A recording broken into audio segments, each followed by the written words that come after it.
This is the story of that boy who found himself in the boundless world. Since childhood, he was known for his strength. He was so strong that he defeated every man in his village at arm wrestling, even before he turned 15. But one day, for reasons unknown, he returned to the village injured and suffering from memory loss.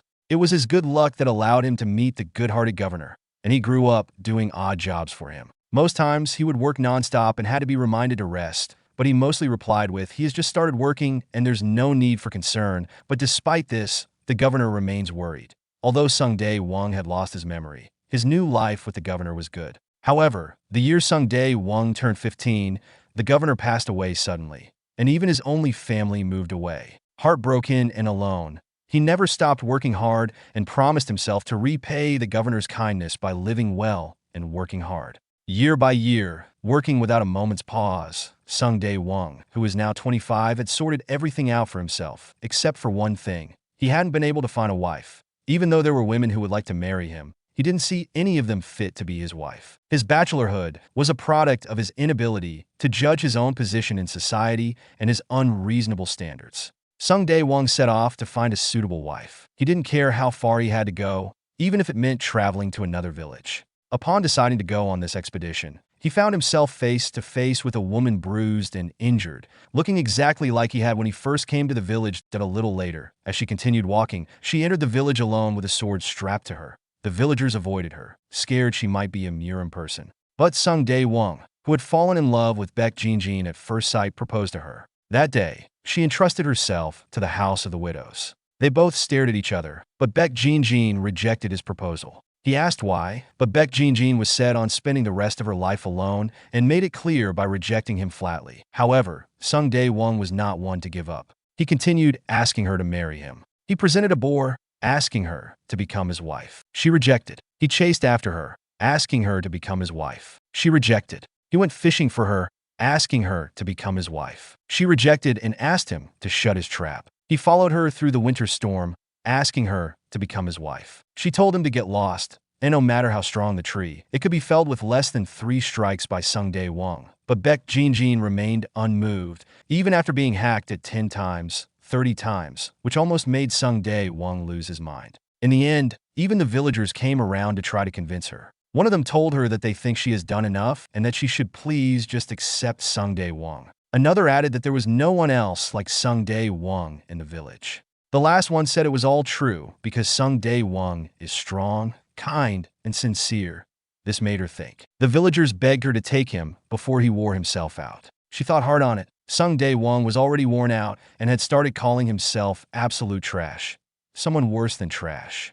He figured he'd probably grow old and die chopping down trees. But then Baek Jin-jin appeared behind him, surprising him. He asked her what she was doing there. She told him that it would be the 120th time if he proposed to her once more, and she said that no matter how half-witted a person is, if they have proposed to you 120 times, you should accept them. Sung-dae-won was still in shock. He wondered if that was what she had been thinking before she came to him. She asked him what he was going to do now. With joy in his eyes, he shouted and proposed once more, asking her to become his wife. Jin-jin accepted, and it became so. After 120 times of proposing marriage, Sung-dae-won was finally able to win her over.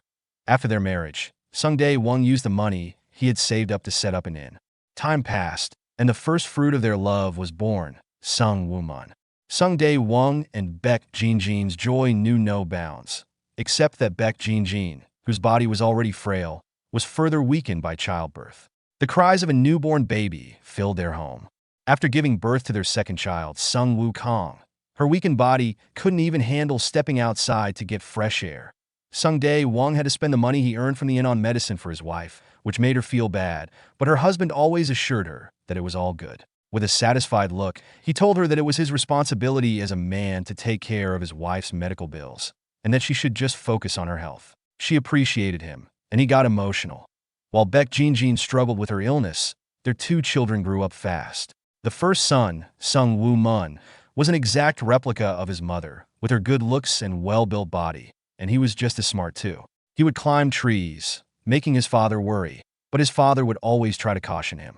His only flaw was that he was a cunning and ill-tempered boy. His father asked him to get down from the tree because it was dangerous, but he told his father that it was only dangerous for fat people like him. Song Woo Mun was the kind to not shy away from boldly expressing his opinion. If he disliked something, he had to make it known immediately to feel relief. Inside the inn, Sung Dae-won once complained to his wife that the boy had her looks, but not her personality. She reminded him that even she was like that before she got sick and added, illness really changes a person's personality. Thus, Sung Woo Mun, who was so healthy and strong, grew weak and pale like his mother, his personality fading along with it. His father suspected that he wasn't feeling well, but Woo Mun tried to hide it. His father still wondered how the boy who used to run everywhere had become so weak. This was something he didn't know. The second son, Sung Woo Kong, was the opposite of his brother. He got no good qualities from either of his parents. He was strong and sturdy and could easily make kids 3 to 4 years older than him cry. But unlike his brother, he was very bright. When Woo Mun turned 10 and Woo Kong turned 7, they caught the attention of the Wasan martial artist group that came to stay at the inn. One of the martial artists held Woo Kong and said that he had a great body, and if he received training from their Wasan martial artist group, he could become someone great. This got both Kong and Mun excited because they both thought they would be accepted. Their father also got excited and congratulated his sons, saying that if they could be part of the honorable Murim community, nobody could touch them, that he asked the martial artist if they could really teach his sons. However, they told him that they could not take Woo Mun. Although his eyes shone bright, his body appeared weak, and they said he would collapse within 5 days if they took him along. This left Woo Mun devastated. Even though it was sad news for Sung Dae-won, he also admitted that his child's body had grown weak. The martial artists asked for his permission to take Woo Kong and teach him their ways. Although this was not what any of them had hoped would happen, it was the reality. Nightfall came, and it was time for Sung Woo Kong to leave with the martial artists. He said his goodbyes and promised his brother and father that he would be back soon. They asked him to take care of himself. A sad turn of events, but it was what it was, and Sung Woo Mun was left behind. Although Woo Mun's body grew weaker and he could not play to his heart's desire, not once did he complain or grumble. No matter how well he felt, he would not let his parents know for fear of worrying them. Moreover, he always inquired about his mother's health and worried for her. Although he made an effort to never appear weak, this time, even he found it unbearable. Sung Woo Mun and Sung Woo Kong grew up listening to stories about the Wasan martial artist group and the Murim community. For them, seeing the Wasan group in real life was a rare opportunity. His father, worried about his son, asked him if he was okay. But Woo Mun, in tears, gave a fake laugh and told his father that he was completely fine and needed to go to sleep. That same night, as Woo Kong headed to the Wasan group, Woo Mun sat in his room all alone, crying, asking himself why he was so weak compared to others, why he had to suffer so much, and why he wasn't selected by the Wasan martial artists. The day the Wasan's choice changed the fate of the boys, their mother complained to her husband, telling him that she was still worried because the Murim is not a paradise. It's a cold and dreary place. But he told her to forget it because Woo Kong had already left, and even Woo Mun really wanted to go. There was nothing they could do now. However, she said she was actually more worried about Woo Kong, who had followed them, and also worried for Woo Mun, who was left all alone here because all she wanted was for them to grow up as normal kids. Her husband didn't understand what she meant, so he told her that he would go make something for Woo Mun to eat while asking her to rest, that he walked away, feeling really sad. Downstairs, he noticed a really bright light coming from outside and wondered what it was in the middle of the night. Upon going outside, he was shocked and screamed loudly, startling Woo Mun, who had been crying alone in his room. Woo Mun quickly raised his head and called out to his father, asking what the matter was as he rushed to the window. Upon getting there, he also couldn't believe what he saw.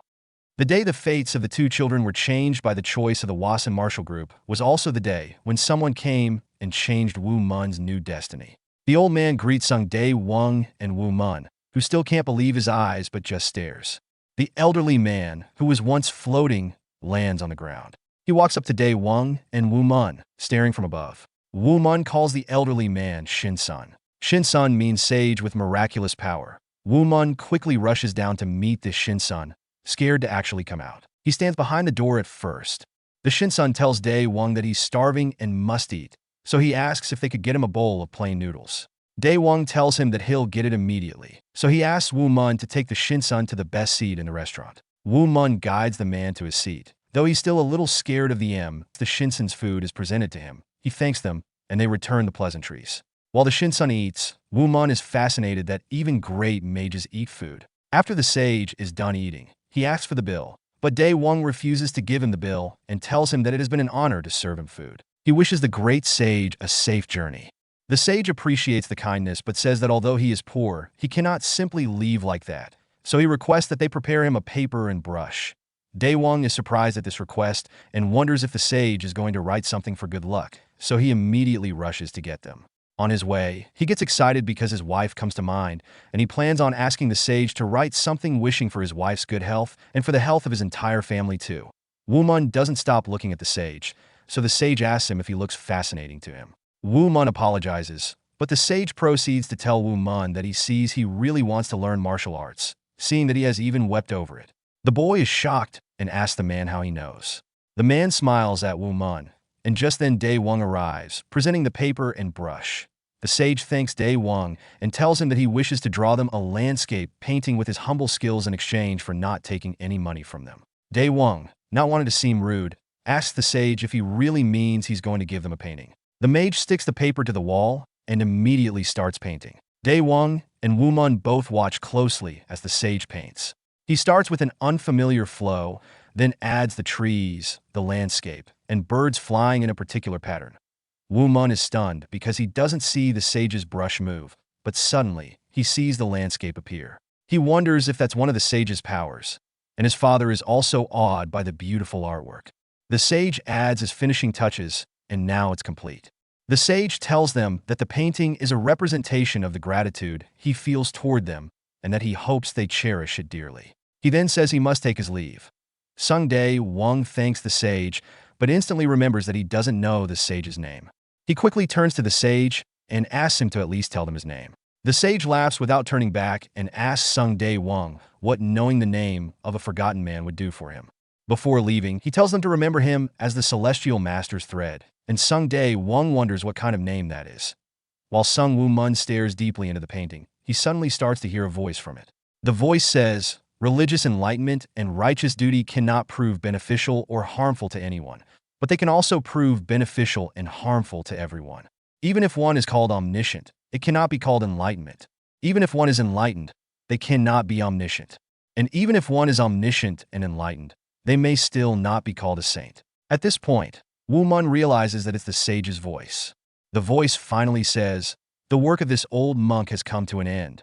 These words, which were only heard by Woo Mun, were said by the Celestial Master's movements, Latsu, in the Tao Te Ching. However, Woo Mun could not understand what a Celestial Master's thread was or know what the Tao Te Ching was, a Taoist movement also known as the Way of the Five Pecks of Rice, or the Way of the Celestial Master. The words by Latsu brought the landscape in Woo Mun's mind to life, and soon he was entranced by the magnificent movement of the painting. There were two kinds of martial arts that one could attain from the painting: the swordsman with angelic and divine help, and the swordsmanship of heaven and earth. They invited Woo Mun into the boundless world. Woo Mun's father could not see the painting come to life or hear the voice of the sage, so he worried for his son as he saw him entranced by the painting. He asked Woo Mun what was wrong, and Woo Mun replied, telling his father that the painting was alive and moving. His father gave Woo Mun a weird look and asked what kind of nonsense that was. The boy smiled with no reply. After that night, years later, Sung Woo Mun, who had spent his time entranced by the painting, grew into a strong young man of 20 years of age. Sung Dae Wong came in unnoticed with a wooden spoon and started hitting Woo Mun, calling him a pathetic kid and asking how many times he needed to hit him before he came to his senses. Woo Mun shouted at his father, telling him that it hurt and asking him to stop, but his father called him an idiot. Woo Mun still got entranced by the painting at the slightest glance, which again provoked his father, who started chasing him around the inn, hitting him. The customers laughed, asking if they had started this again. One of the customers told the father not to overdo it, but he replied that they were only saying that because they didn't know that idiot. Although the painting helped Woo Mun's body get strong, Woo Mun's mind, contrary to his body, had disappeared abruptly, and he had turned into the village idiot. Woo Mun, running through the village, angrily shouted about his father and insisted on seeing the painting, nearly colliding with someone in his haste.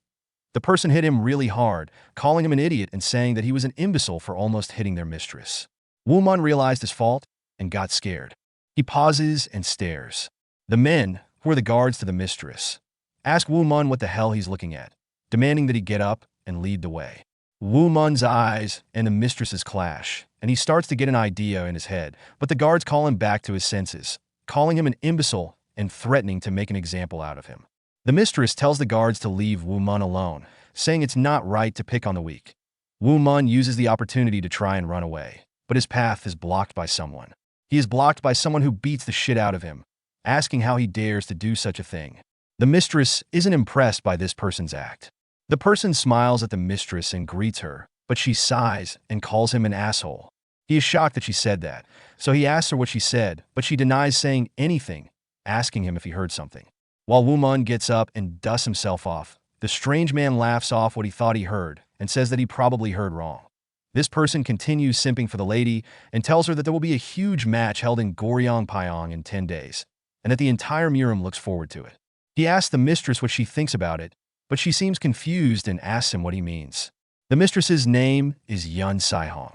He explains, saying Zhang Huang Bek Sangun, one of the greatest warriors in the world, Qian Mupawang, and Guayachengmi Jianghong, one of the rising 6 great heroes, Shinjinya Daecoin, will be there. Moreover, masters who have remained in the shadows for so long are also expected to be present.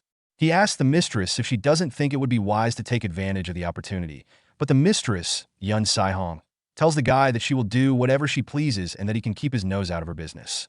She and her guards take their leave, leaving the guy embarrassed. While Woo Mun just stands on the side, senseless, the guy gets furious, but Woo Mun's display catches his eye. He wonders what Woo Mun could be looking at and says that the idiot has really lost his mind. It's dusk already, and back at the inn, Woo Mun's father, while taking reports of sales, notes that the business has suffered a lot of losses. At this rate, he won't be able to cover the cost of medicine for his wife. Thinking hard on it, he worries that if things continue like this, they won't be able to survive the winter, and he gets furious, thinking of it all as he looks at Woo Mun, spaced out, staring at the painting. He calls Woo Mun an idiot, stating that when he was Woo Mun's age, he had already saved up a lot of money.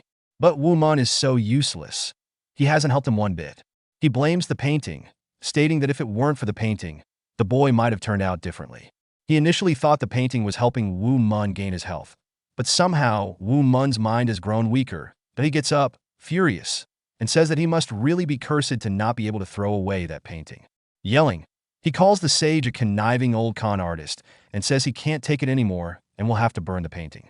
Upon hearing this, Woo Mun gets scared and immediately turns to his father, pushed his father away from the painting while shouting in protest. But his father still tries hard to get to the painting, telling Woo Mun to let go of him, calling him an idiot, and shouting that he's going to burn the painting.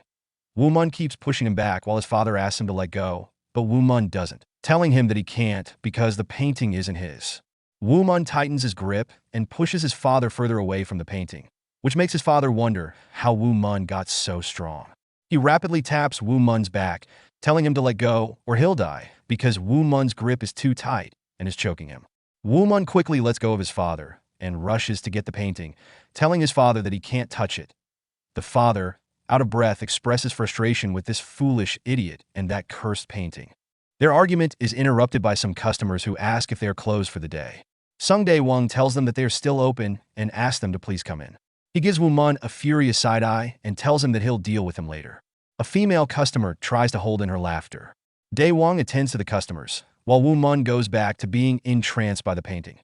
Dae-won takes the customer's order. As he goes to prepare it, the older man starts scolding the girl, whose name is Dua, asking if she hasn't outgrown that silly habit and what people will think if she laughs like that. She apologizes to him, but asks what she's supposed to do if the situation is funny, telling him that she also caught him laughing a little. He laughs and remarks he can't win against her. The man's name is Shang Mujin, and he's the girl's martial arts master. Dua asks Mujin what he thinks the boy is gazing at so intensely. He wonders too, gazing at the image himself. He notices something and gets a closer look. Upon getting there, he observes something about the painting and expresses admiration for the effective use of classical techniques in the painting, even though he can't identify the artist. They both get spaced out staring at the image. Dua calls to her master, asking him what he's doing and reminding him that the food has been served, so he should come eat. Mujin admits he's feeling a bit distracted. Mujin walks away. Dae-won comes in with a package for Woo Mun, calling him a scoundrel and asking him to deliver the package to the Manga family. He tells him to be sure to thank them because it was supposed to be sent a day before. Woo Mun refuses to go, telling his father that he knows if he leaves, his father will throw away the painting. But his father assures him that he won't and asks him to go quickly. Woo Mun receives the package and asks his father to promise not to throw away the painting. Even though his father doesn't want to, he promises and asks Woo Mun to go quickly. Woo Mun rushes out really fast, saying that he'll be back soon, and slams the door shut. The effect of the painting is now in Moojin's head. He can't stop thinking about it because he finds it strange that it keeps bothering him. Dua notices the expression on Moojin's face and asks him what he's thinking about so deeply, telling him that he is not even replying when she calls him. He suddenly gets up and walks towards the painting, continuing to stare and getting spaced out again. He takes a deep breath to calm himself and again goes back to glaring. Finally, the painting shows him some surreal energy. Just as he has thought, it's not an ordinary painting. It's only a picture, yet he wonders how it has such strong, surreal energy. The birds come to life and are flying around in the painting, and the waterfall begins to rush. Master Taishang Moojin gets lost in the painting, and it's as if he is inside it. He is wowed by this and says that this painting is a treasure, an exquisite thing possibly worth millions. Dua looks confused and asks why Moojin is acting like that. Moojin quickly calls Dae Wong, asking him if he could sell him the painting. Dae Wong is confused and asks Moojin if he actually wants him to sell it. Moojin says yes, and that he will pay whatever amount Dae Wong asks. Dae Wong can't believe what he just heard because his family is going through such a hard time, and this strange man is not only telling him that he can get money, but also get rid of that loathsome painting. Woo Mun, rushing to deliver the package, is excited that he'll get back home quickly and continue to look at the painting. Dae Wong finally decides to sell the painting, so he asks for 5 niang. Moojin is surprised that Dae Wong asks for only 5 niang, but Dae Wong thinks he went overboard and asked for too much. Moojin, knowing the true worth of the painting, immediately gives Dae Wong the 5 niang. An ignorant Dae Wong thanks him. He's filled with joy because with this money he could buy the best medicine for his wife, although he does feel bad for Woo Mun. Moojin and Dua are done with their meal, and they say their goodbyes. Moojin pauses, feeling bad. Dua asks him what the matter is, and he goes back to meet Dae Wong, telling him that the money he paid for the painting won't do and that he underpaid him. He offers his sword to Dae Wong, but Dua strongly disagrees, shouting and asking him how he could give away the piercing white divine sword. Master Taishang Moojin gives the sword to Dae Wong and calmly tells her to hush, but she still tells him that it doesn't make sense, asking him if he's really going to give away the divine sword for that shabby painting. Dae Wong, Woo Mun's father, accepts the sword in gratitude, saying that he doesn't completely understand its importance but will accept it gracefully. From Dae Wong's reaction, he knows that it must really be a great sword, so he wonders how much he can sell it for. They take their leave, wishing him goodbye, and he does the same, wishing them a safe journey. Woo Mun is back and shouts loudly, asking where his painting is. His father tries to act like he doesn't know what's up and also joins in looking for it, asking where it went and if someone stole it. Woo Mun doesn't believe that his dad had nothing to do with the disappearance of the painting, so he asks his father if he burned it. His father denies this claim and asks how he dares accuse him of burning it. Woo Mun expresses disbelief, asking if it was sold. His father still denies it. Woo Mun looks around and sees the sword that was given to his father. He grabs it and shouts in his father's face, asking him to give him the money, saying that he knows the buyer must have also given him some money. His father refuses, telling him that he doesn't know how bad things have been and that it has been really difficult to get by. But Woo Mun doesn't care about that. Instead, he threatens his father that he will tell his mother that he lied to him and sold the painting. The father shouts no, remembering when his wife told him that lies are unforgivable, death being the only remedy for liars. Woo Mun asks him if he should report it. His father deliberates on it, calling Woo Mun an imbecile, but gives the money, stating, "Here you go. You want to rat me out to your mother, you disgraceful idiot." Woo Mun asks him when those people left, and he says that it was a while ago. Woo Mun shouts about his painting and sprints out of the inn. Dae Wong says that he can't believe Woo Mun would go that far, concluding that Woo Mun must have really lost his sanity entirely. While Woo Mun runs, it annoys him that the old man bought his painting for such a puny sum. He thinks that if the man was that kind of murim, then surely he must be going to Goryeo. The anger and eagerness to get back his painting make him run faster than a normal human, but he doesn't know it. He promises, "Just wait and see." Moojin and Dua walk, and Dua asks him why he's walking so fast, asking if he's that excited about the painting. Moojin tells her that he didn't realize and expresses his enthusiasm for researching the painting, saying his excitement is limitless. Dua tells him that that useless son seemed to really like this painting. She smiles and asks him if the son won't make an incredible fuss when he comes back. Mujin remembers the child and feels bad, saying to her that he completely forgot about the child because, in a way, the painting's real owner is that child that a really loud roar is heard. Stop right there. This roar is so disturbing that it disrupts Dua's ears. But because Mujin is an experienced martial master, he isn't affected that he looks back and asks who it is.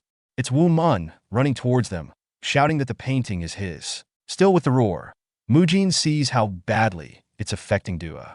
He angrily calls Woo Mun a scoundrel and demands he stop that right now. His roar comes as a straight wave and almost blasts Woo Mun off his feet, but Woo Mun manages to stand and still rushes towards them, telling them that the painting is his.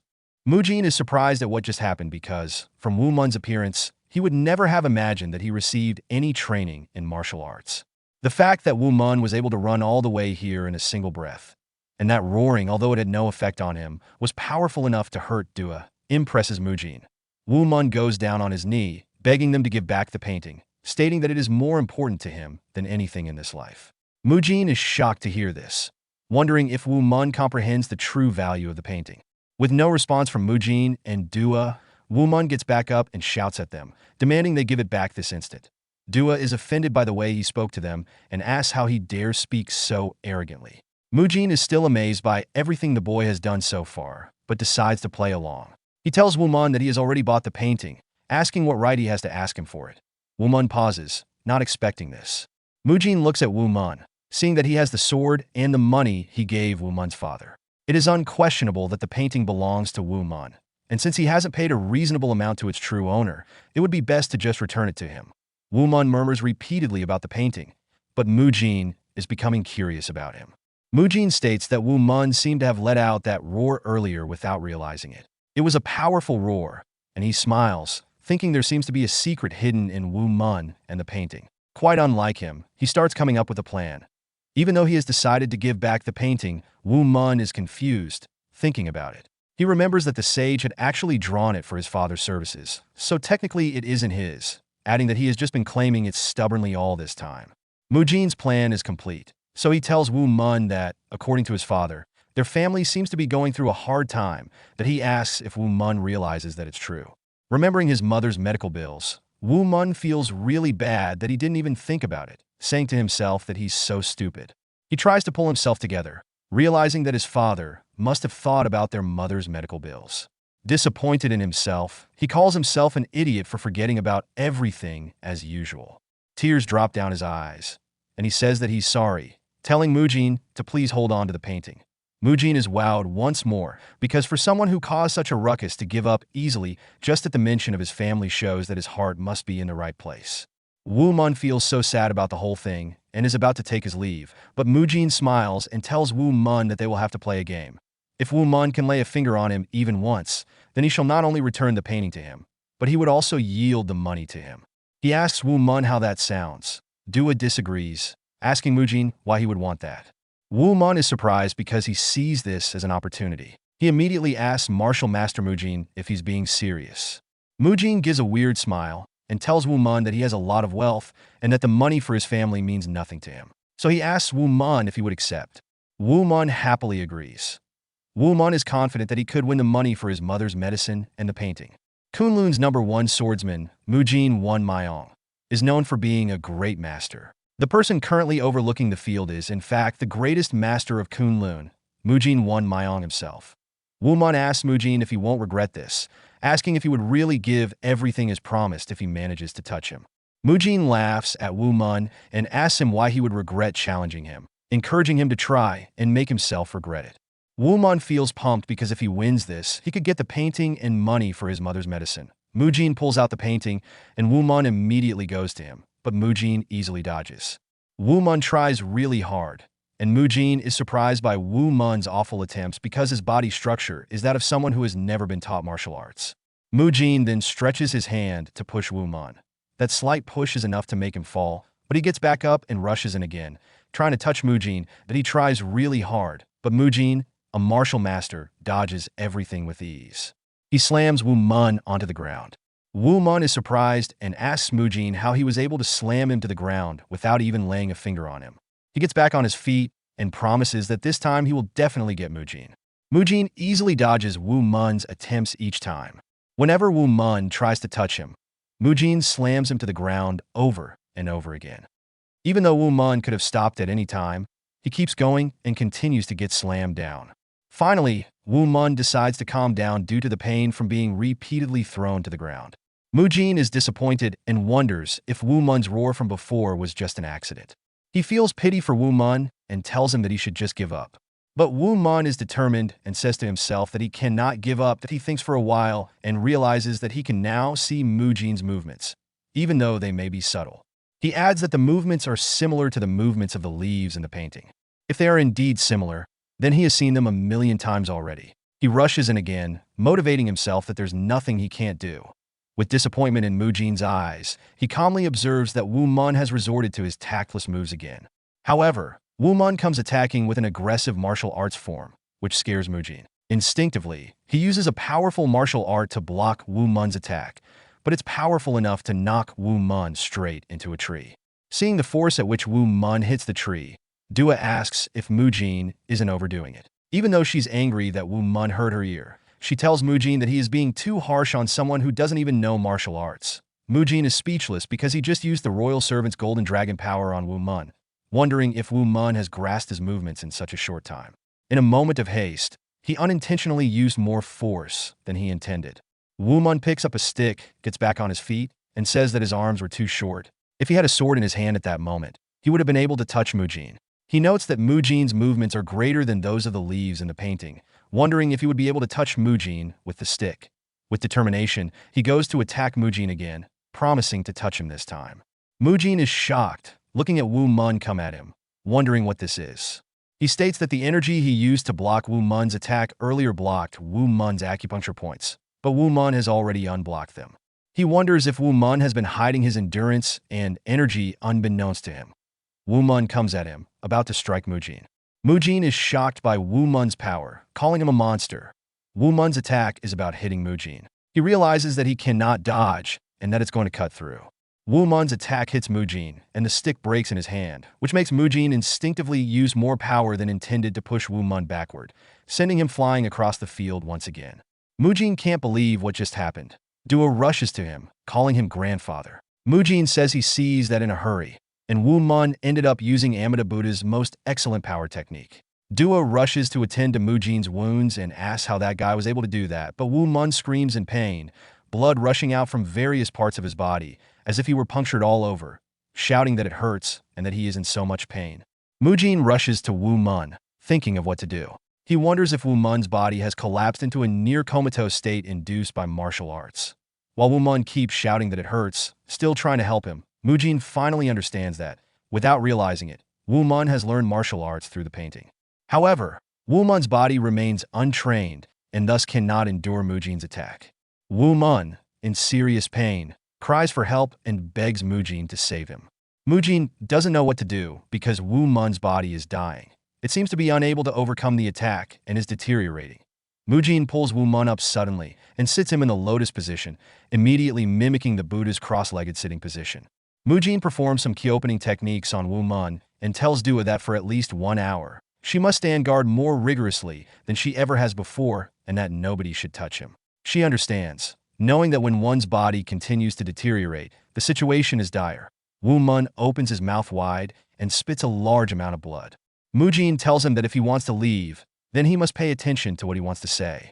Mujin instructs Woo Mun that he cannot open his mouth at any cost, no matter how much it hurts, telling him that his life is on the line here. Woo Mun is about to spit out more blood, but he holds it back.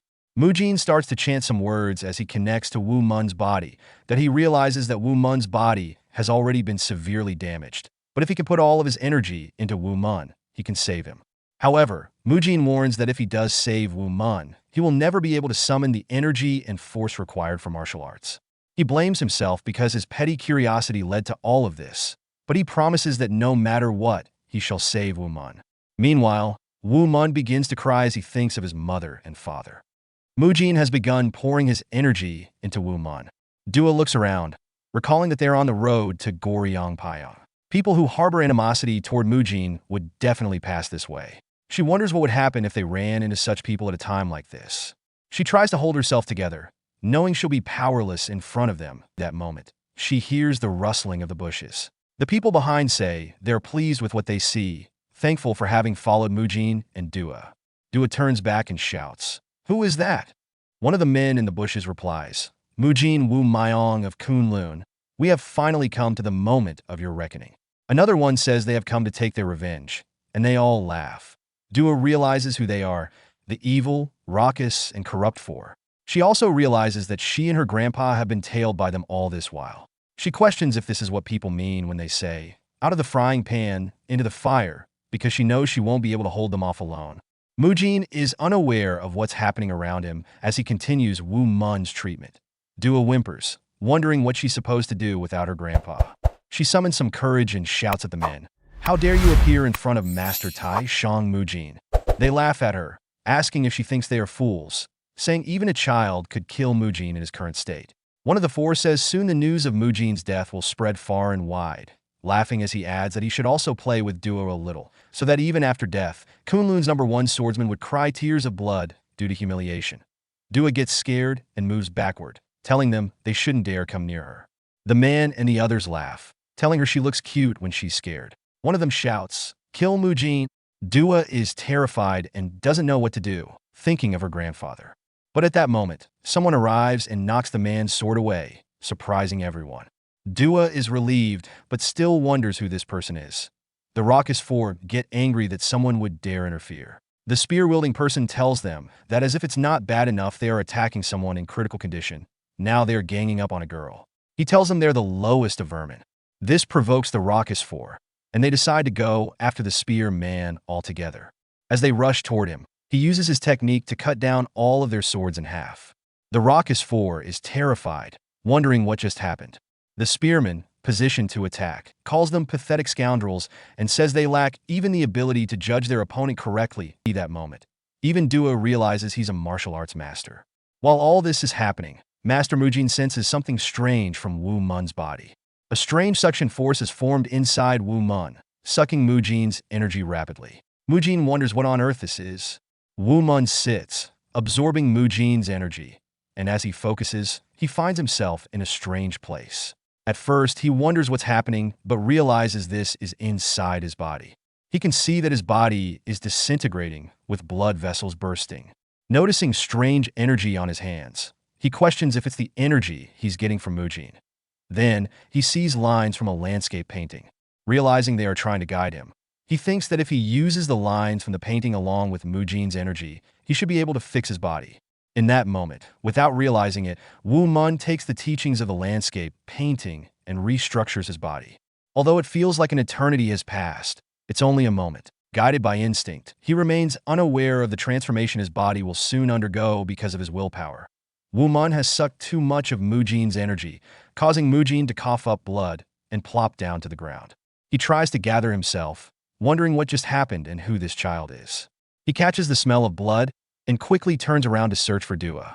He sees that she's okay, but notes that the raucous four is still present, wondering if they had been following him. He still can't wrap his head around how Dua managed to defeat them all by herself. Dua hugs him, telling him it was really bad and that she almost died.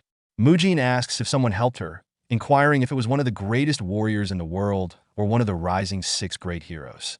She explains that someone with a spear suddenly showed up to help her, before leaving just as quickly. She asked his name, which he paused to tell her, Jiang Hung. Mujin pauses, picturing the man in his head. He calls out the man's full name, Guayachengmi Jiang Hung, realizing who it was. He says he is greatly indebted to Jiang Hung, smiles, and tells Dua that it's their good fortune. He laughs, wondering if they do not owe this good fortune to this child. Mujin barely managed to save Woo Mun and spent a third of his ki energy. Yet, in the ebb and flow of the tide, he learns something important. Dua distracts Mujin's thoughts, asking him why the boy is not waking up, questioning if he has died. He smiles at her and tells her that the boy will wake up soon. Woo Mun takes a deep breath and breathes out heavily, stating he is alive as he gets back on his feet. He expresses that he thinks he understands now. All this while, he had only vaguely wondered if what he was learning from being entranced by the painting was, in fact, martial arts. It seems he was correct. Standing fully on his feet, he explains that the thing he released back there was his inner energy and force. Looking towards Mujin, he states that the person who helped him do that was the old man. Dua is stunned, saying that Woo Mun seems fine. Moreover, she notes that he also seems changed. Woo Mun approaches Mujin and bows his head, thanking him for saving his life. Mujin apologizes, telling Woo Mun that he didn't think something like this could happen. He proceeds to explain that he had already resolved to give back the painting and the money, but to satisfy his curiosity. That's why he decided to test him. He apologizes once more, saying he's sorry, but Woo Mun tells him not to apologize, expressing only gratitude towards him. Mujin asks Dua how much they have left, but Dua doesn't like where this is going. She asks him what he means by, "How much do we have left?" And he tells her that when they get back, he will go through the account carefully. He gives back the painting and the money to Woo Mun, telling him that he doesn't need to return the money and asking him to take it along with the rest and go. Woo Mun tries to decline, saying that he can't do that because he feels he is the one who should be in debt to Mujin for saving his life. Even his body feels healthier. He tells Mujin that this is too much, but Mujin insists that as a Jiampa warrior who has abandoned worldly desires, he did not conduct himself properly. He tells Woo Mun that even this falls short of the compensation he truly owes him. Mujin urges Woo Mun not to reject it but to accept it, explaining that these things are more needed by him than someone who has abandoned this material life. Woo Mun thinks it doesn't feel right, but he must consider his mother, so he accepts the extra money, promising to use it wisely. He tells Mujin that he will use it to buy medicine for his mother and says thank you. Mujin smiles at Woo Mun, acknowledging that it's a complete transformation. He has become an entirely new person. Perhaps he could even go on to exceed Mujin's expectations. Woo Mun notices the people lying dead on the ground. Mujin tells him that they are people who sought revenge against him. They were looking for a chance to attack, but apparently, Gwaechemi Jiangheng took care of them. Woo Mun is surprised to hear this name, as Gwaechemi Jiangheng is the one who will participate in the competition in Goryeo Pyong. He tells Mujin that they owe their lives to that great man today. Mujin replies that it's not something for Woo Mun to concern himself with, saying this happened because of him, and he is the one who owes Woo Mun. As he hands over the painting, he asks Woo Mun who on earth drew it. Woo Mun smiles and says that it's a mystery to him as well, but he tells Mujin that the person who drew it, before departing, said he was the Celestial Master's thread. Mujin is amazed to hear this, and asks Woo Mun if he means what he just said, a thread of such a being. He wonders if that's why it happened. It all makes sense now. From his reaction, Woo Mun asks if Mujin knows who that is, expressing that he would be grateful if Mujin could tell him too. Mujin calls him child and asks if he knows about Taoism. Woo Mun thinks on it and says that he only knows it's something monks study and pursue. Mujin acknowledges he doesn't know much about the painting, but offers to share what he does know.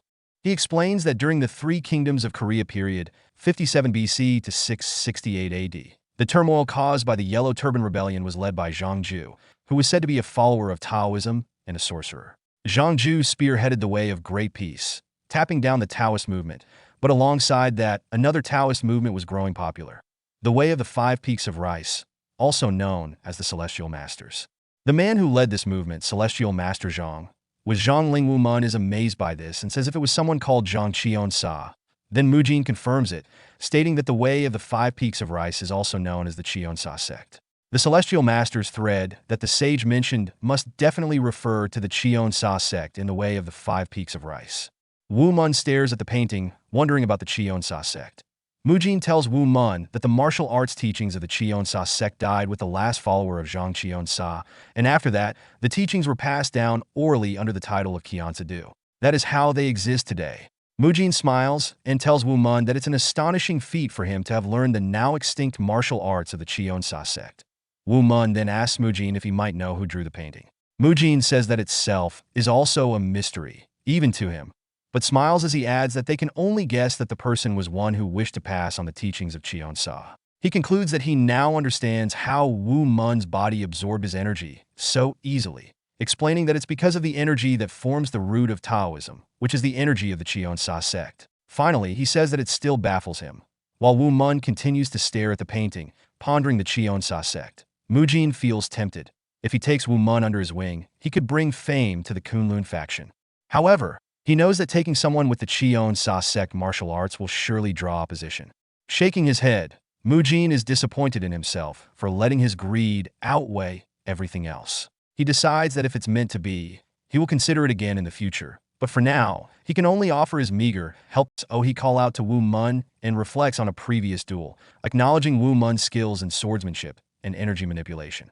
However, he points out a gap in Woo Mun's training, specifically his footwork, suggesting that despite his abilities, there's still important foundational knowledge to acquire for improvement. Woo Mun curiously asks Mujin what footwork is. Mujin feels disappointed that Woo Mun doesn't even know what footwork means. Woo Mun replies that he doesn't know what it means, a disappointed look on his face, and asks if he has just been defeated by someone who doesn't even know what footwork is.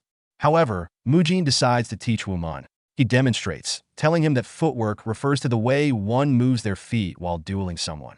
It includes all movements such as approaching, moving, circling, and more. He informs Woo Mun that he shall teach him one such movement as an expression of repentance. Woo Mun is excited to learn. Meanwhile, in a house, someone shouts, asking a man what he means by saying they are short of men.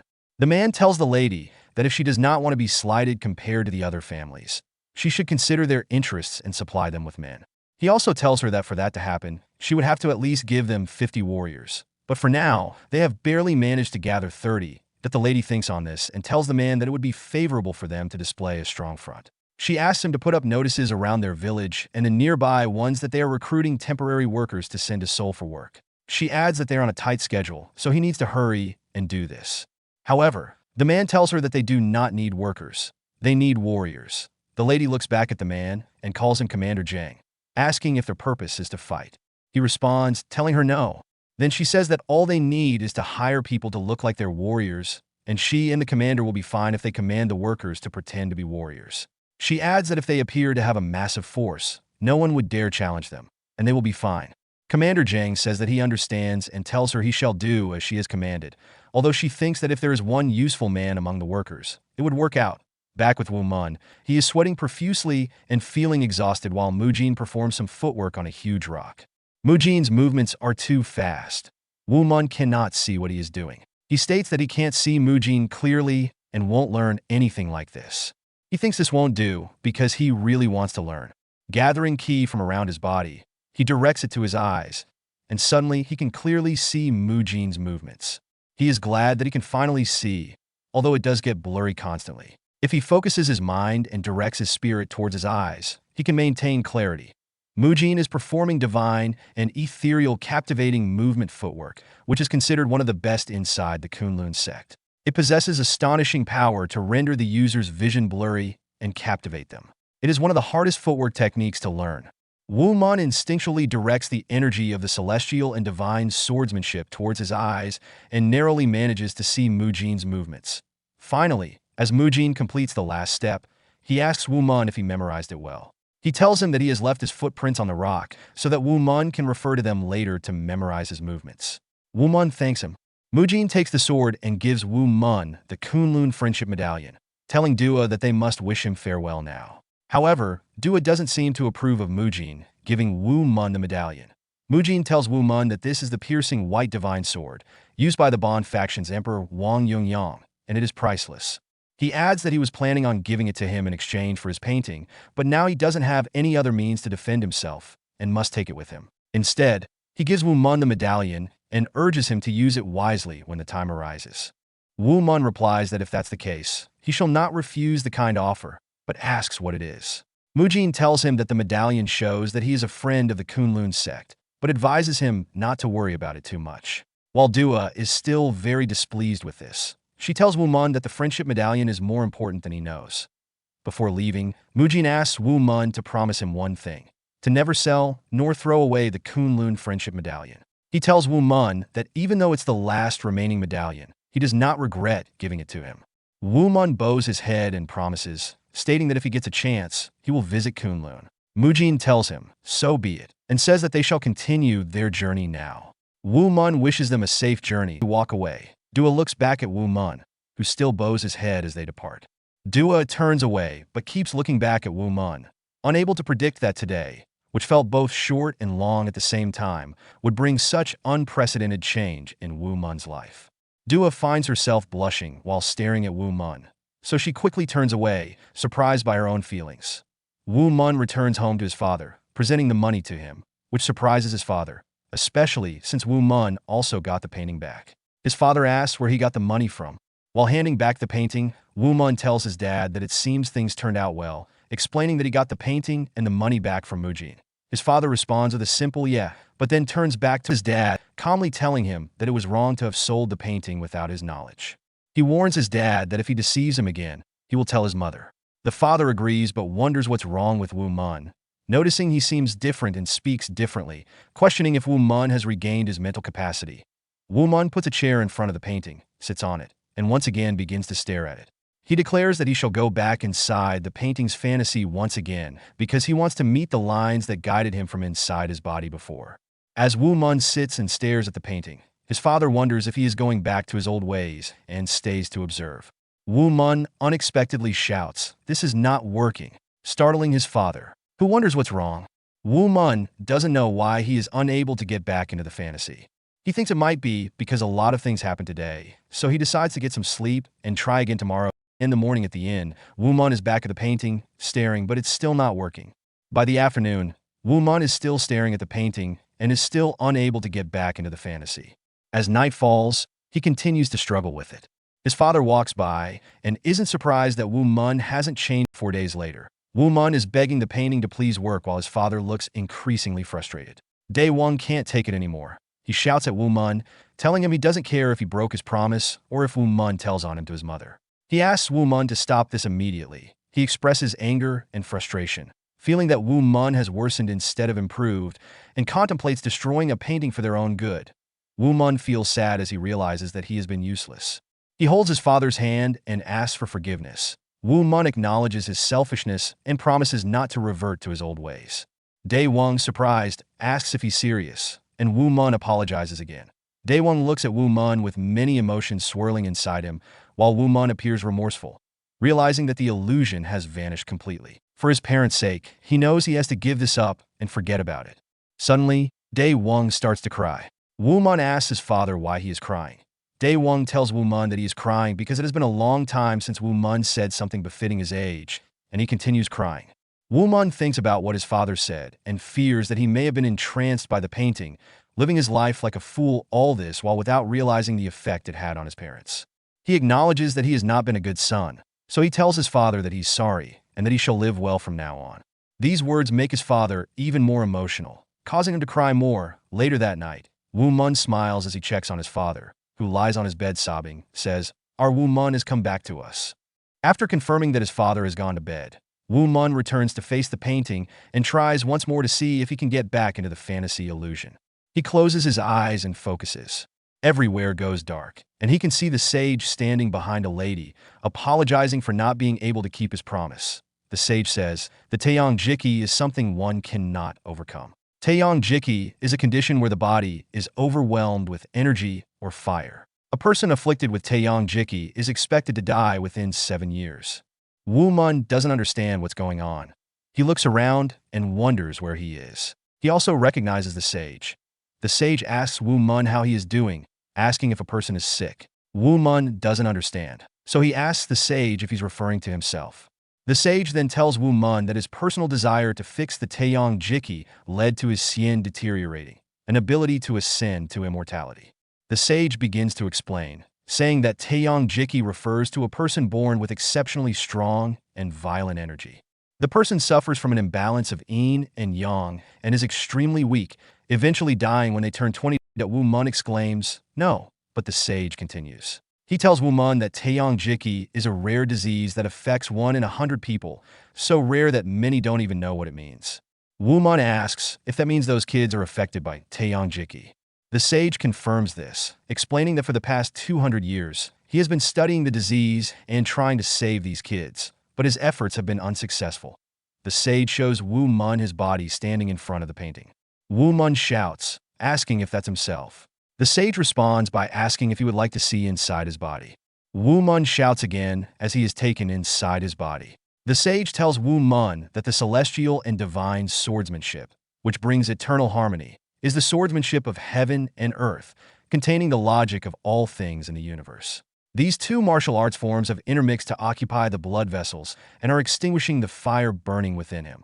Woo Mun screams out of fear, asking the sage if it means he also has Taeyong Jiki and if the landscape painting was made to cure him. The sage laughs and tells Woo Mun that he has successfully escaped the curse and lived past his 20th year. He says congratulations are in order. In shock, Woo Mun calls the sage master. The sage tells him that it seems their relationship has finally reached its conclusion. Woo Mun hears a voice in his head. The voice says, Tao eventually does not refer to a singular path. There is no distinction between good and evil Tao, and that is why they are Shinzian and Masian. In the world, Shinzian refers to good, especially Taoist hermits who abandon worldly pleasures and retreat into the forest to live a secluded life. Masian refers to evil. There's Jesian, alcoholics, Axian, Val people, Kiamson, great swordsmen. Finally, the voice says that no matter what anyone thinks, he should never think of Tao as being constant and tells him to just find his own path and his own reason. Woo Mun wakes up and finds himself back in his body. The painting has become a blank canvas. Still shocked from everything, he questions why the painting has suddenly become a blank canvas. But it makes him realize that he was not dreaming just now. The sage presented the painting to Woo Mun for a reason. He was bequeathing martial arts to cure Woo Mun of his illness. Woo Mun bends and bows to thank the sage through the painting, saying, The life that you have bestowed upon him, he shall cherish it and put it to good use. That same night, a man is seen sitting and observing from the rooftop, drinking and saying, It's good to see that he has been living well. It's a beautiful day outside. It's Woo Mun. He stands proud, saying that his body feels so much better and revitalized. It's awesome because he plans to work hard and leave. Starting today, he begins his chores, rushing outside to get water, sprinting back to the inn. He arrives at the inn and thinks it's amazing that he didn't spill a single drop on his way back. He grabs a mop and cleans the entire inn swiftly. After cleaning, he arranges the plates with excitement. His mom comes in thrilled to see her son working. She praises her son, surprising him, and he asks why she came outside, that it's still so early. The dawn air is really chilly. Hasten back to your room.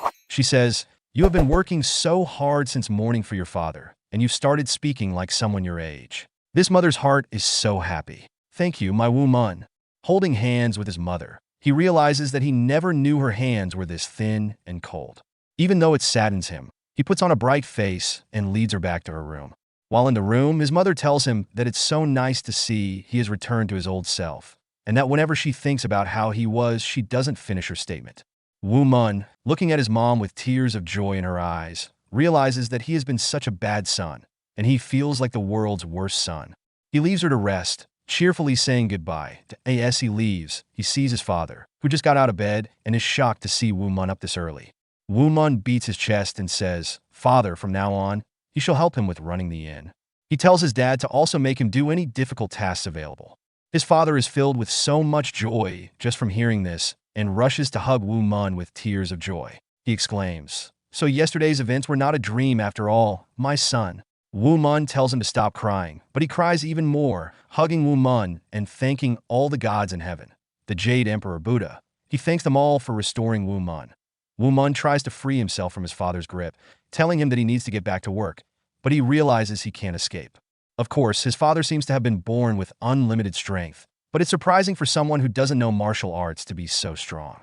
Woo Mun has to shout to his father to let him go because he has work to do. Hearing that he wants to work, his father finally lets go. Woo Mun finishes cleaning, and the entire place sparkles. His father is so pleased with this and says that their inn looks so clean. The dirt spots must have been hard to clean, so he asks Woo Mun if his body doesn't ache. Woo Mun smiles and says, Hardly. On the contrary, I feel so energetic. His father laughs and tells Woo Mun to feel free to get out and do whatever he likes while he goes to prepare to greet the guests. Woo Mun thinks about it and finally gets an idea of what to do. He rushes outside to where Mujin left the footprints, and he's glad to see they're still there. Woo Mun says that it's unbelievable and amazing that a human could leave such footprints on a boulder. Mujin called it the divine and ethereal captivating movement, so he decides to try it out. Starting with the first foot, then the second, he thinks he's starting to get the hang of it but falls down hard. Now he knows that it's not easy. Learning martial arts is not as simple as he thought, that he tries again because he finds it fun. Whenever Woo Mun felt disheartened about the landscape painting, he would concentrate on the martial arts lessons from Mujin. For countless days, Woo Mun struggled to learn the moves. For no matter how much he had changed, he was still untrained in martial arts. After many trials and failures, one night, Woo Mun is in bed complaining about not getting it, saying that even sleeping seems like a waste of time. Then he gets an idea that he goes into meditation, breathing and thinking of the celestial and divine swordsmanship. He concentrates really hard, Suddenly, he opens his eyes and runs out of his room to practice the footwork, running past his father. He thinks maybe it's a good thing that he can't sleep and that he should occasionally use it when he can't sleep. His father calls to him, asking where he is going at this late hour of the night. He says he's going outside to exercise because he can't sleep and asks his father not to worry about him. His father comments on his energy, expressing that it's great to be young. Hearing the word energy, Woo Mun remembers his father hugging him when he couldn't move. He wonders if the reason why he couldn't follow Master Mujin's movements was because of the difference in muscle strength. Whenever he hopes to come close to mastering Master Mujin's movements, his body fails to follow. Now he is sure that muscle strength is the reason. That night, instead of practicing the footwork, Woo Mun goes out and starts to train his body. Woo Mun was correct in his thinking. He hadn't had an opportunity to train his muscles all this while, and thus he was unable to match up to Mujin's speed. Woo Mun focuses on learning martial arts movements and gaining muscle strength. The muscles that improve due to metamorphosis also develop much faster than others. Several days pass in this manner, with Woo Mun training hard and lifting heavy boulders. After dropping a boulder, Woo Mun is excited because he never thought he could become this strong. Now it's time to finally try the footwork again. He starts again, feeling a little closer to mastering the movement. He is able to follow the movements a bit more now. As he follows the movement, he imagines Mujin beside him and thinks this is so much fun. Training his body like this is exhilarating. He gets too excited because he is having so much fun, and on the last step, he uses his energy to conjure a sword. He didn't know how he was able to do it. He sees it for a second, and then it disappears. Looking at his hand, he wonders what that was. When one perfects Mujin's movements, he can naturally conjure the strokes of the landscape, painting instinctively without realizing it himself. He is able to use Mujin's method and conjure a sword. This was known as yearning for the sword. He clenches his fist in excitement and says that he wants a sword, remembering the time he fought Mujin. He's sure that even then, although he had a tree branch in his hands, it was possible to attack. He goes back to the place where it all started and picks up the swords of the evil, raucous, and corrupt four. Although they are broken, he thinks they may be of some use. He takes them all and goes to town. Inside a blacksmith shop, Woo Mun asks if it's possible to buy a sword with the broken ones he gathered. The blacksmith asks him if his father knows about this and what he plans to do with the sword. Woo Mun replies that the world is a scary place. That's why he wants to carry a sword, however shoddy it may be. The blacksmith agrees with Woo Mun, saying that even dogs and cows carry swords nowadays. So, Woo Mun humbly requests him. The blacksmith just stares at Woo Mun, noting how much he has changed since he last saw him. He responds to Woo Mun's request, saying that although the swords are broken, they can still be put to good use once melted. Woo Mun then asks if he would be able to purchase a sword with it, but the blacksmith tells him that's not possible. Woo Mun is shocked to hear this and asks why. The blacksmith turns away from Woo Mun and replies that it's because the weapons he makes would rob countless people of their lives, and he doesn't want to put clothes on his back by resorting to such acts. He tells Woo Mun that if he wishes, he could melt the swords and make a bowl out of them instead, asking Woo Mun to drop them and go. Woo Mun is determined to get a sword and shouts in response. He asks the blacksmith to teach him the craft of sword making, saying it would be all right if he made it himself. The blacksmith turns to him and asks what he means, asking if he wants to make a sword. Woo Mun tells him that if he agrees to teach him, he will do everything he asks. The blacksmith refuses, saying he can't do it, but Woo Mun pleads with him to reconsider. You shall suffer no loss because of it. I can even do the hard stuff. The blacksmith is surprised at Woo Mun's choice of words, because he wasn't like this before. He tells Woo Mun that his stubbornness stands as testimony that he is his father's son. He asks Woo Mun to move all these iron wares into the warehouse by today, promising to teach him how to make a sword if he succeeds. Woo Mun is confused because those are heavy iron bricks.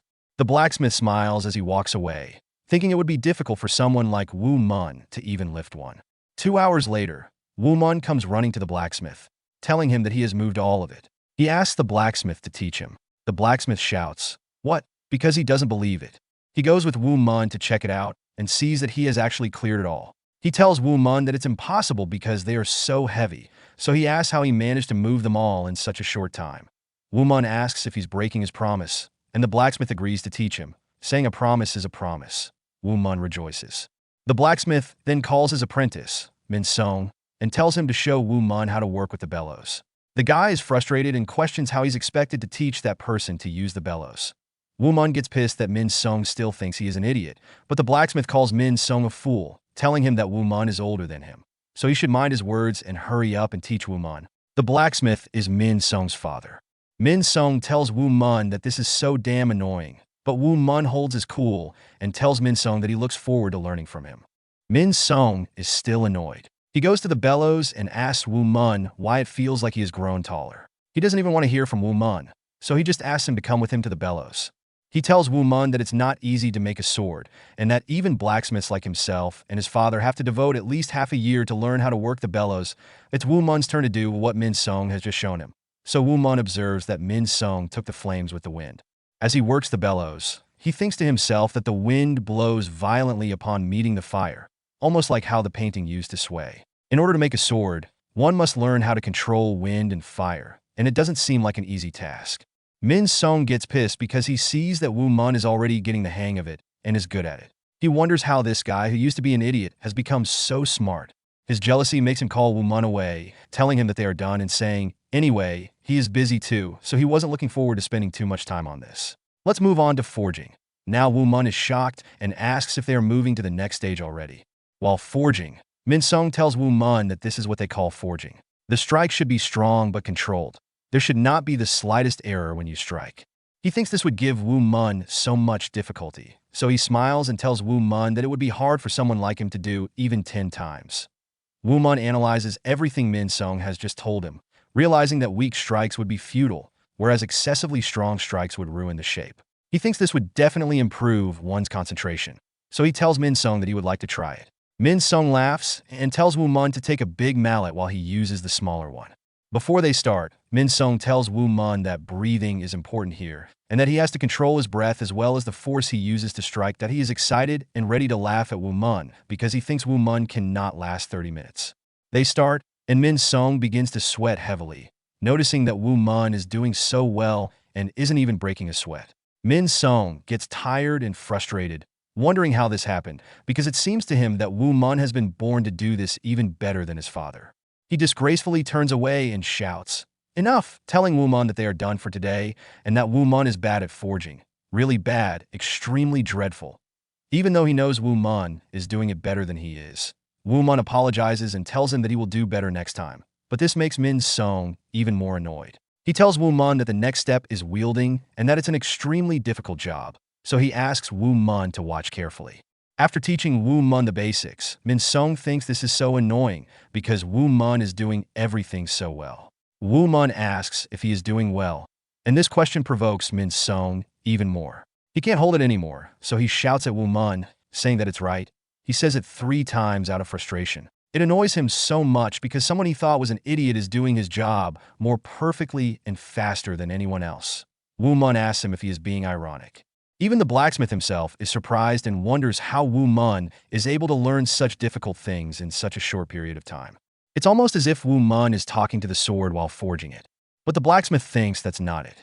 He looks closer and says it's almost as if Woo Mun is making a sword and engaging in swordsmanship. He wonders how it is that even in something like this, Woo Mun finds such pleasure. In all the years the man has worked as a blacksmith, his face has never portrayed such joy.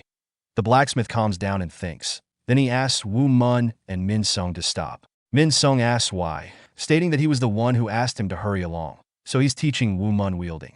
Woo Mun is also surprised that they are being asked to stop, but the blacksmith tells Min Sung that it's all right and that he'll teach Woo Mun from here onward, shocking both Woo Mun and Min Sung. Woo Mun gets excited and thanks the blacksmith, who smiles back at him. After observing Woo Mun's progress, the master blacksmith personally steps in to guide him in sword making.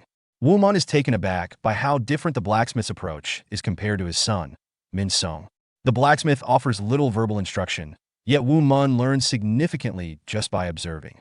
The blacksmith's movements are precise, as he expertly controls the fire and strikes the metal with measured strength, resembling the rhythm and precision of a sword fight. Woo Mun is captivated by the seamless flow of the blacksmith's work. The blacksmith then challenges Woo Mun, asking if he feels capable of making a sword. Woo Mun responds with confidence, ready to take on the task. 4 days later, Min Sung, feeling worn out from their demanding work, approaches his father and pleads for a break, complaining that things have become more exhausting since they began teaching Woo Mun. The blacksmith reassures him, insisting that Woo Mun will soon be able to craft a sword.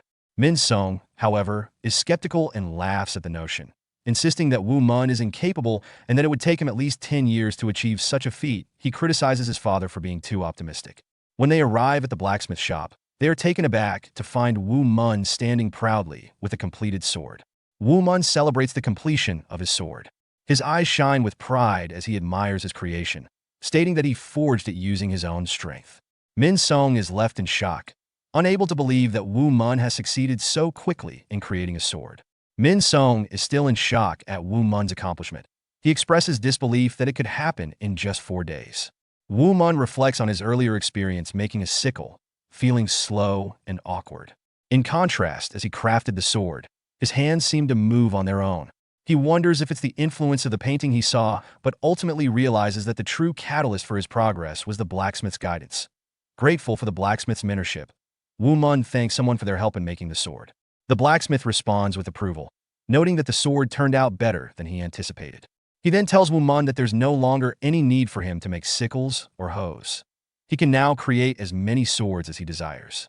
Min Song expresses surprise and asks his father for clarification. Woo Mun, overwhelmed with gratitude, repeatedly thanks the blacksmith. The blacksmith then gives him an important caveat. He must promise to use the swords he makes fairly and justly. Woo Mun readily promises to agree. Meanwhile, Min Song is flustered and grits his teeth in disbelief, thinking about how Woo Mun managed to learn sword making in just a few days. With his new sword in hand, Woo Mun steps outside and reflects on the opportunity to learn the art of swordsmanship of heaven and earth. The next day at the inn, Woo Mun's speed and skill attract the attention of customers. One customer notes that Woo Mun has been showcasing his skills recently. Another customer shouts in encouragement and praising him for his performance. As Woo Mun chops vegetables with remarkable speed, a bold customer is impressed by Woo Mun's speed, noting that he seems faster than his father. A customer in a blue hat questions how the kid who used to sit idly has transformed into such a skilled worker, marveling at his progress. Sung Dae-won, Woo Mun's father, laughs and tells the customers that his son's newfound skills are a result of his teachings. He quietly asks Woo Mun if something good happened, noting his unusual excitement. Woo Mun modestly downplaying his recent burst of energy, attributing it to simply working harder. Their conversation is abruptly interrupted by the sudden, loud entrance of Im Chu, who arrives at the inn with a lady, Yun Si-hyun, and a guard, Jo Mu-jae. Im Chu addresses Yun Si-hyun, commenting on the inn's shabbiness but praising its food. Sung Dae-won, Woo Mun's father, warmly greets them, while Woo Mun quietly recognizes Im Chu, recalling a past encounter where Im Chu had beaten him. Im Chu, attempting to impress Yun Si-hyun, pulls out a chair for her and offers to assist if she needs anything. However, Jo Mu-jae sternly reprimands Im Chu, scolding him for his lack of manners and warning him not to sit at the table. Flustered, Im Chu quickly explains that he was only pulling out the chair for Mu-jae, offering him a seat instead. Mu-jae, maintaining his formality, refuses to sit, citing the Yun Si-hyun's high status, but Yun Si-hyun reassures him, dismissing such excessive politeness and encouraging both men to sit down. Reluctantly, Jo Mu-jae complies, sitting while noting that this will be a rare act of impropriety for him. Im Chu, taking a seat as well, mocks Mu-jae internally, deriding him for his servile nature and imagining him wasting his life as a lowly guard. Growing impatient, Im Chu rudely shouts at the inn staff to take their orders, prompting a gentle rebuke from Yun Si-hyun, who urges him to show more courtesy. At that moment, Woo Mun discreetly approaches their table, startling Mu-jae with his quiet presence. Mu-jae, who prides himself on his awareness, is surprised that he hadn't sensed Woo Mun's approach. Im Chu expresses disdain toward Woo Mun, questioning how someone he considers an idiot could serve them properly. Despite the insult, Woo Mun calmly asks for their order. Yun Si-hyun inquires about the best dishes, and Woo Mun recommends thin noodles and Peking duck, which Yun Si-hyun orders. As Woo Mun moves away, he taps Im Chu, who angrily reacts, accusing him of daring to hit him. Woo Mun apologizes sarcastically, acknowledging that he is indeed an idiot, leaving Im Chu momentarily speechless. After the meal, Yun Si-hyun compliments the food, saying it was delicious. Im Chu expresses gratitude, but then makes an excuse to leave, telling Yun Si-hyun he has urgent business. She warns him not to be late, and Im Chu watches her and Mu-jae depart before turning his attention back to the inn. He angrily kicks the door open and accuses the establishment of serving food with a hair strand in it, specifically mentioning the insult to their high lady. Woo Mun reacts with frustration, muttering under his breath. But his father, Sung Dae-won, intervenes. He warns Woo Mun against acting rashly, reminding him that Im-chu is a servant of a noble lady, and they must be cautious in dealing with him, despite the provocation. Woo Mun expresses his frustration over Im-chu's insult, feeling that Im-chu's accusations are mere attempts to retaliate against them. He is visibly upset about the situation and is unsure how to handle it quietly. Sung Dae-won, Woo Mun's father, urges him to let it go, insisting that they must endure the provocation. He reassures Woo Mun that he will handle the matter and hands Im-chu a bag of money as a form of apology, offering to refund his money and compensate him for the trouble. Im-chu accepts the money but is quick to assert that he is only staying silent for the sake of the noble lady he served. He warns Sung Dae-won to be cautious, emphasizing the disrespect shown to their lady. Sung Dae-won acknowledges this and responds respectfully. After Im-chu leaves, Sung Dae-won breathes a sigh of relief, feeling that they narrowly avoided a more significant conflict. However, Woo Mun remains angry about Im-chu's behavior and words. Later, as Im-chu walks through the street alone, he reflects on his frustrations, specifically targeting Jo Moo-jae and expressing his determination to pursue Yoon Si-hyun. At this moment, Woo Mun calls out from behind, mockingly referring to Im-chu as bunny teeth, which prompts Im-chu to spin around in disbelief, demanding to know who insulted him. Upon realizing it is Woo Mun, Im-chu berates him, noting that he must have completely lost his sanity. Woo Mun embraces the provocation, admitting to his madness and challenging Im-chu to fight him, asking if he would like to experience a blow from a crazy guy. Im-chu, fueled by his anger, accepts the challenge, declaring that he has been looking for an opportunity to release his pent-up frustration. The tension escalates as they exchange insults, with Woo Mun daring Im-chu to try and retaliate. Im-chu rushes at Woo Mun, intending to throw a punch and angrily calling him an idiot. However, Woo Mun skillfully dodges the attack and counters with a punch that lands squarely on Im-chu's face, causing him to stagger backward and blood to flow from his nose. Despite the setback, Im-chu brushes off Woo Mun's luck and vows to come back stronger, declaring that he won't hold back and intends to kill Woo Mun. Yet, Woo Mun proves too agile for Im-chu's renewed attempts. He effortlessly avoids another punch and retaliates with a powerful strike to Im-chu's face, followed by a knee to his stomach. The blows leave Im-chu reeling, and Woo Mun seizes the opportunity to grab Im-chu by his distinctive bunny teeth. He mocks Im-chu, suggesting that he hasn't matured enough and calling him not even a larva, implying that Im-chu is still immature and unworthy. As the fight continues, Im-chu begins to sweat and internally questions how Woo Mun has grown so strong. Woo Mun issues a warning, instructing Im-chu not to return to their inn. He makes it clear that they don't serve people like him, differentiating between Im-chu and the more respectable company he arrived with. He admonishes Im-chu for using the names of those who seem honorable to justify his behavior, advising him to live honestly. Woo Mun also asserts his authority by stating he is reclaiming the money Im-chu took from his father. Woo Mun lands another punch on Im-chu, who staggers backward, further bleeding from his nose and feeling the pain of the fight. Before leaving, Woo Mun turns back and threatens to pluck out Im-chu's bunny teeth if he ever sees him again, firmly ordering him to leave. In response, Im-chu defiantly vows to make Woo Mun pay for disrespecting their lady, but Woo Mun retorts that he could do it right then and there. This final taunt causes Im-chu to flee, acknowledging that he is outmatched in this confrontation. Woo Mun reflects on his recent fight, feeling a sense of satisfaction at having grown stronger. The morning after the altercation with Im-chu, he returns the money he had taken from Im-chu to his father, Sung Dae-won, who reacts with disbelief. Dae-won questions how Woo Mun could have returned the money, suggesting that it was impossible for Im-chu to have willingly given it back. Woo Mun, somewhat surprised, explains that despite his own perceived weakness, Im-chu had asked him to be careful next time and return the money without a fight. Sung Dae-won acknowledges that Woo Mun likely didn't have the strength to forcefully take the money back from Im-chu, but he notes that the amount Woo Mun returned is actually more than he initially gave Im-chu. Woo Mun casually explains that the extra is just a day's worth of interest, though Dae-won is confused by this term and asks for clarification. Woo Mun shrugs off the question, telling his father to keep the money without further explanation. At that moment, four girls enter the inn, and the leader of the group remarks on the heat and how uninteresting the district is. Meanwhile, Woo Mun's attention is drawn to a girl at the back named Yeo-seol, who has striking red hair and red eyes. He approaches her, captivated by her beauty and thinking to himself that she resembles a fairy.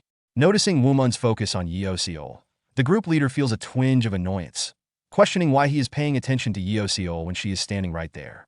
She prompts Woo Mun by asking if the inn is open and whether he works there. Woo Mun responds in a serious tone, ready to serve, asking what they would like to order or if they would prefer to see the rooms.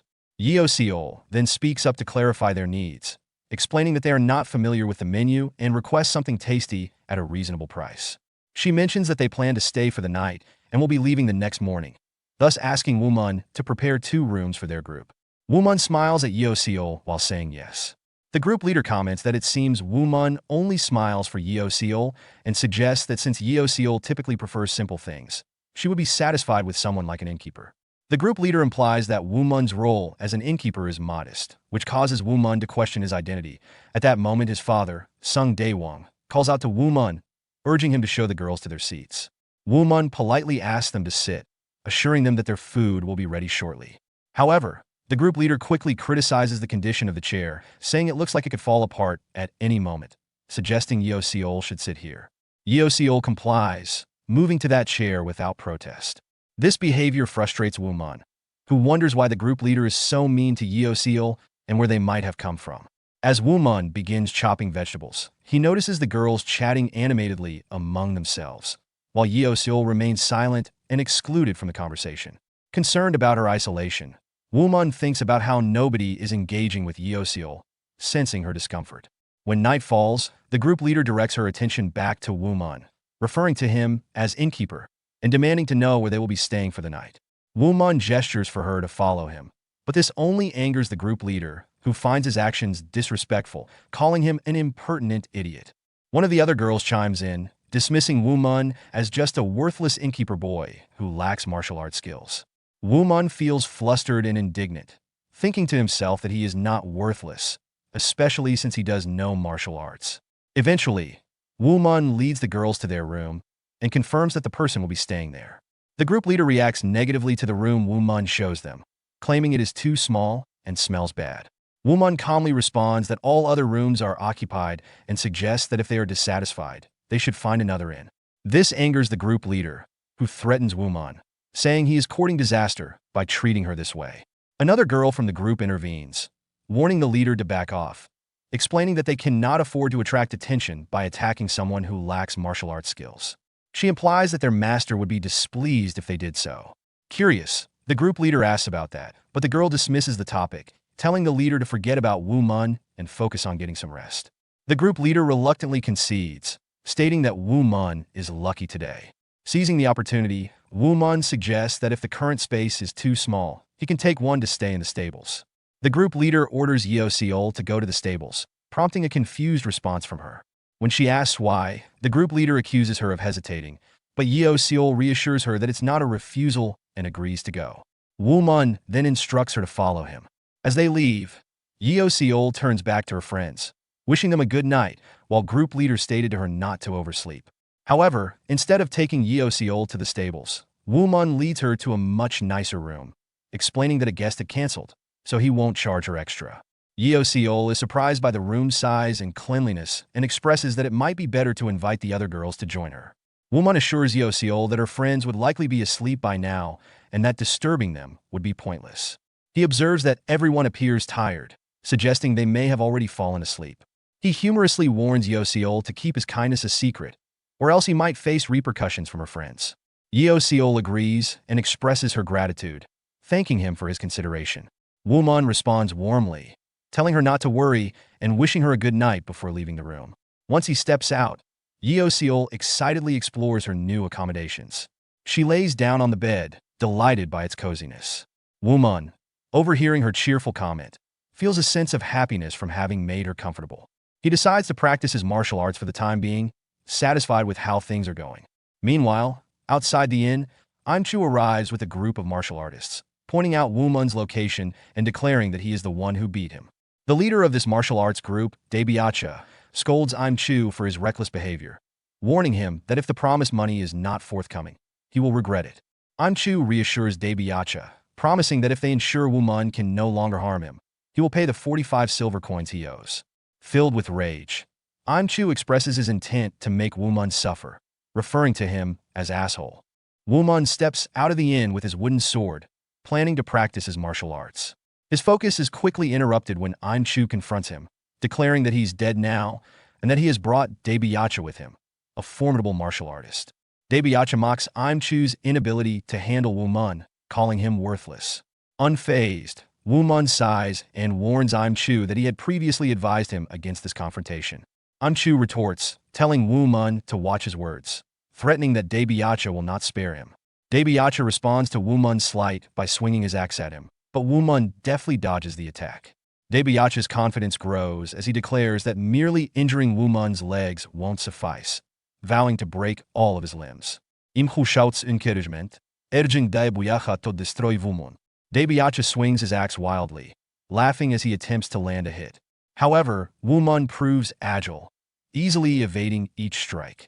Daebiacha is baffled, likening Woo Mun's movements to that of a mudfish, unable to understand how he can dodge so effortlessly.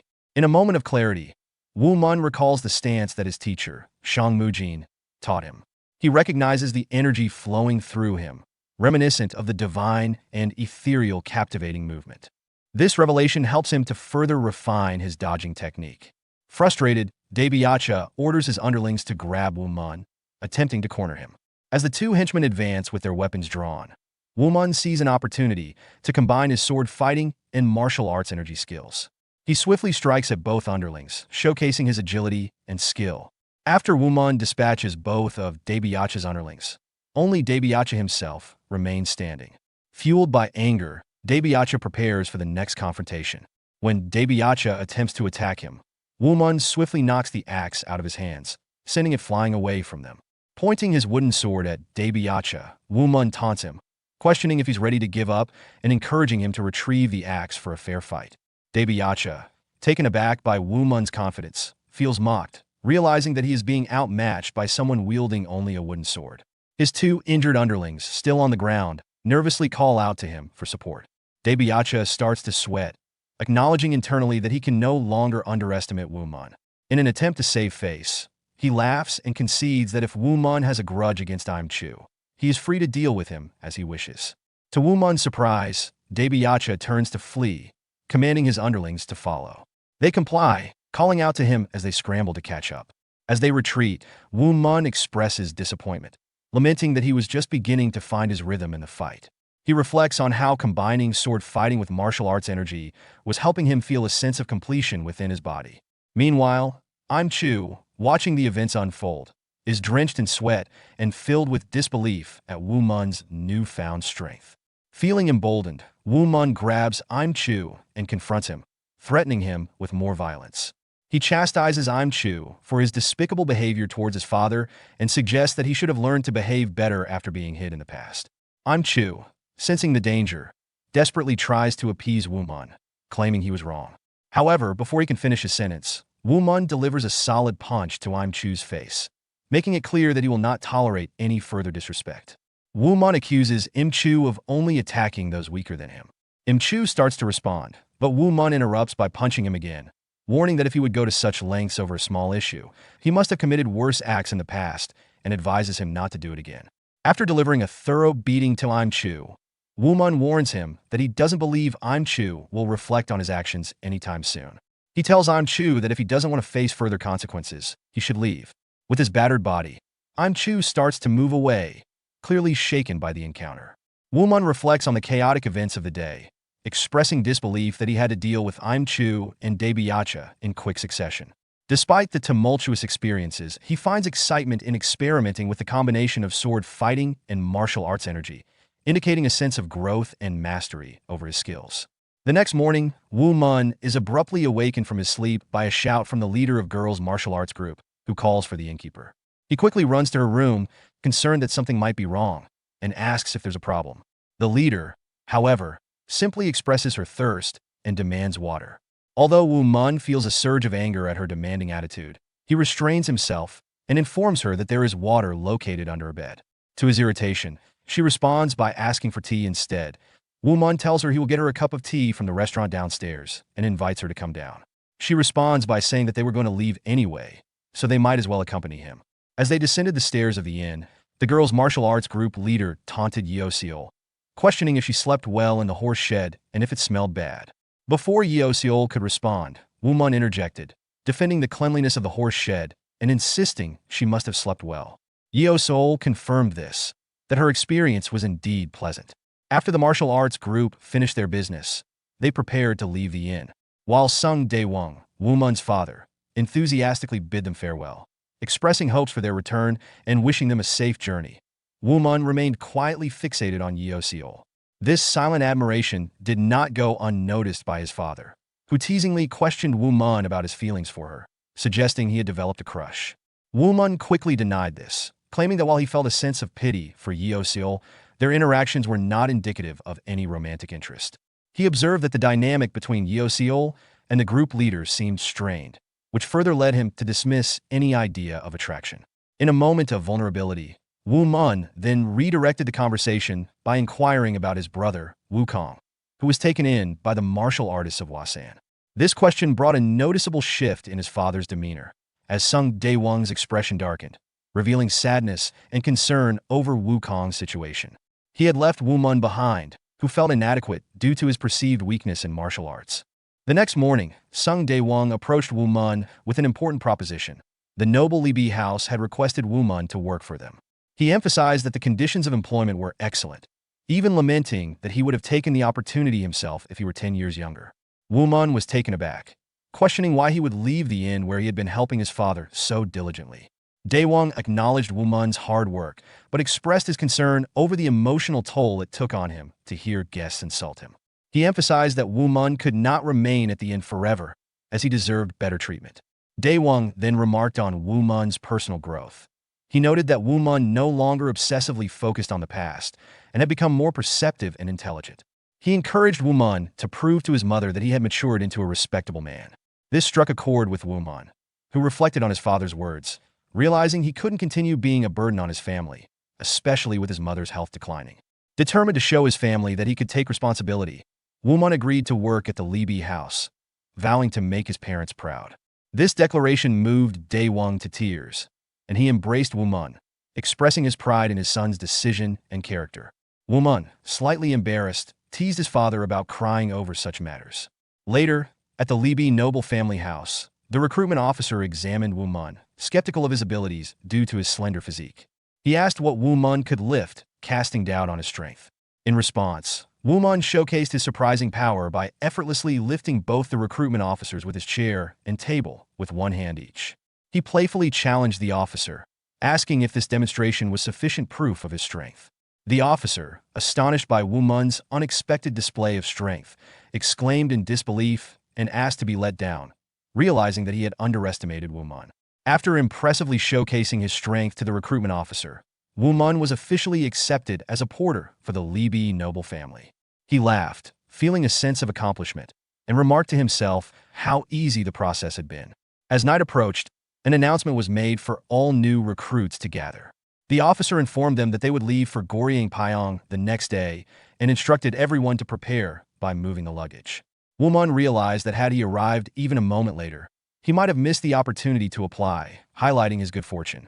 Among the other porters was Mr. Seo, who addressed Woo Mun directly, reminding him to keep up on the long journey ahead. Woo Mun acknowledged him respectfully. As he surveyed the area, he noticed Yun Si-hyun, the young lady he had met at the inn, along with a companion. He expressed curiosity about the identity of the person accompanying her. Mr. Seo explained that the individual was from the Kunlun faction, a well-known martial arts group, and was there to accompany Yun Si-hyun to Goryeo.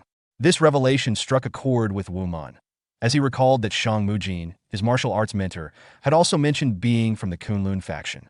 This connection piqued his interest and raised questions about the nature of Yun Si-hyun's journey. Curious about why Yun Si-hyun would need protection from a martial artist, Woo Mun wondered if the road to Goryeo was particularly dangerous. This concern lingered in his mind as he returned to the inn, eager to share the news of his new job and the day's events with his mother. But his mother, Baek Jin, expressed her concerns about the upcoming journey to Goryeo. She worried that the trip could be dangerous and suggested that he wait until they returned before starting work. Woo Mun reassured her, explaining that the porters would receive extra pay for accompanying the noble family on the trip. Despite his assurances, Baek Jin remained anxious. Woo Mun attempted to ease her worries by mentioning that many factions, including the prestigious Wasan faction, would gather in Goryang Pyong, allowing him a chance to reunite with his brother, Wukong. His mother's concern began to dissipate as she realized he might finally see his brother soon. However, she asked him to promise that he wouldn't get into fights like his father and brother had in the past, which had caused her much anxiety. Sung Daewung, Woo Mun's father, chimed in to defend himself, stating that he no longer engaged in fights. Woo Mun laughed at their banter and reassured his mother that he would avoid conflict, urging her to stop worrying and to take care of herself while he was away, with a promise to return soon. The Libi noble family departed for Seoul. Their entourage consisted of close to 250 men. Their numbers were so great that nobody would believe that this was a family losing its standing. This was the last chance for this family to take a chance upon fate and emphasize their strength. As Woo Mun continued his work as a porter, he was feeling energetic and enthusiastic about his new job. Mr. Seo, one of his fellow porters, remarked on Woo Mun's lack of fatigue and sweat, attributing it to his excitement about working for the nobility and earning money for the first time. Their light-hearted conversation highlighted the youthful vigor that Woo Mun had, and it became evident that he was enjoying his new role. As night approached, an announcement was made to set up camp for the night, prompting Mr. Seo to request water. This led to a chorus of demands from the other porters, all wanting Woo Mun to serve them. In good spirits, Woo Mun decided to fetch a large bucket of water to accommodate everyone's requests. Meanwhile, at Yun Si-hyen's tent, a girl expresses her increased confidence with Yu Mun Kwang accompanying her to Kunlun. Yu Mun Kwang responds that it is an honor to accompany her. One girl comments on his humility despite being in the Kunlun sect, while the atmosphere in the tent was light, with the other girls playfully teasing Yu Mun Kwang about his humility, which he dismissed internally, knowing he was in a favorable position.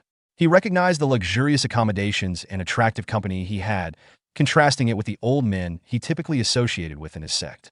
Yu Mun Kwang's thoughts turned more possessively toward Yun Si-hyen, reflecting on how she was a hidden gem from a small village. He set his sights on winning her over during their journey, seeing the next 4 days as an opportunity to make her his. Then one of the girls noticed Woo Mun outside and exclaimed that she didn't recognize him. The other girl commented on Woo Mun's youth and impressive physique, implying he looked fit and healthy. Yu Mun Kwang, overhearing this, felt a surge of jealousy. He was taken aback by the attention Woo Mun was receiving, thinking it inappropriate for someone like him, a mere porter, to strip down without regard for their surroundings. The sight of Woo Mun drawing attention made Yu Mun Kwang seethe, especially since he noticed Yun Si-hyen, the noble lady he was interested in, also looking at Woo Mun with curiosity. The thought that she, too, was captivated by the young porter fueled his anger and insecurity. The other girls, amused by the unfolding scene, teased about how even the noble lady couldn't seem to take her eyes off Woo Mun. Unbeknownst to them, Yun Si-hyen was contemplating the impressive physique of Woo Mun, realizing he might have potential as a martial artist despite her initial belief that he hadn't trained in martial arts. Feeling overshadowed and desperate to regain control of the situation, Yu Mun Kwang decided to act. He took a needle from his pocket, a weapon known as the piercing and maiming nail, and threw it toward Woo Mun with malicious intent. His thoughts revealed his plan, to injure Woo Mun severely enough to ensure he would be disabled for life, all while the women looked on, ensuring that Woo Mun's downfall would occur in front of them. Mun sensed the incoming needle and quickly nullified the attack with his hand. Yu Mun Kwang was shocked by Woo Mun's ability to effortlessly counter the strike, muttering in disbelief, "No, how is this possible?" When the girls nearby noticed his reaction and asked if something was wrong, Yu Mun Kwang brushed it off, but his thoughts betrayed his fear. He wondered how a lowly porter like Woo Mun could nullify such a skilled attack, and began to question who Woo Mun really was. Though Woo Mun didn't know who had thrown the needle, he glanced in Yu Mun Kwang's direction, causing him to panic. Yu Mun Kwang, frightened, thinks Woo Mun must be a martial arts master, but Woo Mun casually dismisses the situation, muttering in annoyance about who threw that, finding it amusing. This only deepened Yu Mun Kwang's fear, convinced that Woo Mun knew exactly what he had done. Later that night, as everyone slept, Woo Mun slipped away from the camp with his sword. Despite feeling exhausted from the day's errands, he saw this quiet moment as an opportunity to practice his swordsmanship. He remarked to himself, he can finally rest now.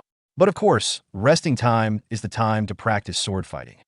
Woo Mun had made a habit of regularly practicing his sword fighting, even for short periods. He found the practice of sword fighting and martial arts to be invigorating, both mentally and physically. As he swung his sword, He could feel his muscles, strengthened by the consistent practice, becoming more relaxed. After a few swings, he felt his body loosening up and his mind refreshed, ready for more challenges ahead. Late at night, Woo Mun was diligently practicing his sword fighting when Baek Sang-gun, a man wearing a yellow bandana, appeared behind him, applauding his skills.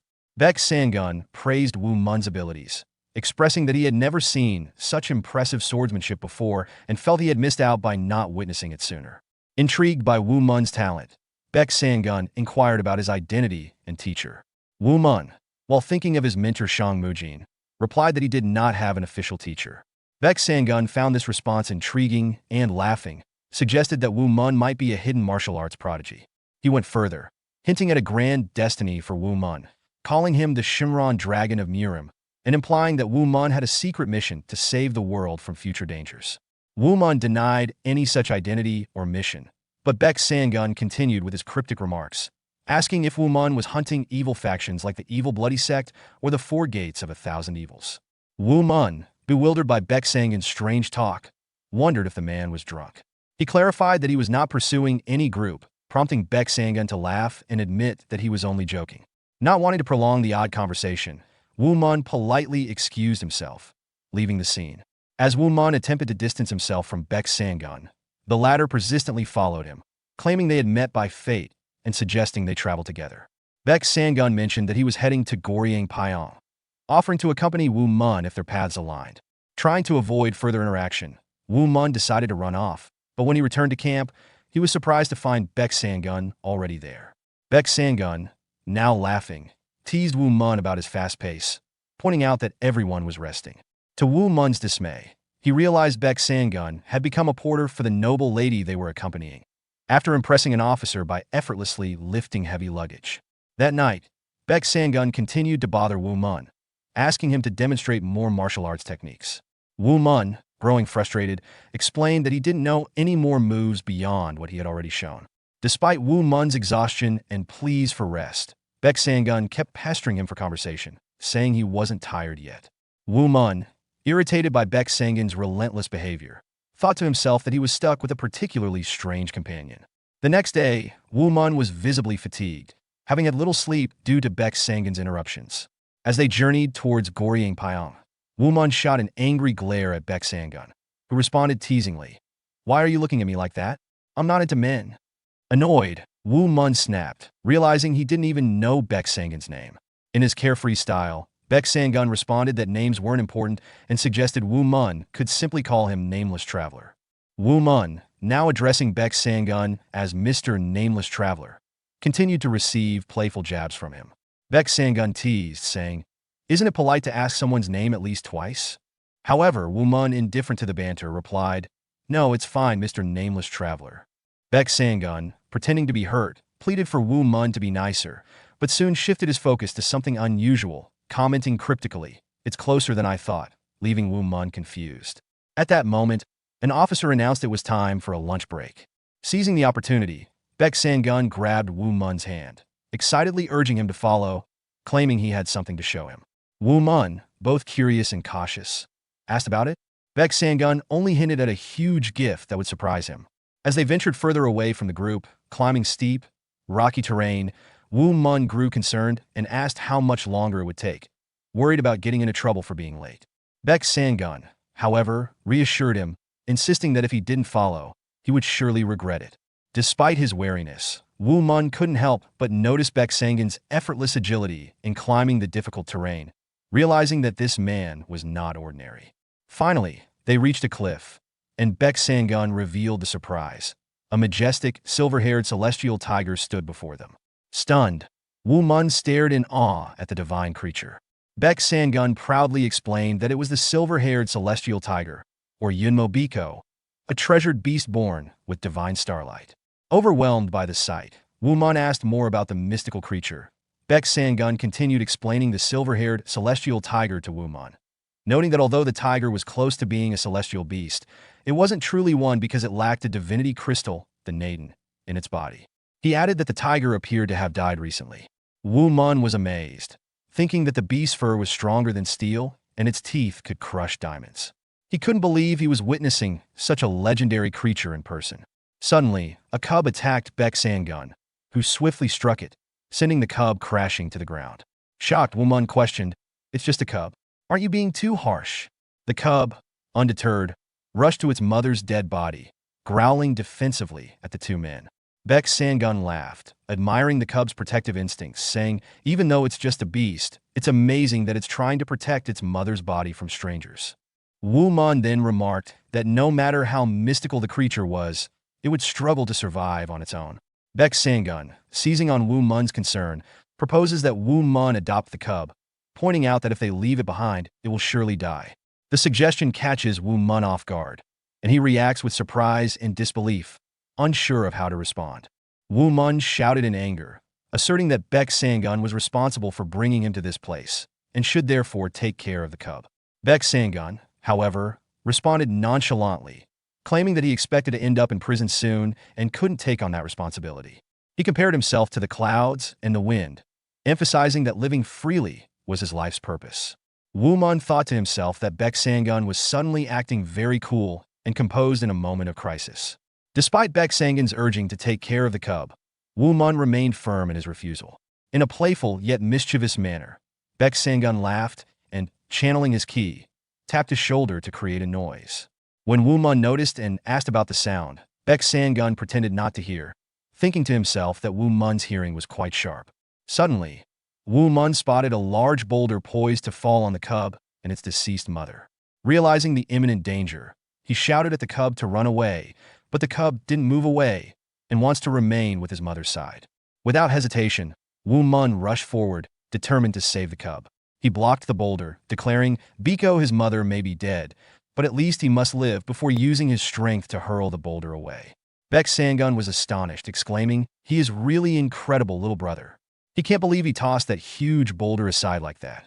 He then explained that the female silver-haired celestial tiger typically dies after giving birth to 3 cubs, and this cub was the third one. Baek Sang-gun noted that the third cub is said to be the strongest of the litter, but since it loses its mother immediately after birth, its chances of survival are very low. He concluded that if Woo Mun hadn't intervened, the cub would likely have died. Woo Mun confronts Baek Sang-gun, suspecting him of orchestrating the earlier event involving to the cub. Baek Sang-gun expresses a desire for Woo Mun not to judge him too harshly, explaining that his actions were motivated by concern for him. He emphasizes that he did what he did for his benefit, specifically mentioning the Yunmo Biko, which he implies is no ordinary beast. His statement suggests that the creature possesses significant power, which the Woo Mun may not fully understand. Baek Sang-gun's intention is to help the listener recognize his own potential and strength. As Woo Mun looks at the cub of the Yunmo Biko, he grapples with a deep sense of responsibility and emotional conflict. He realizes he is not in a position to care for the cub and prioritizes his obligations to his parents over his personal feelings.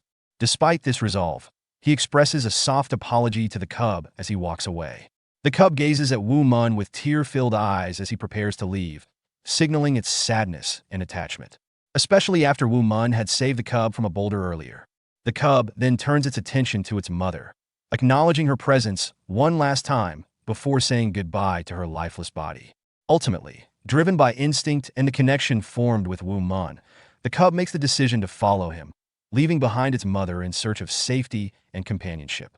Baek Sang-gun, watching from a distance, reassures the cub's mother that he has entrusted her child to someone reliable. Later, at the camp, Baek Sang-gun mocks Woo Mun for abandoning the cub, but Woo Mun reveals that the cub, who had hidden itself in his dress. His frustration surfaces as he confronts Baek Sang-gun, feeling trapped by the cub's persistence in following him. Woo Mun's frustration with Baek Sang-gun escalates as he contemplates physical retaliation against Baek's mockery. Baek Sang-gun finds amusement in Woo Mun's irritation and points out that it seems Woo Mun has decided to take responsibility for raising the Yunmo Biko cub.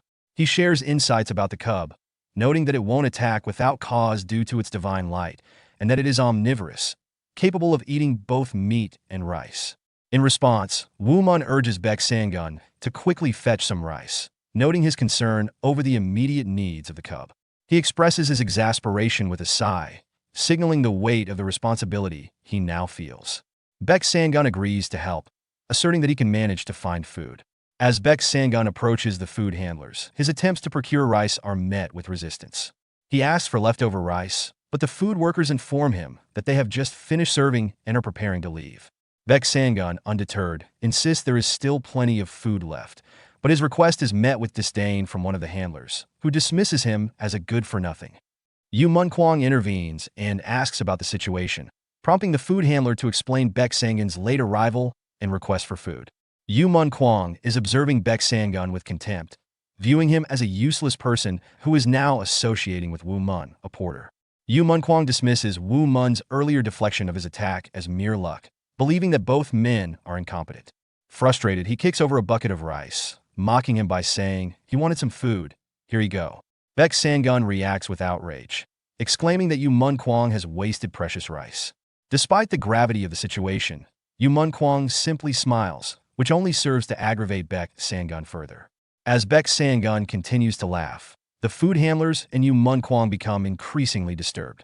The food handler expresses disbelief at Baek Sang-gun's boldness in acting this way in front of someone of Yu Mun-kwang's stature. However, Baek Sang-gun's laughter reaches a fever pitch, resulting in a surreal reaction. Both the food handler and Yu Mun-kwang start bleeding from their ears, nose, and mouth, ultimately collapsing in agony and pleading for him to stop. Baek Sang-gun remarked that it had been 100 years since he experienced such treatment, expressing that he found it genuinely enjoyable and entertaining. Baek Sang-gun picks up a rice ball from the ground, which symbolizes the waste from the earlier chaos caused by Yu Mun-kwang. In a tone of feigned modesty, Baek Sang-gun states that he will accept the rice with gratitude and take his leave. Meanwhile, Yu Mun-kwang kneels on the ground, visibly shaken and drenched from the pressure exerted by Baek Sang-gun's earlier display of power. Overwhelmed, he questions the identity of Baek Sang-gun, labeling him an absolute terror, and expressing disbelief at the existence of such a skilled martial artist who appears to be over 100 years old. As Baek Sang-gun walks away, he encounters Woo Mun and asks did he see that? To which Woo Mun responds affirmatively. Baek Sang-gun then reflects on their journey, suggesting that he no longer needs to pursue Woo Mun closely. He mentions they are nearing Goryangpyeong and invites Woo Mun to follow him, hinting at the importance of the knowledge he has to share. Later, Baek Sang-gun inquires if Woo Mun was startled by the earlier incident. Woo Mun acknowledges that he has been aware of Baek Sang-gun's extraordinary nature since their trip up the mountain. Baek Sang-gun expresses admiration for Woo Mun's insight, calling him incredible and implying that he wasn't as perceptive at that age. Curious about Woo Mun's ambitions, Baek Sang-gun asks about his dreams. Woo Mun reflects on his desire to earn a lot of money to care for his sick mother, revealing a sense of duty and responsibility. Baek Sang-gun, however, pushes deeper, questioning whether this aim truly reflects Woo Mun's personal aspirations. He observes that while taking care of his mother is commendable, it does not encompass Woo Mun's own dreams or future. This prompts Woo Mun to introspect, leading him to question his own desires and goals. Baek Sang-gun then bluntly states that he perceives Woo Mun as lacking direction, suggesting that he is merely cruising through life. Woo Mun begins to reflect deeply on Baek Sang-gun's earlier words, realizing that he has never truly contemplated what he wants to achieve in life or set any clear goals. He feels as though he is confined by the illusions of his past, particularly influenced by a painting that has significantly impacted his life and perceptions. Baek Sang-gun surprises Woo Mun with a question about whether he aspires to become like him. This unexpected inquiry takes Woo Mun by surprise. His immediate reaction is one of confusion, prompting him to seek clarification. Baek Sang-gun explains his philosophy of life, stating that he is the only person in the Murim martial arts community who lives without any particular thoughts or goals. He describes himself as drifting aimlessly like a cloud, emphasizing his unique approach to existence, an existence free from the burdens of ambition and structure. He claims to be a pioneer of living thoughtlessly in the Murim, attributing this perspective to his advanced age. He hands Woo Mun a manual, downplaying its significance. When Woo Mun examines the manual and realizes it is the complete guide to martial arts, he is taken aback, exclaiming his disbelief at receiving such a valuable resource. Baek Sang-gun reassures him, reiterating his philosophy of living freely.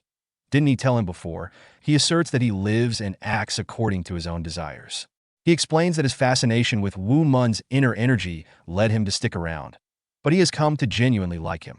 He clarifies that the manual does not contain any secret or complex martial arts techniques. Instead, it details the fundamental principles of martial arts, which he believes will be beneficial to Woo Mun if he takes the time to read it. Grateful for the gift, Woo Mun expresses his thanks, but also poses a question about enhancing his martial arts skills. Do we know how one can focus their inner energies onto their hand or their sword to make it stronger and make it light up? Baek Sangun acknowledges the question and affirms Woo Mun's intent to learn how to materialize his powers. Woo Mun confirms this desire, emphasizing his eagerness to understand and control his abilities. Baek Sangun conveys to Woo Mun the importance of practical demonstration over mere explanation when it comes to mastering martial arts techniques. He stresses that enhancing control over one's energy is crucial for success. Acknowledging his own nature, he candidly admits he is not very kind, indicating that he will only demonstrate the technique once, urging Woo Mun to memorize it carefully. Baek Sangun believes that Woo Mun's concentration skills will allow him to grasp the technique easily. Baek Sangun begins by explaining the fundamentals of focusing energy. The easiest thing is to concentrate your energies onto an object. He elaborates that once enough energy is accumulated, it will overflow and manifest outwardly. However, he warns that this process is akin to pouring water into a broken pot, meaning that without proper containment and control, real strength cannot be effectively demonstrated. He emphasizes the necessity of careful regulation to prevent wasteful spillage of inner energy. As Woo Mun practices and hones his control, Baek Sangun assures him that he will be able to channel his energy into objects for longer durations. This ability will ultimately enable him to manifest weapons and improve his swordsmanship. To illustrate his point, Baek Sangun prepares to demonstrate the technique. Woo Mun watches in awe as Baek Sangun focuses his previously scattered energy into a single point, transforming it into the shape of a sword. Overwhelmed by the sight, Woo Mun thinks to himself, "Wow." He wants to try too, expressing his eagerness to replicate the feat. Baek Sangun then provides a critical warning. While attempting to compress energy to form a sword, it is possible for the energy to break. Therefore, he stresses the importance of protecting the sword's integrity while trying to emulate it with one's energy. He reassures Woo Mun that if the sword is strong and well-made, he should have less to worry about during the process. Woo Mun acknowledges Baek Sangun's advice and mentally prepares to apply this newfound knowledge. After the demonstration and guidance, Baek Sangun announces his intention to leave. Woo Mun calls out to Baek Sangun just as he is about to leave, asking him to share his name. Baek Sangun introduces himself, saying, "My name is Baek Sangun. We'll run into each other quite often." Woo Mun is taken aback upon hearing this name, indicating its significance. Before leaping away, Baek Sangun reminds Woo Mun that in the Murim, it is forbidden to reveal one's magong, inner energy, to others, cautioning him that not everyone would be as open as he has been. Once Baek Sangun departs, the realization hits Woo Mun like a wave. He recognizes Baek Sangun as Jonghuang Baek Sangun, one of the Kian Mapalwang, which means he is one of the 9 greatest warriors in the world. This acknowledgement of Baek Sangun's legendary status overwhelms Woo Mun, who reflects on the honor of having received guidance from such a renowned figure. He recalls that he was also assisted by Guayachengmi Jiangheng, another significant warrior, further emphasizing the magnitude of the people he has encountered. With the understanding of Baek Sangun's identity, Woo Mun anticipates the possibility of meeting both him and Guayachengmi at Goryangpong during their journey. As he contemplates this, Woo Mun dedicates himself to studying the complete guide to martial arts. He immerses himself in learning about Nagong, inner energy, and Hyoldo, the pathways through which energy flows, discovering that the concepts he had learned from a significant painting align perfectly with the principles outlined in the manual. This realization fills him with awe regarding the mysterious nature of Hyoldo. Suddenly, a guard approaches Woo Mun and asks if he is Song Woo Mun. Upon confirmation, the guard informs him that Mistress Yun Si-hyun has requested his presence. This announcement piques Woo Mun's curiosity, and he wonders why she would want to see him. When they arrive at Yun Si-hyun's location, the guard announces his arrival. He has brought him. Yun Si-hyun expresses gratitude to the guard and turns her attention to Woo Mun. She explains him why he has been called, explaining that the horse carriage driver has fallen ill and can no longer fulfill his duties. She requests Woo Mun to take the driver's place. Woo Mun is surprised yet excited at this unexpected opportunity. The thought of driving for Yun Si-hyun feels like an honor to him. As Woo Mun readies himself to serve as Yun Si-hyun's chariot driver, he reflects on her interest in him, contemplating whether it might be connected to his recent encounter with Baek Sangun. However, he quickly dismisses this notion, reasoning that it was unlikely anyone in Murim could recognize Baek Sangun's identity, as he had only learned it through Baek Sangun's own disclosure. In a surprising turn, Yun Si-hyun asks for his name, catching Woo Mun off guard. He responds, "My name is Song Woo Mun." This prompts her to inquire about the meaning behind his name. Woo Mun explains that it translates to having foolish questions, a name bestowed upon him by a scholar who once stated therein. Intrigued, Yun Si-hyun questions why the scholar would give him such a name. Woo Mun elaborates, sharing that it signifies a sense of foolishness and ignorance, emphasizing the value of asking questions and making repeated efforts to understand deeper truths. Yun Si-hyun acknowledges the significance of asking seemingly silly questions in the pursuit of wisdom, yet she also warns that not all foolish inquiries will yield meaningful insights, raising the concern. What if they are mere silly questions? Woo Mun agrees, responding, "Exactly. However, I can only strive to be the Woo Mun, the silly question, that can ascend to enlightenment." Yun Si-hyun recognizes Woo Mun's journey from foolishness to wisdom, noting that while he may have lived as a fool for a long time, his growth indicates he has surpassed much of his previous ignorance. Woo Mun feels grateful for her kind words and reflects on her warmth, which contrasts with his initial impressions of her demeanor. Feeling a newfound sense of camaraderie, Woo Mun bravely asks Yun Si-hyun if she has a dream. Her expression shifts to one of somberness as she shares her aspiration to take control of her own life and make independent decisions. She articulates a desire to become the owner of her own destiny. Woo Mun reflected on her dream of becoming the owner of her own life, noting that it is a desire shared by many. Yun Si-hyun, however, expressed doubt about the feasibility of her dream, stating that it felt absurdly unreal. She shared that her current wish was for her father, who lay in a coma, to wake up and for her family's declining status to be restored. She added that she hoped for success on their journey to Seoul, showcasing her deep emotional investment in her family's well-being. Resonating with her sentiments, Woo Mun shares that his own mother is also ill, emphasizing the similarities in their situations. Yun Si-hyun responds with empathy, comments that they are very similar, which establishes a bond between them, grounded in their shared struggles. Their conversation is interrupted when the wagon hits a rock, causing it to shake. In that moment, a little tiger cub, hidden in Woo Mun's clothes, leaps onto his shoulder. Yun Si-hyun is delighted and curious about a cute creature, asking if it's a tiger and inquiring about its origins. Her excitement is palpable, and the cub's stomach growls, underscoring its hunger. Woo Mun explains that he found the cub while walking in the mountains a few days prior. He tells her it had recently lost its mother and was alone, invoking a sense of concern for the cub's well-being. Yun Si-hyun, clearly fond of the animal, asks what it primarily eats, and Woo Mun reassures her that the cub can eat anything. She responds promptly by offering it some food, reflecting her nurturing nature. As they continue their journey, the atmosphere shifts when the guard announces their arrival at Goryangpyeong. Woo Mun looks around in awe, exclaiming, "Finally they arrived. Wow, it's enormous. Just a few moments ago, they were surrounded by vast plains, and here we are among massive crowds of people."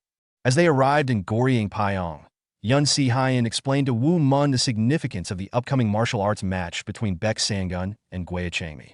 She highlighted how renowned both figures were, emphasizing the gravity of the event that had drawn countless strong warriors and spectators to witness the confrontation. "It's a rare opportunity to see a match between the two greatest masters," she noted, suggesting that it was only natural for the best to gather for such a momentous occasion. Woo Mun reflected on Baek Sang-gun, recalling their previous encounters and considering him an extraordinary person, albeit an uninvited traveler. He felt conflicted about whom to cheer for, recognizing that even though he hadn't met Gwae Changmi, he owed his life to him. After their conversation, Yun Si-hyun handed the cub back to Woo Mun and informed him that their party would only be staying in Goryangpyeong for 2 days, allowing him some free time to explore. She expresses his fondness for a creature and asks Woo Mun for its name. Woo Mun admits he hasn't chosen one yet. Yun Si-hyun proposes the name Becca, meaning white tooth. Woo Mun questions this, seeking clarification, and Yun Si-hyun reasons because the creature's fur is white. However, Woo Mun then jumps off the carriage, suggesting that the name should actually be Una, meaning silver tooth, as he has heard that the creature's fur will change to a grayish color when it matures. Yun Si-hyun accepted this name, appreciating its appropriateness for the cub's future appearance. She expressed her gratitude before taking her leave. As he walked away, guard Jo Moo-jae inquired about Yun Si-hyun's interest in Woo Mun, questioning why she had taken a liking to the innkeeper boy. Yun Si-hyun responded that it was merely a casual conversation with a bright-eyed person, intended to relieve some of her anxiety. Jo Mu-jae asks about a person with bright eyes, referring to Woo Mun, prompting Yun Si-hyun to express her newfound sense of ease, attributing it to that individual. She reflects on the importance of not allowing others to undermine her because of her gender, emphasizing the need for confidence. Yun Si-hyun is determined to pursue a deal that would help the Lee family regain its previous standing and restore its former glory. In stark contrast, Woo Mun was overwhelmed by the vibrant, chaotic atmosphere of Goryeo. It was his first experience in such a bustling city, and he found himself lost amid the crowd. He don't know where to look. His excitement quickly turned to confusion and anxiety when two women approached him, each vying for his attention. One flirtatiously invited him to join her, while the other claimed him first, calling him master. Flustered by their advances, Woo Mun was left bewildered, asking what they were doing. In the midst of this commotion, Woo Mun caught sight of his brother, Woo Kong, who immediately turned away upon seeing him. This reaction puzzled Woo Mun, as he wondered why his brother appeared eager to avoid him. Meanwhile, Woo Mun faced criticism from fellow students of the Wasan martial arts sect, who accused him of tarnishing the warrior's reputation by associating with courtesans. Suddenly, a figure in a black cloak strode past, drawing the attention of Woo Kang's group. One of the students recognized him as Gweang Changmi Jiangheng, a feared and renowned warrior. He warned the others not to provoke him, as his wrath was known to be deadly. This recognition instilled a sense of dread in Woo Kong, who felt both fear and awe at the sight of such a powerful figure, reflecting on how Gweang Changmi lived up to his formidable reputation. As Gweang Changmi stopped directly in front of Woo Mun, it shocked Woo Kong, who wondered why such a fearsome warrior would pause before his brother. Still unaware of the tension, Woo Mun innocently asked, "Who is he?" This intensified Woo Kang's anxiety. He feared that Gweang Changmi might punish Woo Mun for engaging with the courtesans, recalling ominous tales of warriors who had faced dire consequences for similar actions. The atmosphere thickened with tension as Gweang Changmi stared intently at Woo Mun, leaving everyone in a state of suspense, anxious about the impending interaction and its potential fallout. Woo Kong is confused and frustrated as he notices his brother, Woo Mun, in a place he never expected, observing him nervously as he interacts with Gweang Changmi. Woo Kong wonders why his brother is there, his thoughts filled with suspicion and annoyance, especially since Woo Mun had been causing trouble at home. As Gweang Changmi raises his hand, Woo Kong fears getting involved, knowing the consequences could be deadly. Despite his concerns, Woo Mun remains focused on Gweang Changmi, who then unexpectedly acknowledges him, saying he's curious to see what Woo Mun will become in the future. Woo Mun, confused by the comment, asks for clarification, and at that moment, Woo Kong freezes, trying to understand Gweang Changmi's intentions. Woo Mun, realizing the identity of the man before him, nervously asks if he is, in fact, Gweang Changmi, to which Gweang Changmi responds cryptically, suggesting that they cannot speak freely due to the number of onlookers. Woo Mun, still anxious, thanks Gweang Changmi for saving his life. Gweang Changmi dismisses it as no big deal, walking away and leaving Woo Mun to reflect on the strange encounter. As Gweang Changmi walks off, the crowd murmurs, speculating about the connection between him and Woo Mun. Some are confused about why Woo Mun seemed to act like he knew Gweang Changmi personally, while others suggest that Woo Mun might have simply been warned to stay away from the red light district. Meanwhile, Woo Kong remains frustrated and perplexed. He initially thought there was more to the situation, but soon realizes that he had worried for nothing.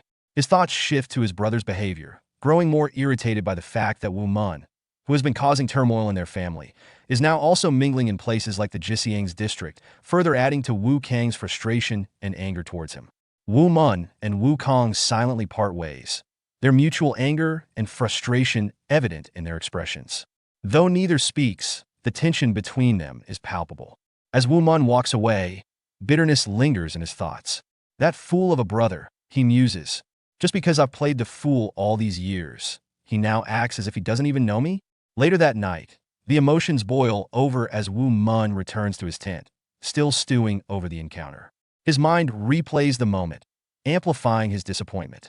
Song Woo Kong, that jerk. I wanted to see him for so long, and this is how he treats me? Can't even acknowledge me in public? Sure, I was weak and made mistakes, but still, his frustration peaks as he punches his mat and shouts, "That was cruel of him."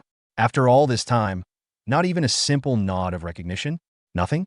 Feeling defeated, he mutters, "I don't know. Maybe I should just sleep." But sleep doesn't come easily. Woo Mun sits up abruptly, determination replacing his earlier despair. No, this is no time to sleep. I need to change. I need to become the kind of brother Wukong can take pride in. Inspired by his newfound resolve, Woo Mun grabs the martial arts book given to him by Baek Sangun and slams it down in front of him. Letting out a deep breath, he clears his mind. Enough self-pity. Focus. Today, I met the person who saved my life. Someone so respected that he's at the center of attention here in Goryang Pyong. And he recognized me. That means something. I need to rise above my past. I'm not the fool I once was. Driven by purpose, Woo Mun flips through the book, absorbing its teachings. His mind churns with ideas. I only know a single inner-duty martial arts technique, one sword-fighting style, and a basic martial arts move. But what if I create my own techniques? He considers combining the methods he's learned so far. The strong wind movement would pair perfectly with Jang Beeb's palm techniques. I could call it storm winds of the palm. As his thoughts expand, so does his ambition. What about merging the torrential rain with the flying method? No, that would work better with a different approach. I could create something like the torrential rain flying movement. Woo Mun spends the entire night mentally creating the technique storm winds of the palm, using the Jangbia principles from the martial arts guide. His artistic background, developed from years of studying paintings, enables him to visualize and rehearse movements in his mind. Despite his dedication and focus, he struggles to fully master the technique before dawn. As morning breaks, the long-awaited showdown between Baek Sangun and Gwaeang Changmi draws a crowd, the atmosphere alive with anticipation and the steady rhythm of rolling drums. Amidst the spectators, Woo Mun stands in the crowd, reflecting on the significance of the day. Spotting his brother Wukong across the fighting stage, their eyes meet briefly. Woo Mun, still bitter, quickly looks away as though he hasn't seen him. The slight angers Wukong, who takes note of his brother's defiance. Meanwhile, Mu Jae updates Yun Si-hyun about their business failures, reporting that they were unable to make any profitable deals. Yun Si-hyun laments that even an appeal to the 15th-ranked fighter was rejected. She broods silently, frustrated by their declining fortunes, longing for someone willing to collaborate with her. She feels confident in her abilities to excel, but wonders how her family fell to such a low point. Her thoughts are interrupted as Gwaeang Changmi arrives, immediately capturing the crowd's attention. Gasps and excited murmurs ripple through the audience. There he is, Gwaeang Changmi. Look at that tussar silk. It's made from centuries-old silk thread. What a rare sight. I can't believe we're seeing him in person. This is unbelievable. But where is Baek Sangun? Why hasn't he shown up yet? The tension in the air thickens as the crowd eagerly awaits the clash between these two renowned figures. Woo Mun stands among the crowd, captivated by Gwaeang Changmi's presence. Even as Gwaeang Changmi remains still, Woo Mun can feel the overwhelming aura of his strength, silently radiating power. After a long hour of waiting, Baek Sangun finally makes his entrance. With his trademark confidence and a playful tone, he calls out to Gwaeang Changmi, "You! It's been ages, you little brat." The crowd erupts into whispers. Baek Sangun is finally here. Did he really keep Gwaeang Changmi waiting for an entire hour? How is he still so youthful at over 100 years old? Maybe once you've reached the absolute summit, age no longer matters. Despite the crowd's excitement, Woo Mun watches nervously, reflecting on Baek Sangun's demeanor. The unnamed traveler, no Baek Sangun. Even in such a critical situation, he remains so casual. Suddenly, Baek Sangun's gaze locks onto Woo Mun in the crowd. Without moving his lips, Woo Mun hears his voice directly in his mind. "So, you're here, little brother. This is a rare opportunity. Watch carefully. Focus on two things, distance and breath." Woo Mun freezes, stunned. I can hear Baek Sangun's voice in my head. Is this what thrill feels like? Baek Sangun continues his telepathic guidance. I will try to close the distance between us, while Gwaeang Changmi will attempt to disrupt my breathing and maintain space. Pay close attention. Our fight will be an invaluable lesson. Grateful and determined, Woo Mun thinks, understood. Thank you, Baek Sangun. Returning his focus to Gwaeang Changmi, Baek Sangun flashes a confident grin and taunts. All right, rookie. Are you ready to go? Gwaeang Changmi confidently declared that he was no longer a rookie, having achieved everything Baek Sangun once demanded of him. He claimed to have reached the absolute summit and gained a level of fame rivaling even the Keon Yupawang. Baek Sangun's thoughts drifted to a memory from decades ago, when Gwaeang Changmi, then a young and reckless fighter in his 20s, had been left gravely injured after a battle. Covered in blood, Guiyang Changmi had insisted he could still fight, despite his dire state. In that moment, Baek Sangun had questioned him, asking whether his naive and impulsive nature had changed. Guiyang Changmi had been like an anxious hedgehog, quick to lash out at anyone. Despite his injuries, Guiyang Changmi had stubbornly vowed to continue fighting. Baek Sangun, however, had dismissed him with a faint smile, saying that Guiyang Changmi would need to achieve the absolute summit and become as renowned as him before daring to challenge him again. Continuing the fight at that point, Baek Sangun had said, would mean lowering himself to Guiyang Changmi's level. Furious and humiliated, Guiyang Changmi had shouted after him, but Baek Sangun had already walked away.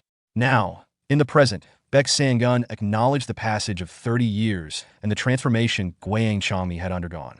He admitted that Guiyang Changmi had grown into a more composed and dignified individual through numerous trials. Guiyang Changmi confirmed this, adding that it had been 20 years since Baek Sangun had temporarily retired because of certain past conflicts between them. At the mention of this incident, Baek Sangun's demeanor turned cold and serious. He sternly warned Guiyang Changmi not to bring it up again. Guiyang Changmi dramatically revealed a child strapped to his back as he cast aside his cloak, silencing the crowd's anticipation with the sharp retort. If that's what you want, then why don't you just shut your mouth? The child dismounted from his back, took the discarded cloak with care, and moved into the audience. There, the child planted a wooden stick into the ground and hung the cloak over it, creating an almost ceremonial display. The gathered crowd erupted into astonished whispers. A child was hidden beneath that silk cloak? Who could that child be? Woo Mun, caught off guard like the rest, silently wondered, who is that child? Breaking the tension, Guiyang Changmi turned to the audience and made a bold proclamation. That's my son. Don't you dare lay a finger on him. The revelation sent shockwaves through the crowd. People whispered in disbelief. Guiyang Changmi has a son? This is shocking. I thought he had no one in his life. In response, Baek Sangun telepathically addressed the surrounding martial artists, issuing a warning. No one is to harm this child. Be cautious. He then turned back to Guiyang Changmi with a smirk and taunted. When did you find time to father a child? It seems the old adage is true. A fair face may hide a foul heart. Seething, Guiyang Changmi snapped, enough with the small talk. Let's fight. Baek Sangun chuckled and replied with a confident grin. Interesting. Very well, let's begin. But to me, you're still just an ignorant puppy. Guiyang Changmi began his assault with a powerful leap, launching his spear with devastating force toward Baek Sangun. The spear slammed into the stage, shattering the ground, as Baek Sangun narrowly avoided the attack with a swift dash to the side. Unfazed, Baek Sangun smirked and teased. Aren't you going a little too hard too soon? Guiyang Changmi landed smoothly, retrieving his embedded spear, and immediately unleashed a series of rapid, aggressive thrusts. Baek Sangun observed the intensity of the strikes and remarked, starting with the Chang Ki already? Then I suppose it's time I start playing seriously. Channeling his ki, Baek Sangun created an enormous, glowing hand of energy that intercepted and neutralized Guiyang Changmi's relentless attacks. The audience was stunned. A nervous voice murmured, he's countering Guiyang Changmi's Chang Ki with his Jang Ki, that they're not human. The sheer amount of energy they're wielding is beyond comprehension. Despite Baek Sangun's defense, Guiyang Changmi pressed on with a relentless barrage of spear strikes. Baek Sangun adeptly dodged and blocked, but their clashing energies sent waves of power rippling through the surroundings. Sparks and embers flew into the crowd, causing a stir of panic. Run! Everyone run! Someone shouted. If this is how they're holding back, the real fight will be far more dangerous. Woo Mun, observing the chaos, felt all mixed with trepidation. They've been holding back this whole time? Their energy is so immense it's making even us spectators tremble from a distance. Meanwhile, the battle intensified. Guiyang Changmi sneered through gritted teeth. Didn't I tell you I'm going all in? Is this really all you've got? Baek Sangun, with a playful chuckle, remarked, I'm just messing with you, before releasing a powerful thunder attack infused with his ki. Though Guiyang Changmi managed to block the strike, the unleashed energy spilled beyond the stage, striking parts of the audience and causing injuries. Alarmed by the chaos, the same onlooker from earlier yelled, the after effects are reaching us all the way here. Stay alert, everyone. Amid the growing tension, Woo Mun sharpened his focus, channeling his ki into his eyes to closely study the battle. He observed every move, analyzing with fascination. This is entirely different from the lessons I learned through the illusion in the painting. Look at him. He's covering immense distances with a single breath, halting his advance, and then closing in again before stopping once more. His control and precision are extraordinary. I can't miss a single moment of this. The ferocity of the clash escalated, with the energy radiating from Baek Sang-gun and Gwaeang Changmi reaching explosive levels. Woo Mun felt his understanding of martial arts expand with every collision of their ki. As the fight intensified, the audience began retreating from the stage, seeking safety from the uncontrollable energy. Amid the chaos, a dark figure in a black cloak advanced toward the stage, shoving aside anyone in his path. One of the displaced individuals turned angrily, shouting, "What's your problem? Move, you annoying idiot." The cloaked figure slowly revealed his face, a sinister grin spreading across his scarred visage. He spoke in a chilling tone, "Don't provoke me, or you will die." The angry man froze, his expression shifting to fear. Stammering, he asked, "Wait, no way. Are you Yodik Meringue, the wicked and venomous king?" The name sent ripples of terror through the crowd. Nearby onlookers murmured anxiously, "Did he just say Yodik Meringue? That's really him. How is that wicked man here? Don't get caught up with him, run." As the crowd scattered in panic, Woo Mun turned toward the commotion, his chest tightening. Seeing Yodik Meringue, he thought with alarm, "What the hell? Why is he here of all times?" As panic spread through the crowd, they fled in terror from Yodik Meringue, who unleashed his dark energy, freezing those in his vicinity. People near him found themselves paralyzed, their bodies immobile as they screamed in desperation, trapped in fear for their lives. Yodik Meringue, grinning with disdain, spoke, "I've tried to live quietly, but I suppose this is inevitable because of trash like you." A notorious figure, Yodik Meringue was born into the Dokuk clan and exiled for his heinous crimes. He had seduced the daughter of the influential Saekyeondang family and learned the deadly art of poison. His greatest creation was the Man, a lethal toxin capable of melting anything in its path, transforming him into a terrifying figure. As the Man spread, those caught within its range began to melt, their agonizing screams filling the air. Observing the battle between the great warriors, Yodik Meringue commented with amusement, "Watching these warriors fight, I thought it would stir something within me. But I see now this is the path I'm meant to take." The victims of the Man cried in terror, urging others to run. "Yodik Meringue is here. If you're caught in the Man, you'll die." Yodik Meringue laughed darkly. "Now that things have escalated, let's see just how far my powers can reach. Can they touch Baek Sang-gun and Gwaeang Changmi?" His laughter reverberated through the air as the crowd cowered in fear. Among the horrified onlookers, Woo Mun felt a deep sense of shock. What kind of monster is this? He has no regard for human life. His concentration was broken by the crowd rushing toward him, shouting, "The curse is spreading fast, run." Realizing the urgency of the situation, Woo Mun's mind raced. Is there any way to stop this? Then, he remembered Baek Sang-gun's earlier palm technique. Yes, the winds of the palm, those can save the people. Drawing on the winds from the landscape painting, Woo Mun focused his energy. "I'll channel these winds along the lines of the painting and use the storm winds of the palm to push the curse away from the people and back toward Yodik Meringue." With a powerful motion, Woo Mun unleashed a gust of wind, gathering the Man into a concentrated force, directing it back at Yodik Meringue. Surrounded by the very poison he had created, Yodik Meringue was caught off guard. "What is this? How is my Man returning to me?" Woo Mun, controlling the winds with precision, thought to himself, "I'm guiding the curse into one place." Yodik Meringue was swiftly overtaken by his own poison, and in a state of disbelief, he realized he had no time to use the antidote as blood poured from his eyes, nose, and mouth. Woo Mun, however, continued to direct the poison back at Yodik Meringue, ensuring he couldn't escape. Eventually, Yodik Meringue disappeared, consumed by his own Man. The crowd, shocked by the events, whispered in confusion, wondering who had directed the strong winds that turned the poison back on Yodik Meringue. One person, in awe, declared it as divine justice, attributing the victory to a higher power. Woo Mun, though drenched in sweat, quietly acknowledged to himself that it was his doing, though he felt it was better to remain unnoticed. Meanwhile, Gwaeang Changmi's child, seemingly unaffected, remarked on his survival. Earlier, as Baek Sang-gun and Gwaeang Changmi were engaged in combat, Baek Sang-gun acknowledged Gwaeang Changmi's skill with a comment. "That wasn't a half-bad move, but could you try a little harder?" In response, Gwaeang Changmi warned, "Let's see how chatty you'll be in a minute," before unleashing a series of aggressive thrust attacks. Baek Sang-gun easily dodged them, offering a compliment. You're doing well, I see. But during the fight, Guiyang Changmi's attention was drawn to the chaos nearby, where he realized his son was in danger from Yodak Meringue, but feared it would be too late by the time he could reach him. Baek Sangun sarcastically commented, "Where is he looking at a time like this?" Then, as he observing the same disturbance and realizing the danger. In the present, both fighters stopped their battle and rushed toward Guiyang Changmi's son. Guiyang Changmi asks his son if he is all right, to which his son replies that he is fine.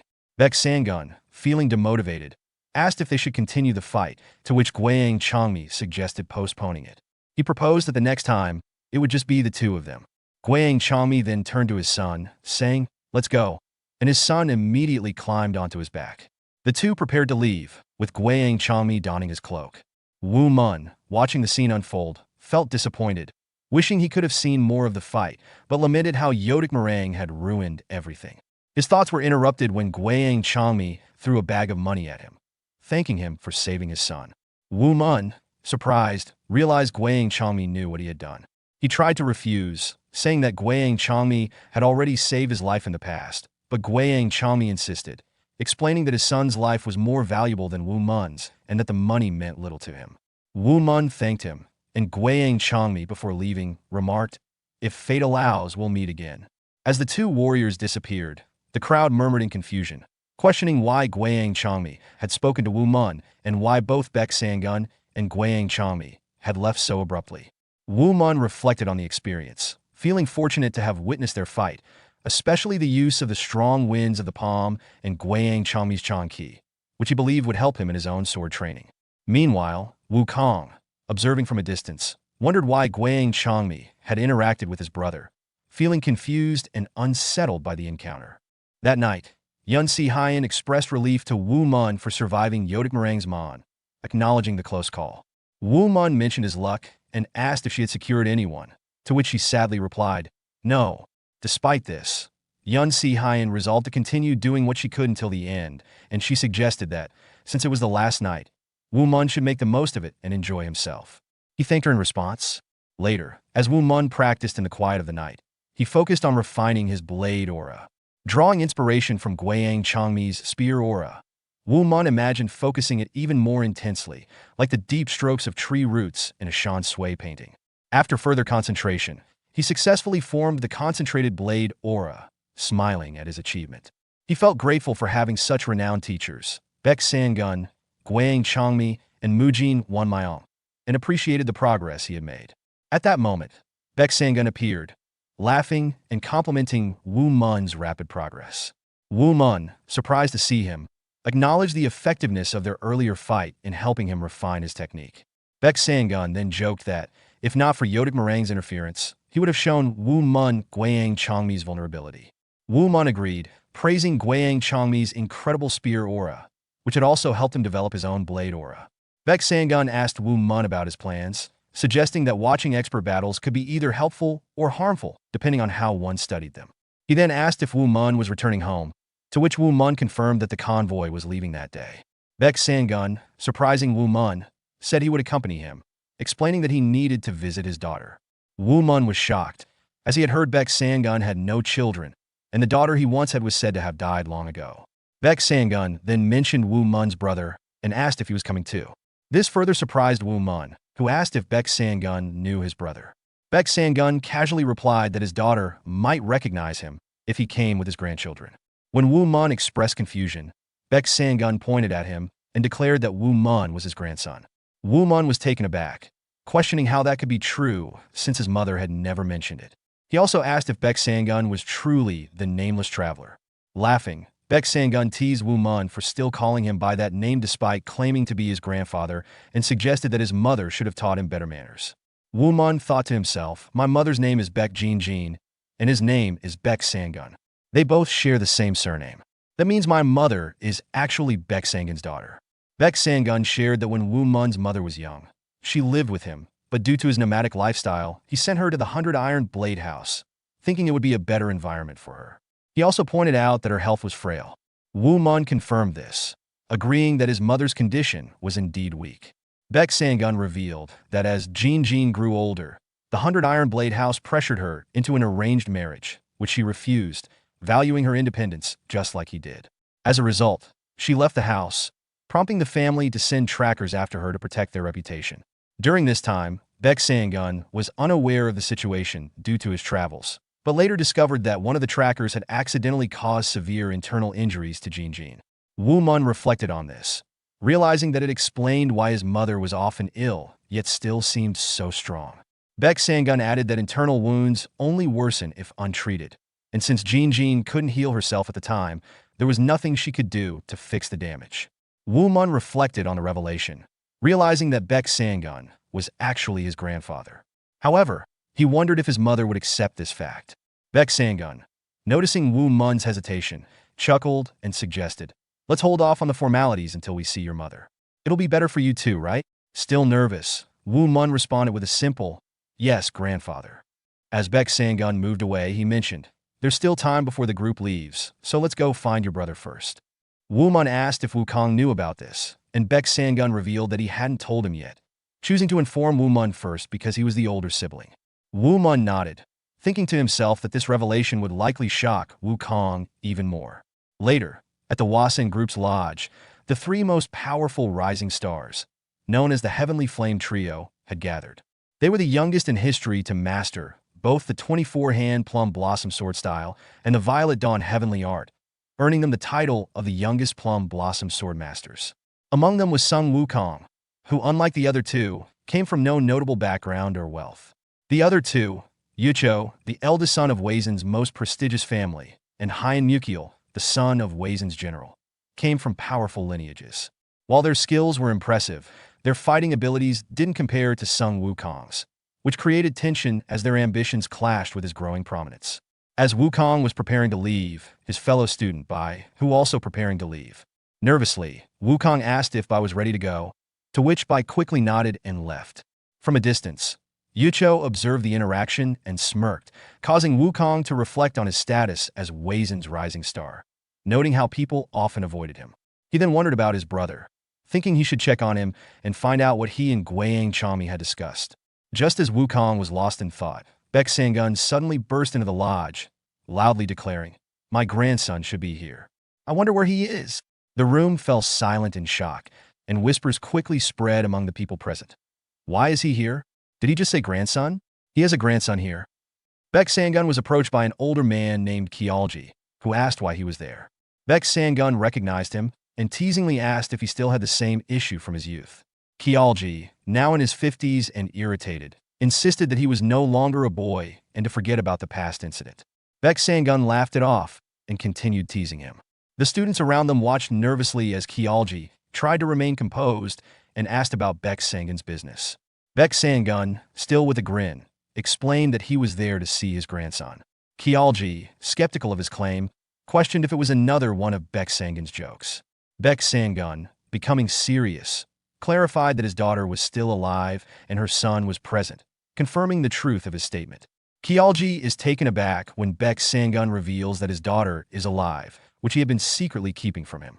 The shock intensifies as Baek Sang-gun casually mentions that he has become a grandfather, a statement that catches Kyeolji off guard, especially considering Baek's youthful appearance. Kyeolji, still processing the information, asks if Baek Sang-gun's grandson is present. Baek then gestures toward Wukong, introducing him as his grandson, which leaves Wukong stunned and confused.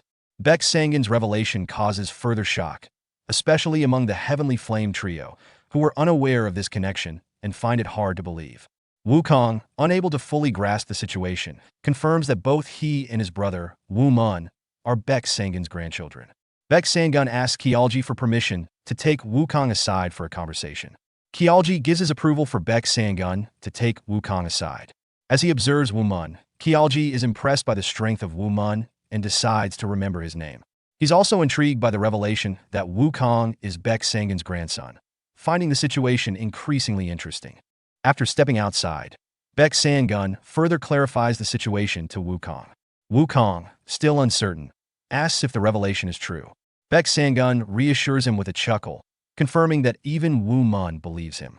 Wukong, accepting this truth, reflects internally on the situation, including his mother's condition, and comes to terms with the fact that he and his brother are indeed Baek Sang-gun's grandchildren.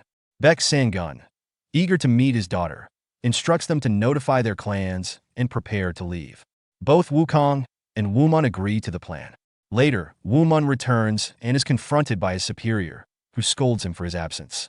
Wu Mun apologizes, explaining that he had urgent matters to attend to. Meanwhile, Chai Yongrong, noticing Wu Mun, recalls a past encounter where he was injured. He remembers that Wu Mun had been with someone who had caused him harm, leading him to connect him with a series of troubling events, including the disappearance of Master Yu Moonguang and the worsening of his condition. Chai Yongrong, still harboring resentment, links Wu Mun to these past misfortunes, particularly the missed opportunity to witness a critical confrontation between Baek Sangun and Guiyang Changmi. Yongrong steps forward, asking about the commotion. The superior acknowledges his arrival, and Yongrong begins to plot revenge against Wu Mun, whom he refers to as the bad boy. He harbors resentment, planning to teach him a lesson to provoke the appearance of a man with lion-like hair, who Yongrong believes could help him. Yongrong is confident in his own strength, thinking no one could defeat him, especially with the blue-red dual spears he had hired.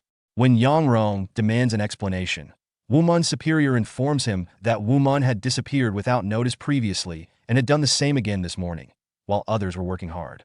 Yongrong dismisses Wu Mun's absence with a sneer, insulting both him and the lion-haired man, whom he considers a nuisance. Wu Mun, shocked by Yongrong's disrespect, questions him, and Yongrong responds rudely, calling him a bad boy. Wu Mun, standing up for himself, replies that he came to get paid for his work and is neither Yongrong's slave nor servant. He points out that even Lady Yun Si-hyun, whom Yongrong serves, doesn't treat him with such disrespect. This challenges Yongrong's authority, and in response, Yongrong becomes enraged, ordering his guards to punish Wu Mun, revealing his intent to use force when words fail. As the two guards move toward Wu Mun, he firmly warns them to stop, expressing his frustration with people who only care about their status. He threatens them with consequences if they take another step. The right guard sneers, dismissing Wu Mun as an inexperienced martial artist, while the left guard mocks him in a similar manner. Wu Mun responds coldly, reinforcing his warning. When one of the guards lunges at him with a spear, Wu Mun reacts swiftly, unleashing a powerful wind fury strike that knocks the guard off his feet, sending him crashing to the ground. The second guard is left shaken, questioning what just happened. Wu Mun briefly wonders if he went too far. Yongrong, observing from the sidelines, begins to question whether Wu Mun is actually a hidden expert, someone far more skilled than he appears. Wu Mun turns to the remaining guard, ready to teach him a lesson as well. Just before the situation escalates further, Yongrong intervenes, calling for a pause. He begins to prepare an apology when Yun Si-hyun enters, asking what's going on. Yongrong quickly regains his composure, claiming that Wu Mun had gone berserk and killed one of his hired men. Wu Mun protests, clarifying that he only knocked the guard out, not killed him. Yun Si-hyun then asks Wu Mun if he truly did it, and Wu Mun confirms, but insists that he only acted in self-defense after being attacked. Yongrong interrupts, downplaying the incident by saying the guard was just a hired hand who had already gone missing twice. He paints Wu Mun as the aggressor and turns to Wu Mun's superior for support. Reluctantly, the superior agrees with Yongrong's version of events. Wu Mun, shocked by the lie, confronts his superior, expressing disbelief that they would side with Yongrong's false narrative. Yun Si-hyun calmly asserts her trust in her own judgment, explaining that she has spoken to Wu Mun personally and believes he is not the type to act violently. Yongrong, now nervous, retorts, questioning why she would trust Wu Mun over him. Yun Si-hyun then turns to Wu Mun, asking if he has been hiding his strength. Wu Mun hesitates, about to explain himself, but is interrupted when Baek Sangun arrives, inquiring about the commotion. Yongrong is surprised to see Baek Sangun and remarks that his arrival is timely. Yun Si-hyun, sensing the tension, turns to Baek Sangun and asks why he's here. Yongrong mutters Baek Sangun's name in confusion. Just then, Jo Mu-jae, standing nearby, announces loudly that Baek Sangun is none other than Jang Hwang Baek Sangun.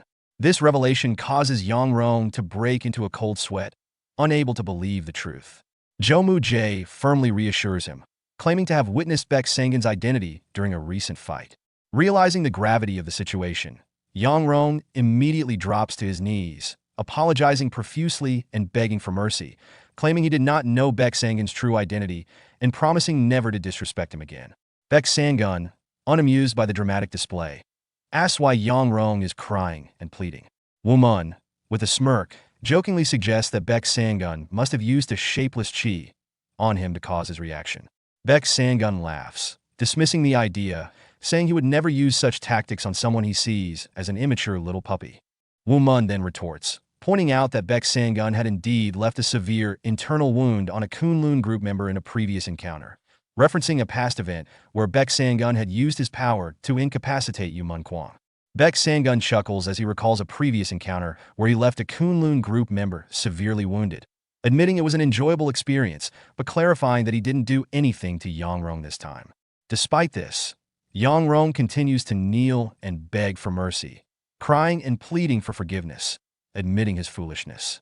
In response, Baek Sang-gun uses his psychokinesis to lift Yang-rong effortlessly, commenting that it makes him feel more like a demon or bandit rather than Baek Sang-gun, which he finds unpleasant.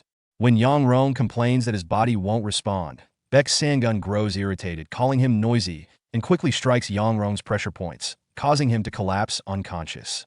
Baek Sang-gun then turns to Woo Mun, expressing disappointment that Yang-rong is too weak to teach a proper lesson to, as any further punishment would likely break him. Woo Mun smirks and vows to repay Yang-rong for today's insult, planning to cripple him in the future. Baek Sang-gun laughs in approval, amused by Woo Mun's response. As Baek Sang-gun contemplates the future, he considers the possible consequences with the Kunlun group, reasoning that they are at fault and that if they complain, he can simply escalate the situation. He wonders if he should send Woo Mun to handle the matter instead of going himself, knowing that by the time this happens, Woo Mun should be strong enough to take on the task.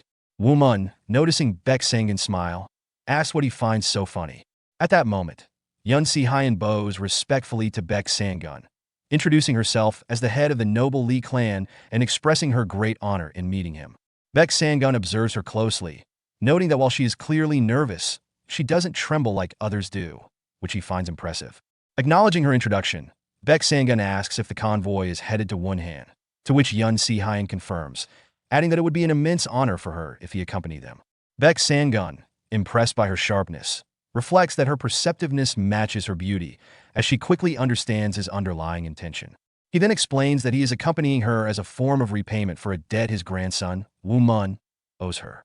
Yun Si-hyun bows again in gratitude, feeling that meeting Baek Sang-gun is a miraculous stroke of luck.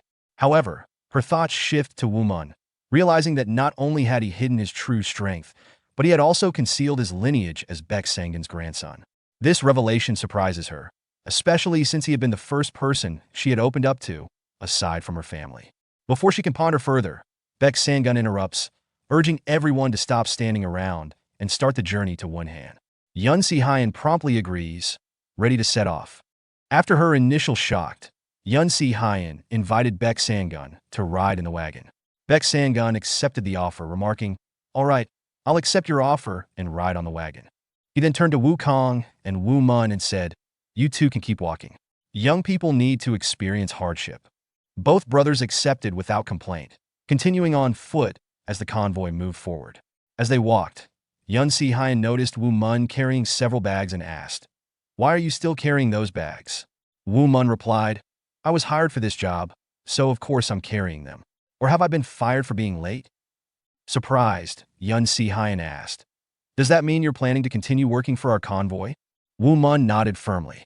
"Yes, I need to finish what I've been assigned to do." A faint smile appeared on Yun Si-hyun's face as she thought to herself, "I knew it. There's no dishonesty in him. He must have had his reasons for keeping it hidden." Still, she protested, "But this won't do. I can't let Baek Sang-gun's grandson carry bags." Baek Sang-gun, reclining comfortably in the wagon, interjected without concern, "Forget about it. I don't care. Let him do as he wants. It's his first real job, so he should see it through to the end." Understanding his reasoning, Yun Si-hyun didn't push further. She reflected to herself, so much has changed in just one day. A convoy with Baek Sang-gun and his family, including his grandson, who's carrying bags. This is a turning point for Noble Lee's household. Things will never be the same. As night fell, the convoy halted to rest for the night. The porters, feeling more comfortable after the earlier events, gathered around Woo Mun to talk. One of them approached him and said, "Thanks for introducing yourself to us, Woo Mun. I was shocked to find out you're Baek Sang-gun's grandson. I don't even know if we should call you Woo Mun anymore." Woo Mun smiled warmly and reassured them, "Please don't mind. Just call me as you always have. I'm still Song Woo Mun. Treat me no differently." Another porter, impressed by Woo Mun's humility, said, I wouldn't expect any less of you, Woo Mun. You're humble and don't look down on us, even though you're Baek Sangun's grandson. A third porter added, yeah, you're kind and trustworthy. We're lucky to have someone like you around.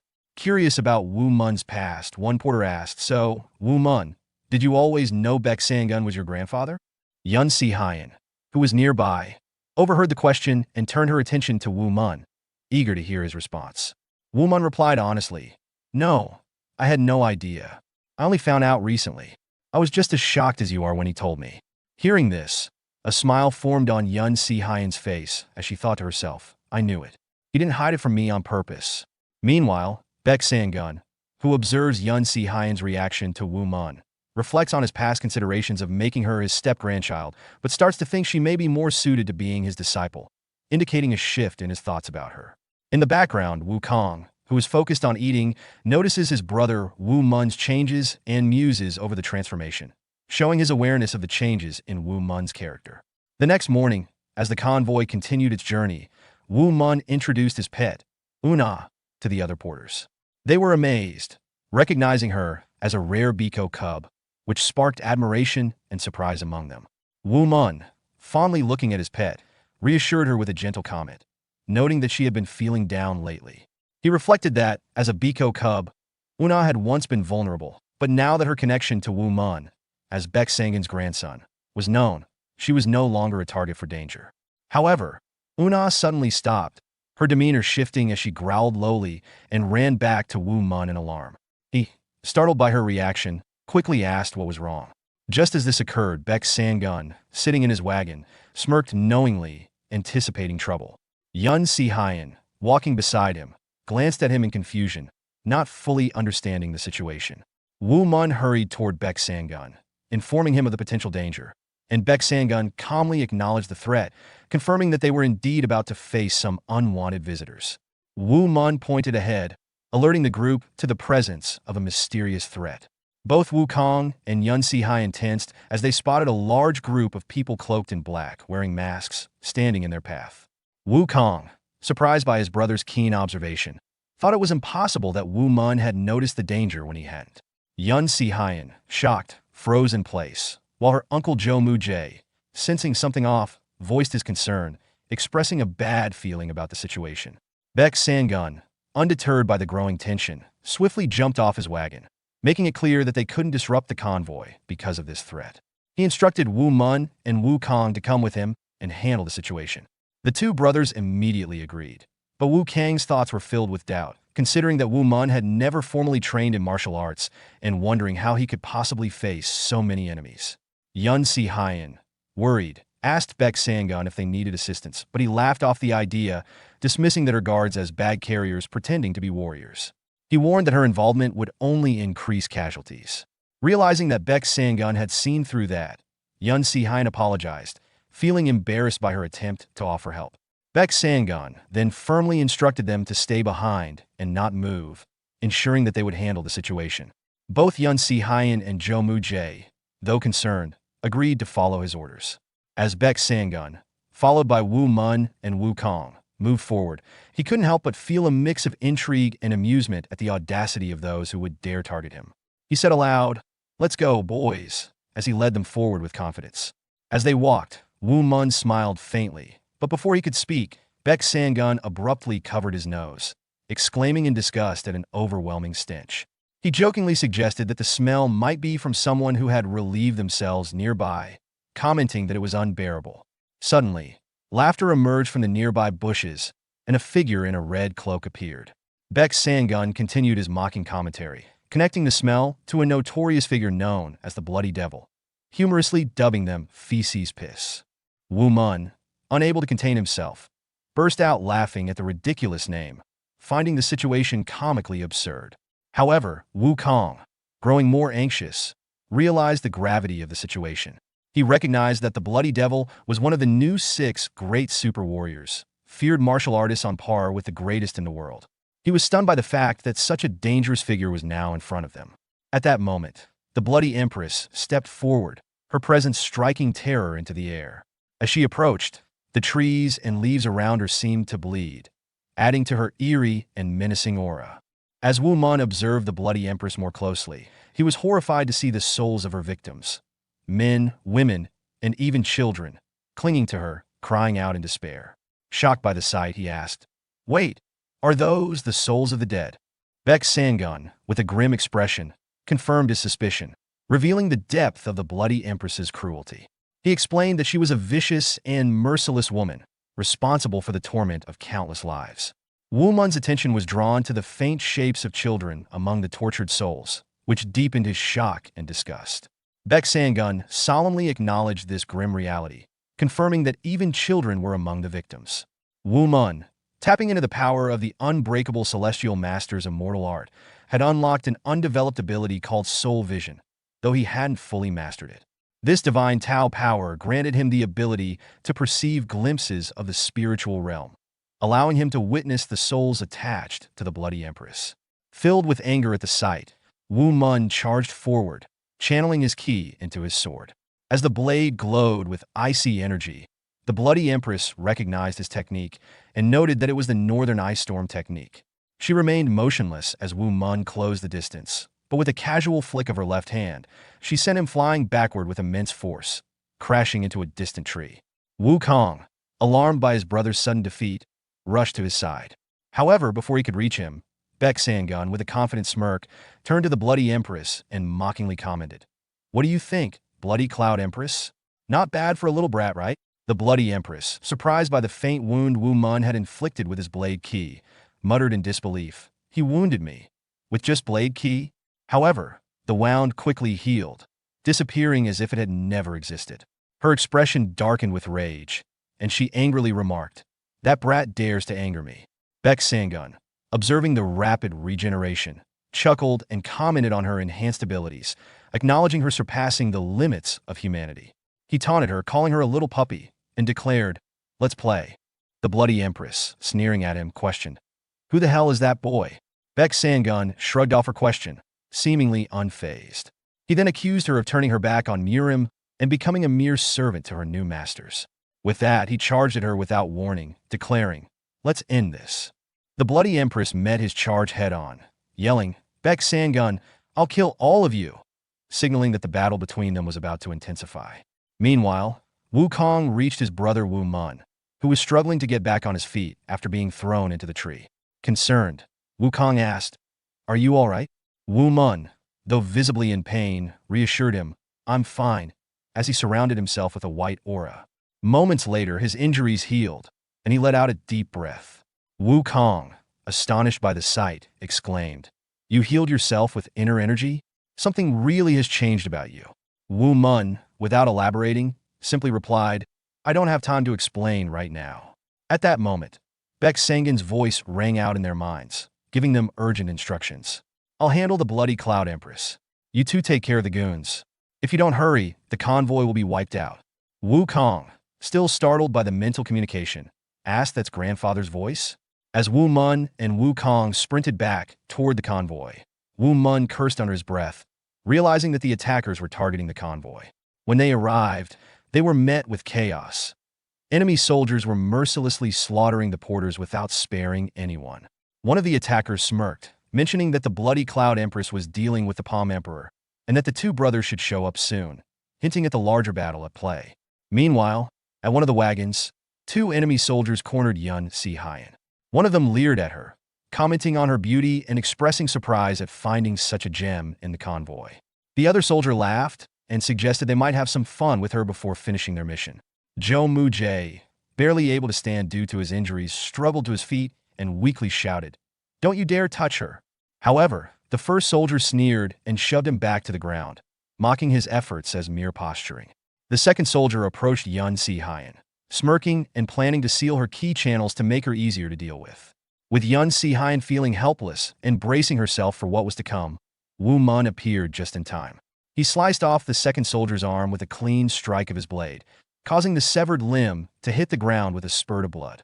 The soldier stumbled back in shock, and his companion, horrified, shouted, "Who the hell are you?" The injured soldier, clutching his stump, growled in rage, vowing revenge.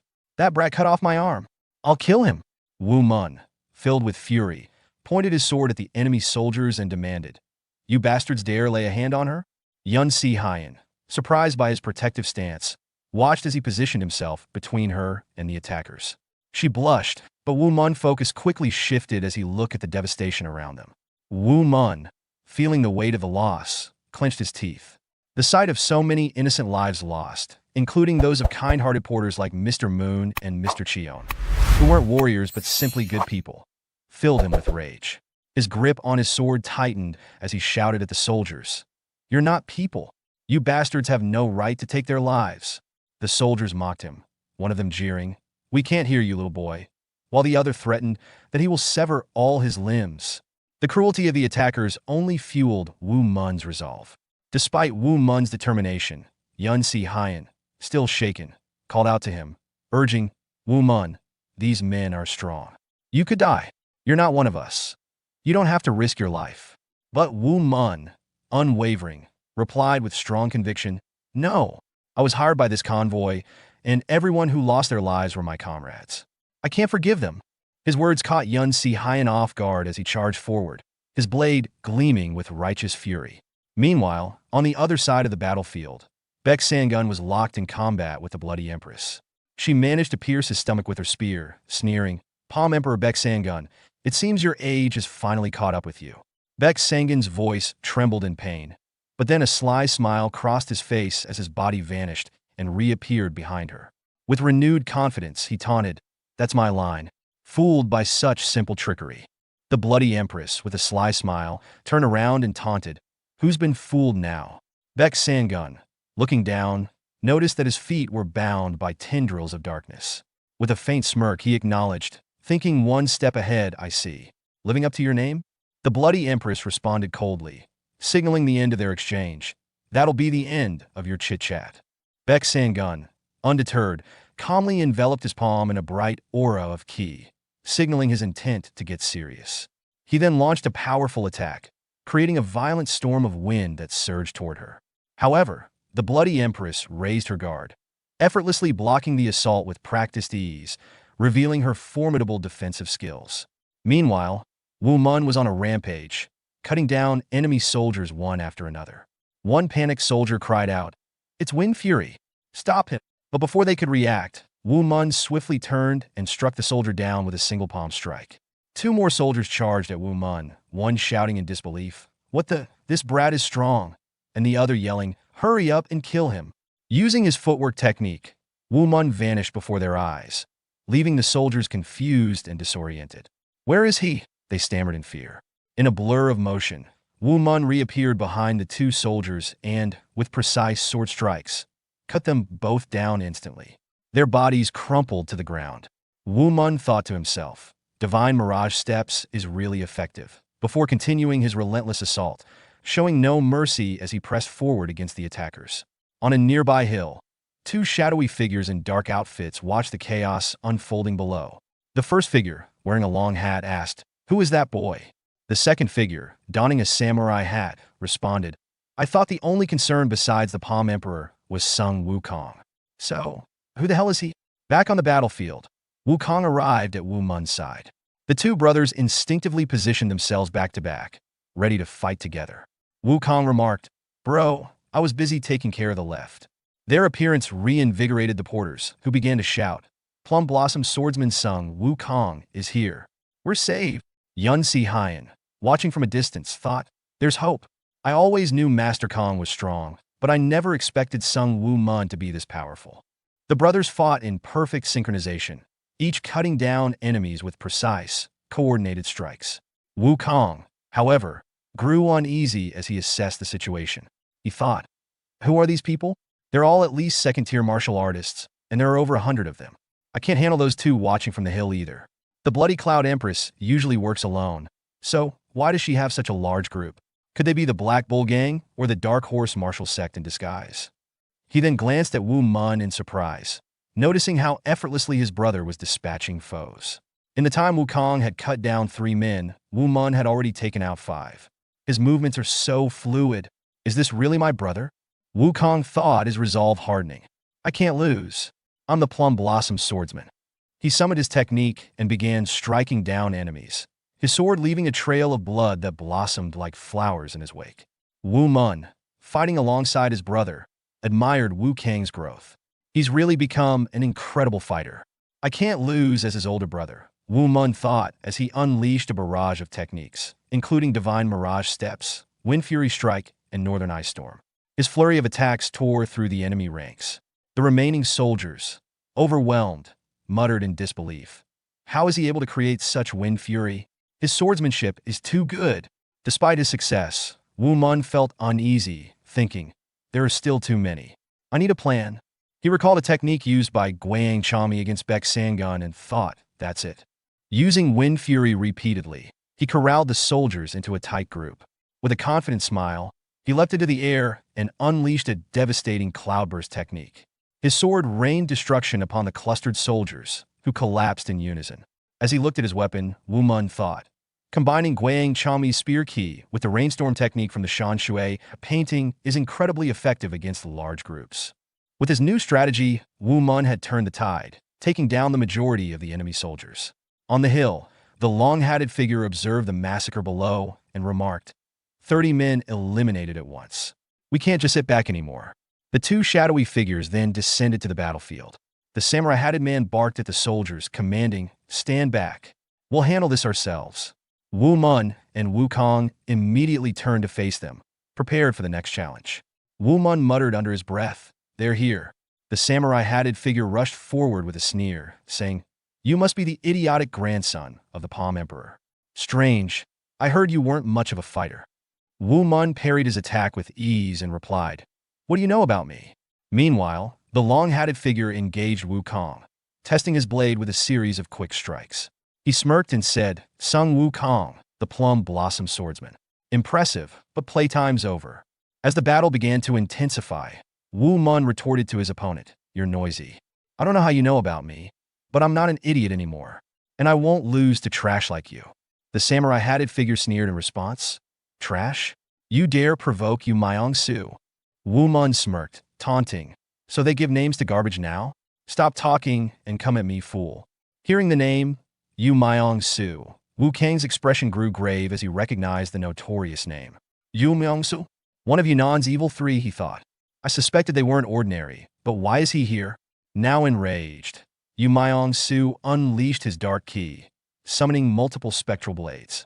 Charging at Woo Mun with a roar, he yelled, you dare call me trash? You're dead.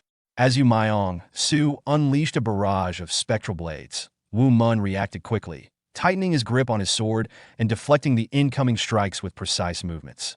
Recognizing the danger, Woo Mun deduced, he's using a shapeless blade technique. He decided to respond in kind and gathered his ki, launching a sword aura attack that struck Yu Myong-su's shoulder. The impact caused Yu Myong-su to wince in pain, his fury mounting as he demanded, a moving sword aura? Where did you learn such a technique? Who are you damn freak? Ignoring the taunt, Woo Mun charged forward, shouting, shut it, I'm just getting started. As he closed the distance, Yu Myong-su hesitated, confused by the slowing of Woo Mun's sword technique. Before he could analyze the situation, Woo Mun struck rapidly, overwhelming him with a series of precise attacks. Realizing the threat Woo Mun posed, Yu Myong-su decided to end the fight with one decisive blow. He activated his dark demonic sword style, summoning several dark ki blades and sending them toward Woo Mun. The attack struck its target, and Yu Myong-su smirked triumphantly, declaring, I got him. However, to his shock, the figure he hit vanished. Woo Mun had used an afterimage technique. Appearing behind Yu Myong-su in a flash, Woo Mun landed a devastating sword strike, and the opponent collapsed lifelessly to the ground. Taking a deep breath after his victory, Woo Mun thought, I did it. Meanwhile, Wu Kong had defeated his own opponent, the long-hatted figure, though he had sustained several minor wounds and was panting heavily. When Woo Mun approached him, concerned, he asked, you okay? I'm fine, Wu Kong replied, though his mind was in turmoil. Impossible, he thought. My brother is stronger than me, and by a huge margin. Isn't he basically at the level of a legend now? Before he could reflect further, Woo Mun urged, there's still more of them left. Let's go, Wu Kong, and sprinted off, eager to continue the fight. As the brothers advanced, a soldier suddenly shouted, stop, drop your weapons. They turned to find one soldier holding a blade to Yun Si-hyen's neck and another threatening Zhou Mu-jae with the same tactic. The soldier demanded. Drop them now if you don't want this woman to die. Woo Mun's expression hardened with anger. How dirty? Torn, Wu Kong suggested. Let's do as they say for now, bro. The soldier smirked, sensing an opportunity. Looks like the younger brother is smarter. Good thinking. But Wu Mun shook his head in disbelief. Wait, do you think they'd spare the convoy even if we surrendered? If we're captured, they could use us as hostages too. Wu Kong hesitated, realizing Wu Mun had a point. True. I was too quick to jump to conclusions. If we're caught, the Palm Emperor, our grandfather, will be threatened. Wu Mun's voice was firm as he concluded. We can't do as they say, no matter what. But we don't have any other option, Wu Kong countered, still unsure. Just then, Baek Sangun appeared on the scene, laughing. Worrying over such trivial matters. Are we? Before the soldiers could react, Baek Sangun conjured multiple sharp key daggers and swiftly eliminated all the enemies, leaving no one standing. Grandfather, you're back! Wu Mun and Wu Kong exclaimed, relieved. Baek Sangun smirked, unfazed. If they knew even a little about me, they wouldn't have dared to use hostages against me. Yun Si-hyun, awestruck by Baek Sangun's power, murmured, This is the strength of the Palm Emperor. Jo Mu Jae added in astonishment. Even warriors of high caliber are like weaklings before him. Still in disbelief, Wu Mun and Wu Kong asked in unison, Grandfather, did you already defeat the bloody Cloud Empress? Baek Sangun began explaining the outcome of his earlier battle with the bloody Empress. He had recognized her skill and had been impressed that she managed to keep up with him for as long as she did. However, during their fight, the bloody Empress mocked him, suggesting he was bluffing to cover his fear. She then threatened to rip his soul away, causing Baek Sangun to feel an intense bloodlust like never before. As the bloody Empress lunged toward him, shouting, Die Palm Emperor, Wu Mun's earlier attack on her reopened a wound, causing blood to spill. Both combatants paused, bewildered by the sudden setback. The bloody Empress muttered in disbelief, realizing that Wu Mun's attack had caused this unexpected injury. Baek Sangun seized the opportunity, laughing and preparing for a powerful final attack. But the bloody Empress, cursing under her breath, gathered her strength and hatred for Wu Mun. Back in the present, Wu Kong asked Baek Sangun if Wu Mun's attack had made a difference. Baek Sangun confirmed it had. Wu Mun's blade aura, though not a serious wound, had subtly disrupted the bloody Empress's inner aura, giving Baek Sangun the upper hand. Curious, Wu Mun then asked if the bloody Empress was dead and about the soul she had taken. Baek Sangun's expression darkened as he replied, Unfortunately, I didn't manage to kill her. That cunning woman is good at running away. Meanwhile, the bloody Empress, now retreating through the forest, cursed Baek Sangun and Wu Mun. She swore vengeance, vowing to kill them both. The scene shifted back to Wu Mun, his gaze dark and heavy as he clenched his fists in restrained fury. His voice was low but unwavering. That woman, she killed even children.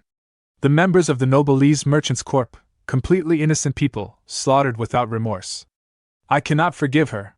Yun Si-hyun and Wu Kong stood in silence, watching Wu Mun's barely contained rage. His teeth ground together, his entire body trembling with frustration. Baek Sangun, standing beside him, exhaled sharply. I can't forgive her either, but she's managed to escape. Right now, we need to focus on what must be done.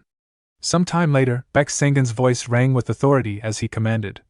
Gather all the bodies. The survivors moved to comply, their expressions grim. Once the bodies of their fallen comrades and enemies were gathered, Baek Sangun set the enemy corpses alight, the crackling flames consuming the remains, a solemn farewell to those who had perished. But he was not done. His gaze hardened as he turned to his men. Load every single body of the convoy's members onto the carts. Their families deserve closure. I am responsible for their deaths. I will do everything I can to make amends. Yun Si-hyun, urgency in her tone, reminded him. We have wounded men as well. We need to move quickly. With that, they set off on their journey back. As they reached Wunhan and arrived at Noblesse Merchant Corp., relief washed over the weary survivors. The retainers murmured among themselves, voices tinged with disbelief and gratitude. We made it back alive. I never imagined this journey would be so perilous.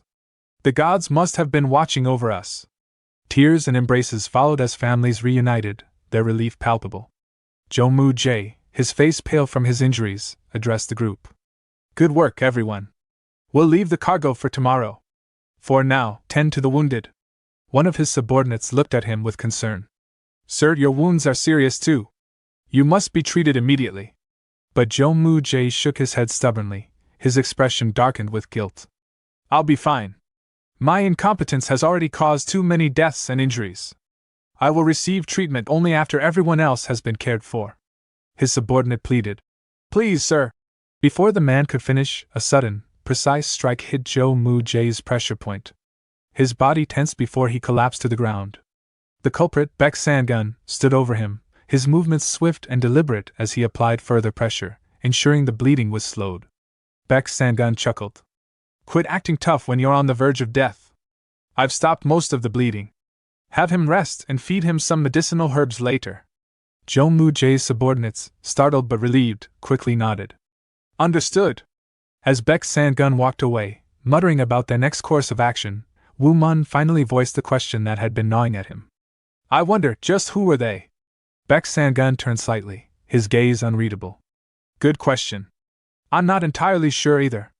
The survivors took their own lives with poison pills before we could interrogate them.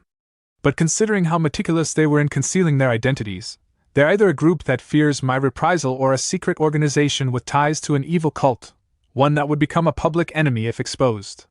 Woo Mun narrowed his eyes. An evil cult? Could it be the Kyanma cult? Baek Sang-gun shook his head. No, I highly doubt it. Woo Mun asked why not. Baek Sang-gun crossed his arms and stated strength. Woo Mun asked what he meant by strength. Baek Sang-gun explained the Kyanma cult's goal is to attain ultimate strength, no matter the cost. Do you really think they'd resort to covert assassinations? That they'd end their own lives out of fear of being exposed? No. They may be an evil cult, but they're arguably the least cowardly. They don't take hostages. They don't hide in the shadows. When they move, they do so with their heads held high. That's the nature of the cult, and Kyanma himself. Woo Mun absorbed the information, nodding slowly. Baek Sang-gun continued. The last time the Kyanma cult made an appearance was 50 years ago.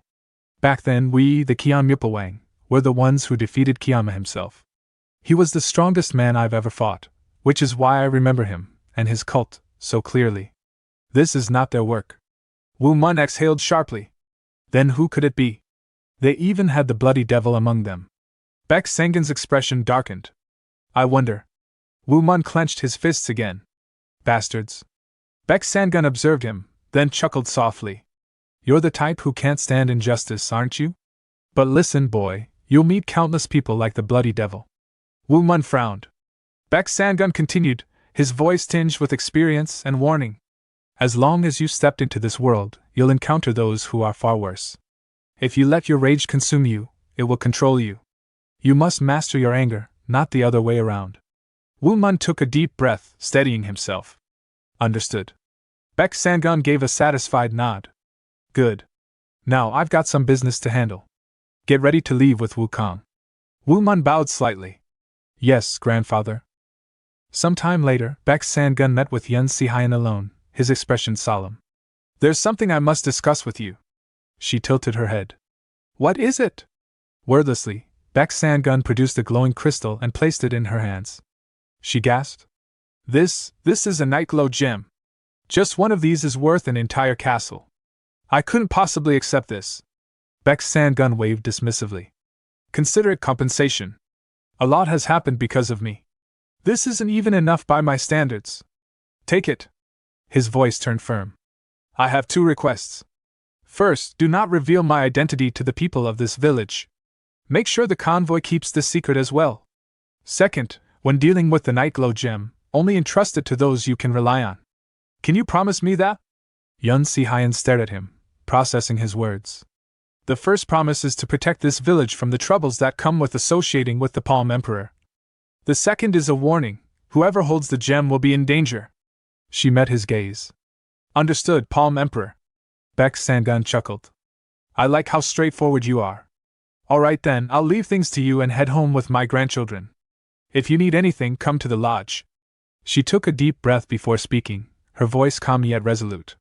Thank you, she said sincerely. Her mind was racing, so much had transpired in the Gango region, events unfolding one after another. Though she had lost many of her men, she knew that the Palm Emperor's presence had not been the cause.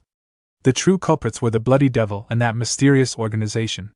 She needed to focus on the facts, not be swayed by emotion. As Baek Sangun was moving away, she suddenly called out to him. Palm Emperor, sir! Her voice rang with gratitude. It has been an honor to travel with you. Without stopping, Baek Sangun raised his hand in acknowledgement. Yeah! Let's meet again. He called back, his voice light but firm. Soon after, he reunited with Wukong and Woo Mun. Looking at them, he said, If you're ready, let's leave. Both men nodded in agreement, and without further delay, they set off on their journey home. After some time, they arrived at their destination. As they stood in front of the house, Baek Sangun hesitated. His usual confidence faltered as nervousness crept in. Woo Mun, I can't go in, he admitted, his voice unusually uncertain. Woo Mun raised an eyebrow. You came all this way so confidently, and now you're hesitating at the doorstep? Come on, let's go in. Baek Sangun let out a frustrated sigh. What if she won't even look me in the eye? No, she might even try to kill me. Woo Mun exhaled in exasperation. Who in the world could possibly kill you, sir? Please, just muster up your courage. Wukong, observing this exchange, was completely baffled. Before he could ask anything, the door swung open. Sung Dae-won stepped outside, frowning. What's with all this noise? His expression shifted to surprise as his eyes landed on Woo Mun and Wukong. What's this? When did you two get back? I heard you arrived at Wunhan, so I was going to come find you, but you're already here? Both Woo Mun and Wukong turned toward him with warm smiles. Father! Relief and joy spread across Sung Dae-won's face. But wait, how come Wukong is with you? Don't you need to be with the Wasan group? The brothers exchanged a glance, their expressions unreadable. Instead of answering immediately, they suddenly rushed forward, embracing their father. It feels like we've been apart for so long, they said in unison. Sung Dae-won let out a hearty laugh and held them tightly. Oh, my boys! It's good to see you both again. How have you been? You're both healthy, I hope? We've been doing well, they reassured him. What about you and Mother? How have you two been?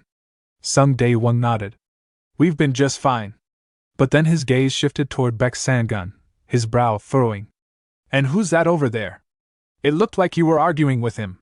Before they could explain, Baek Sangun exhaled and took a step forward. Well, there's no avoiding this, is there? He turned to Woo Mun. My boy, go get your mother. Woo Mun nodded without hesitation. Yes. He hurried into the house. Sung Dae-won, however, wasn't as calm. He moved toward Baek Sangun, his voice sharp. Who the hell are you to order my wife to come out?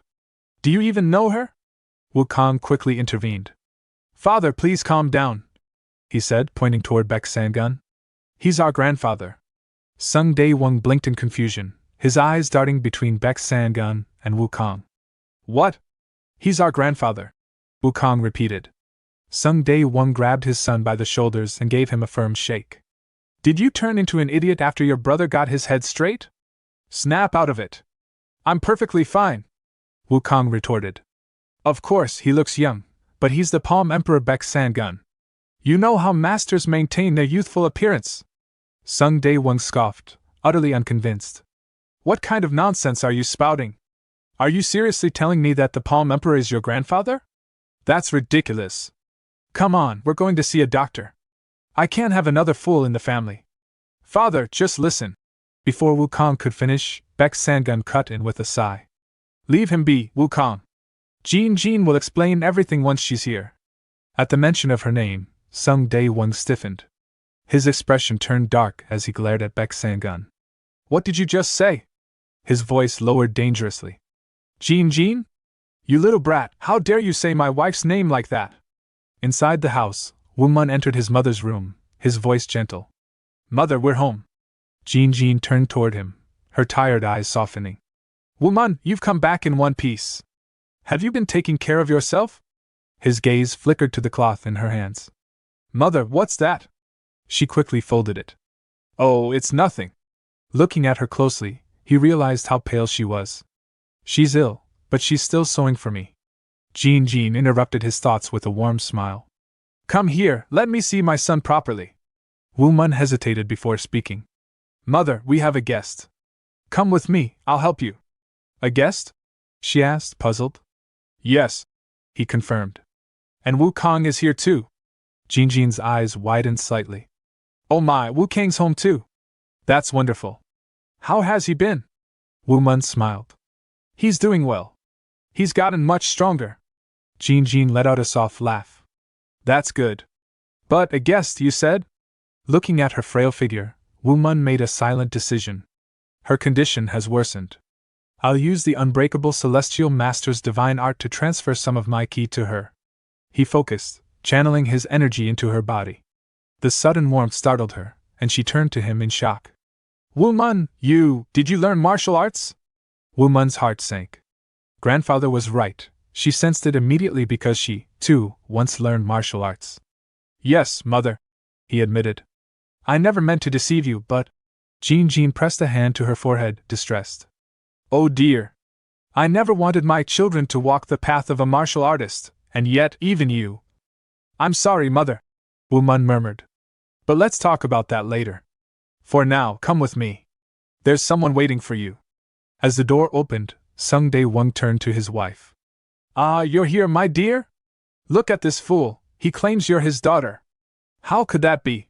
Jinjin barely heard him. Her gaze locked onto Baek Sangun, and her entire body froze. Her swollen eyes widened in disbelief. Dad? She whispered, her voice trembling. Baek Sangun's eyes welled up with emotion. Yes, my daughter. Jinjin staggered back slightly, her breath uneven. After all this time, why? Before she could finish, Baek Sangun took a step forward and pulled her into a tight embrace. His voice broke. I'm sorry. It's all my fault. I'm so sorry, my daughter, my Jinjin. Tears streamed down their faces as they clung to each other. Sung Dae-won, standing off to the side, swallowed nervously.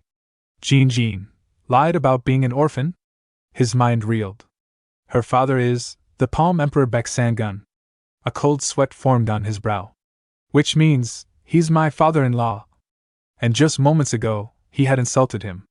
Realization struck like a lightning bolt, and Sung Dae-won stiffened. Oh no. Jinjin's voice trembled with emotion as she asked. Did you really value other things that much?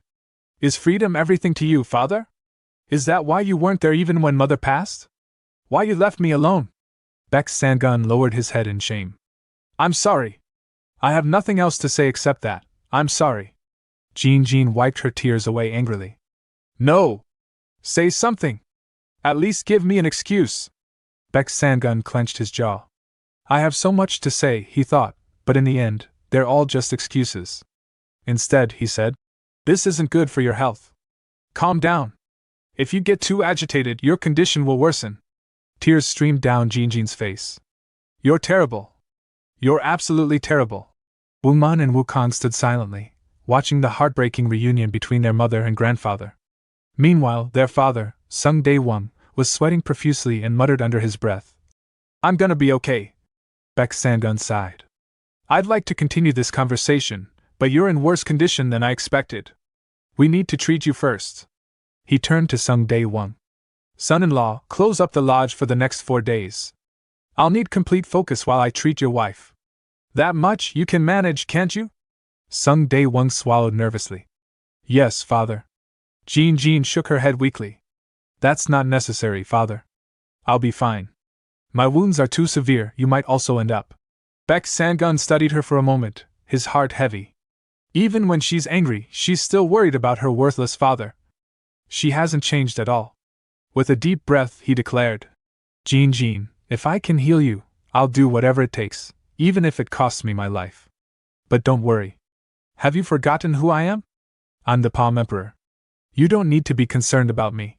Suddenly, a thought struck him, and he turned to Wu Mun. Boy, didn't you receive something from the wicked spear demon the other day? Wu Mun immediately took out a small bottle wrapped in red cloth. Here it is. Baek Sangun unwrapped it carefully, inspecting its contents. He smirked.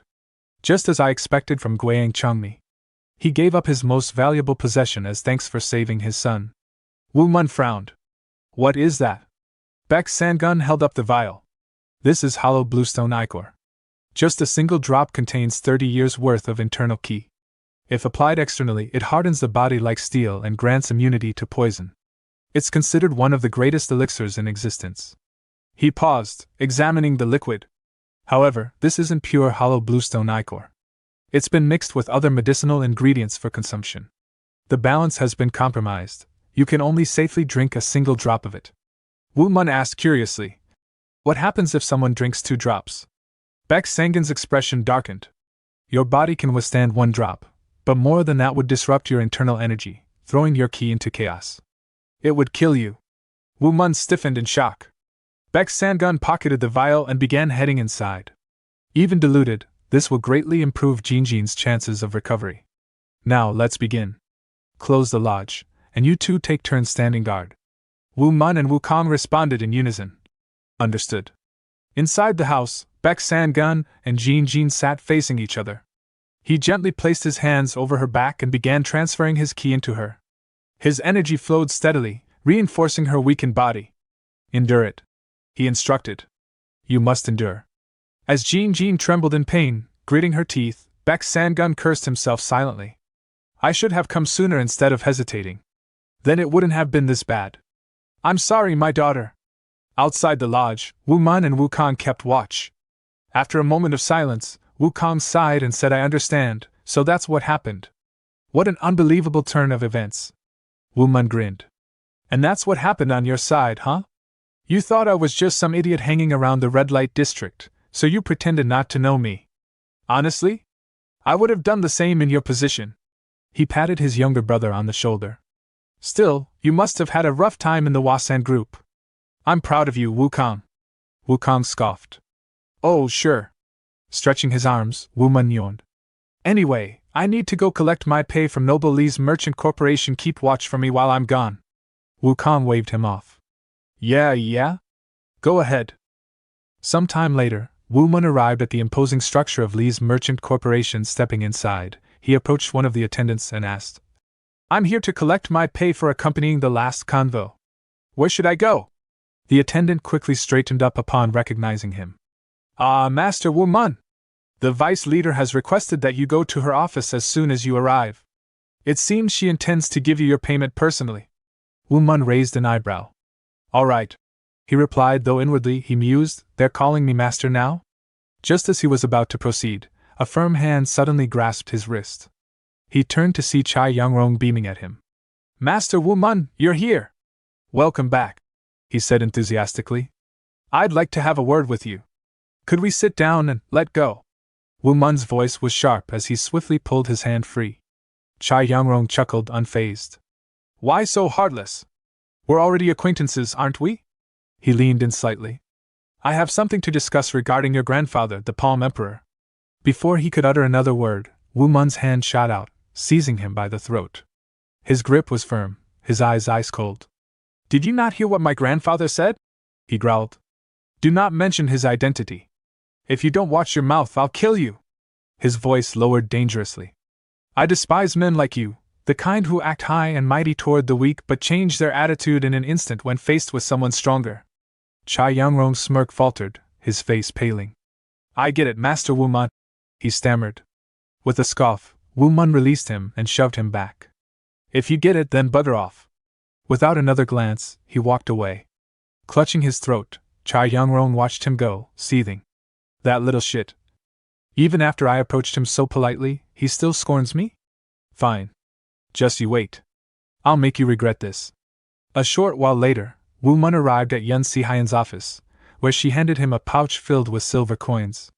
He peeked inside, his eyes widening. "Whoa! This is way too much.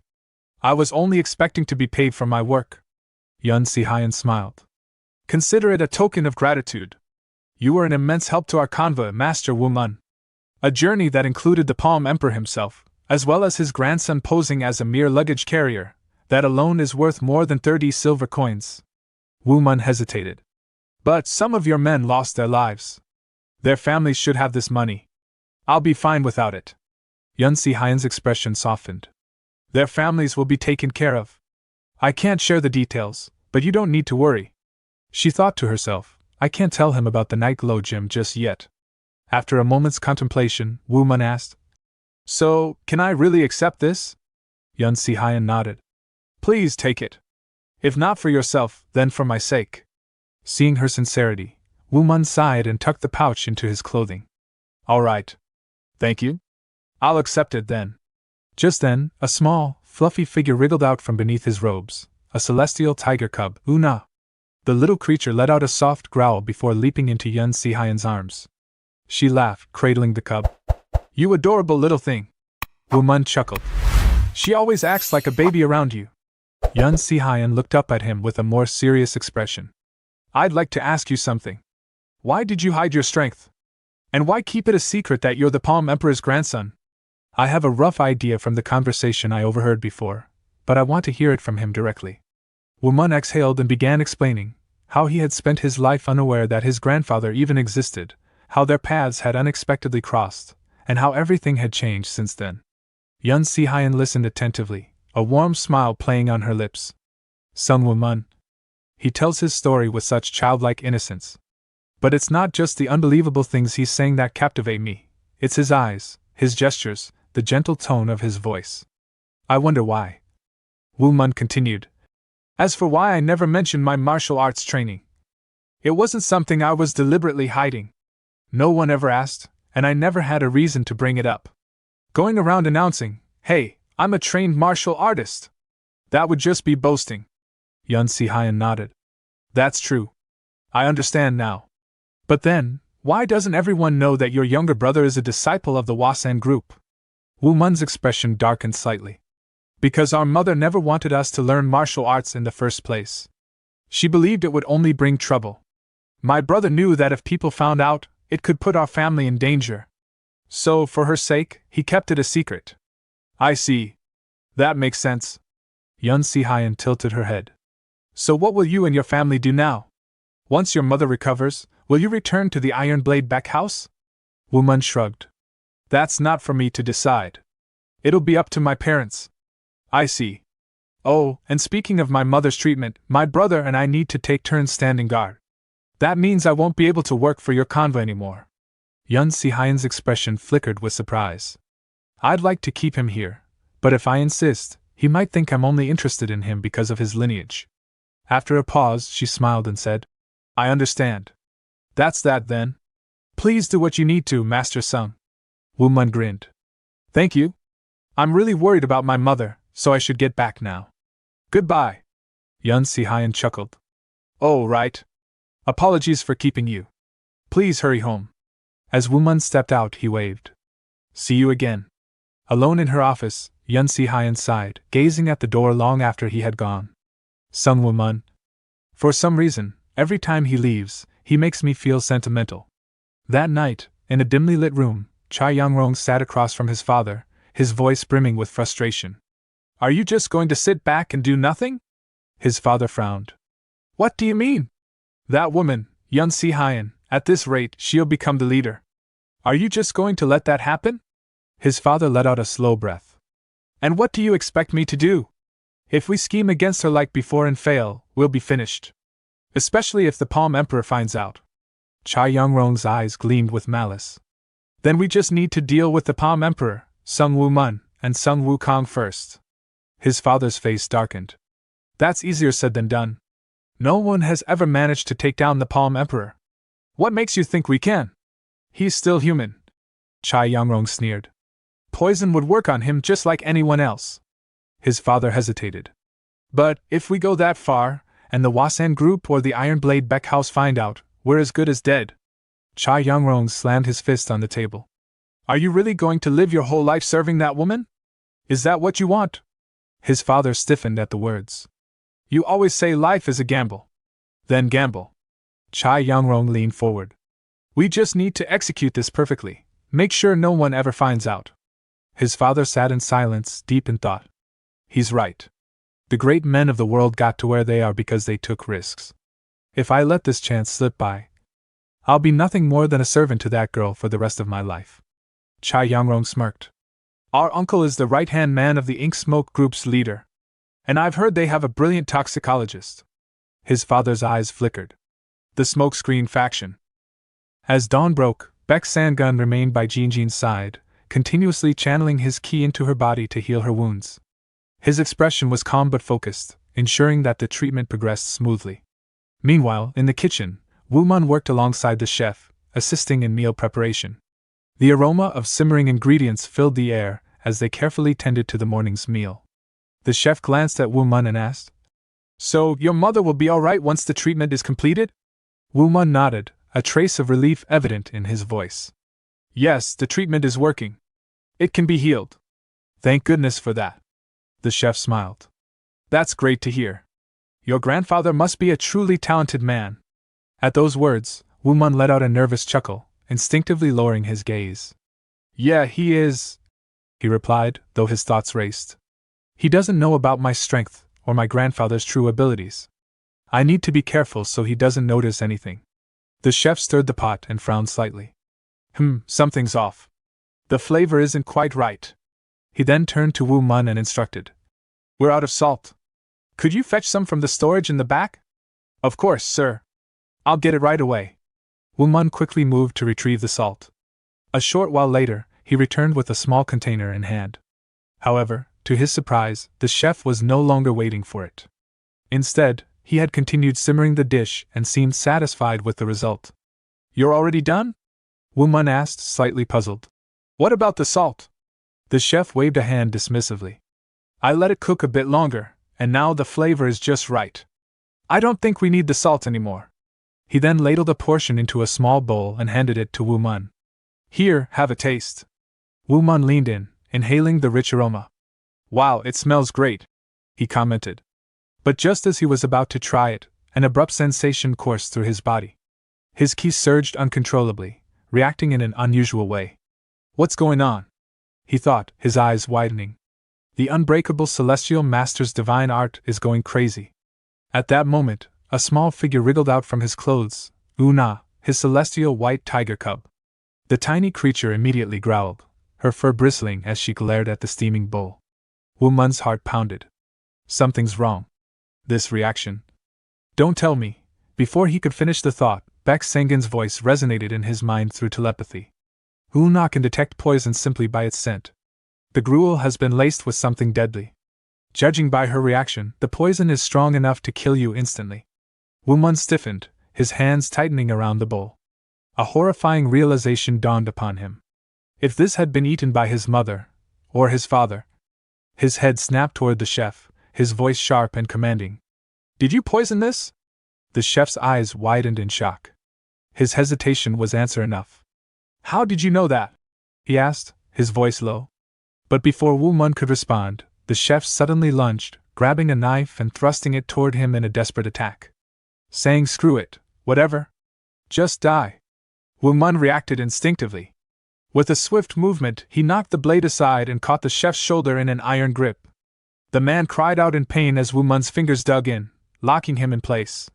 "Why did you poison it?" Wu Mun demanded, his voice laced with fury. Baek Sengen's voice once again echoed in his mind. It's unlikely that he acted on his own. He was probably bribed by those mongrels from the Noble Lee's Merchants Corporation. Their target is the leader. Hearing that, Wu Mun clenched his jaw. "You did this for money? You've been working here for 5 years. The chef lowered his gaze, his voice trembling. "I had my reasons." Wu Mun's grip tightened, his anger boiling over. "You tried to kill my family just for some money?" His fist clenched involuntarily. Without another word, he delivered a powerful punch straight to the chef's face, sending him crashing to the floor. Still seething, he muttered under his breath, "If this is the work of those bastards from the Noble Lee's Merchants Corp., I already know who's behind it." Baek Sengen's voice remained calm yet firm in his mind. "When humans cross lines they shouldn't, there's no telling what they'll do. Take care of them properly. Men like this will continue their ways unless stopped. That is the nature of scoundrels." Wu Mun's fists trembled. How can someone be so weak-willed? He thought bitterly. Is that why men like the Venomous Devil and the Bloody Cloud Emperor exist? At that moment, Wukong entered the kitchen, looking alarmed. "Bro, what's going on?" "I heard a noise." Wu Mun turned to face him, his expression dark. "Those bastards from the Noble Lee's Merchants Corp bribed the chef to poison our food." Wu Kang's eyes widened in shock, his voice laced with disbelief as he blurted out, "What?" But Wu Mun remained unfazed. His expression was calm yet filled with determination. "I'll be right back," he said firmly. "I'm leaving the rest to you in the meantime." Before Wu Kong could protest, Wu Mun propelled himself forward at full speed, his figure disappearing in an instant.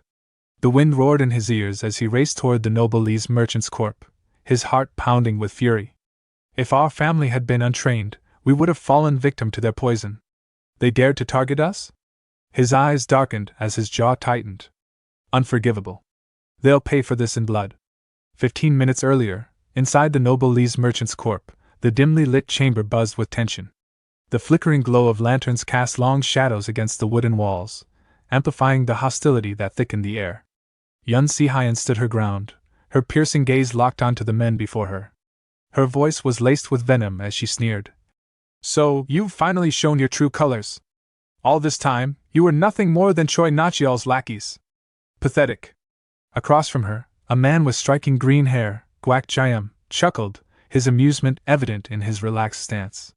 Without warning, he reached out, his fingers tightening around her wrist. No, he murmured, his voice smooth and mocking. That pretty mouth of yours shouldn't be saying such cruel things. Unless, of course, you want to end up like that poor fool from earlier. His grip lingered as his smirk deepened. Yun Si-hyen's expression twisted with disgust. Don't touch me with your filthy hands, she snapped, yanking her arm away.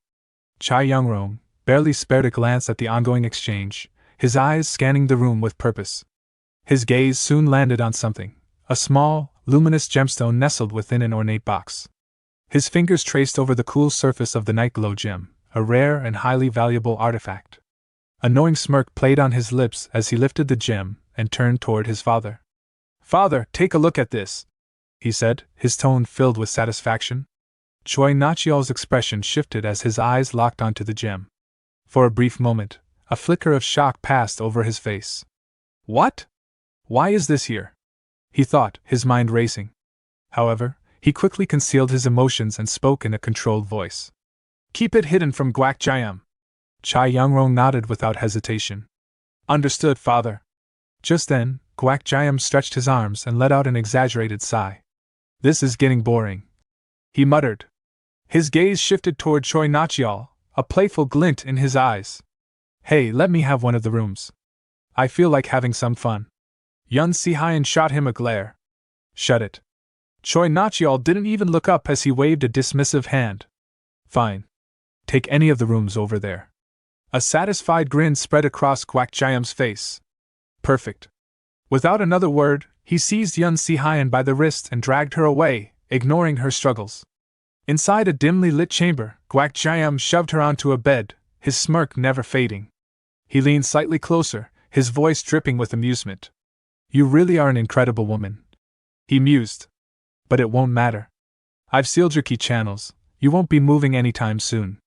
Yun Si-hyen's breath itched, her body tensing as she struggled to move, only to find her limbs unresponsive. Gwak Jayam chuckled at her reaction. Wait here for a moment, he continued nonchalantly. I have a little business to take care of. I'm going to deal with the men who betrayed you. He tilted his head, his smirk widening. And once that's done, I'll return to embrace you in my arms. Her eyes narrowed in confusion and panic. What? She demanded. The people who betrayed me are on your side. What are you talking about? But Gwak Jayam only laughed as he strode toward the door. It is how it is, he said with a smirk. See you soon. With that, he disappeared into the corridor, leaving her immobilized and alone. Meanwhile, the main hall of Noble Lee's Merchant's Corp, the grand hall, was eerily silent, its occupants held captive by the looming threat before them. Yun Si-hyen's father and Jo Mu-jae stood at the center alongside a handful of others, all of them surrounded by Choi Nachiol's forces. Choi Nachiol, standing with an air of relaxed confidence, studied his captives with a smirk. If you're all dead, then there will be no loose ends, he remarked casually. A simple solution, don't you think? Yun Si-hyen's father's eyes burned with fury. You bastard, he roared. After all I've done for you, after all the trust one placed in you, you repay me with this treachery? Do you not fear the law? Do you not fear the Palm Emperor? Choi Nachiol merely chuckled, his smirk deepening. The law? He mused. Laws bend easily when lined with enough gold. The authorities will be more interested in the wealth I offer than in your pitiful deaths. His gaze darkened as he added. And the Palm Emperor? He's most likely dead by now, poisoned and buried beneath the weight of his own arrogance. He spread his arms with mock generosity. So tell me, why should I fear a dead man? Yun Si-hyen's father fists clenched. You bastard! He hissed. Suddenly, a voice rang out, sharp as a blade. You dare try to poison my family? All heads turned toward the entrance. Standing in the doorway, his presence like an unyielding storm, was Woo Mun. His gaze was cold, his expression unreadable. Choi Nachial turned toward the voice, eyes narrowing. Who's there? With measured steps, Woo Mun entered the hall, his gaze sweeping across the room. His lips curled in disgust. You worthless sacks of shit. He spat. At the sight of him, Choi Nachial's expression shifted from confusion to sheer disbelief.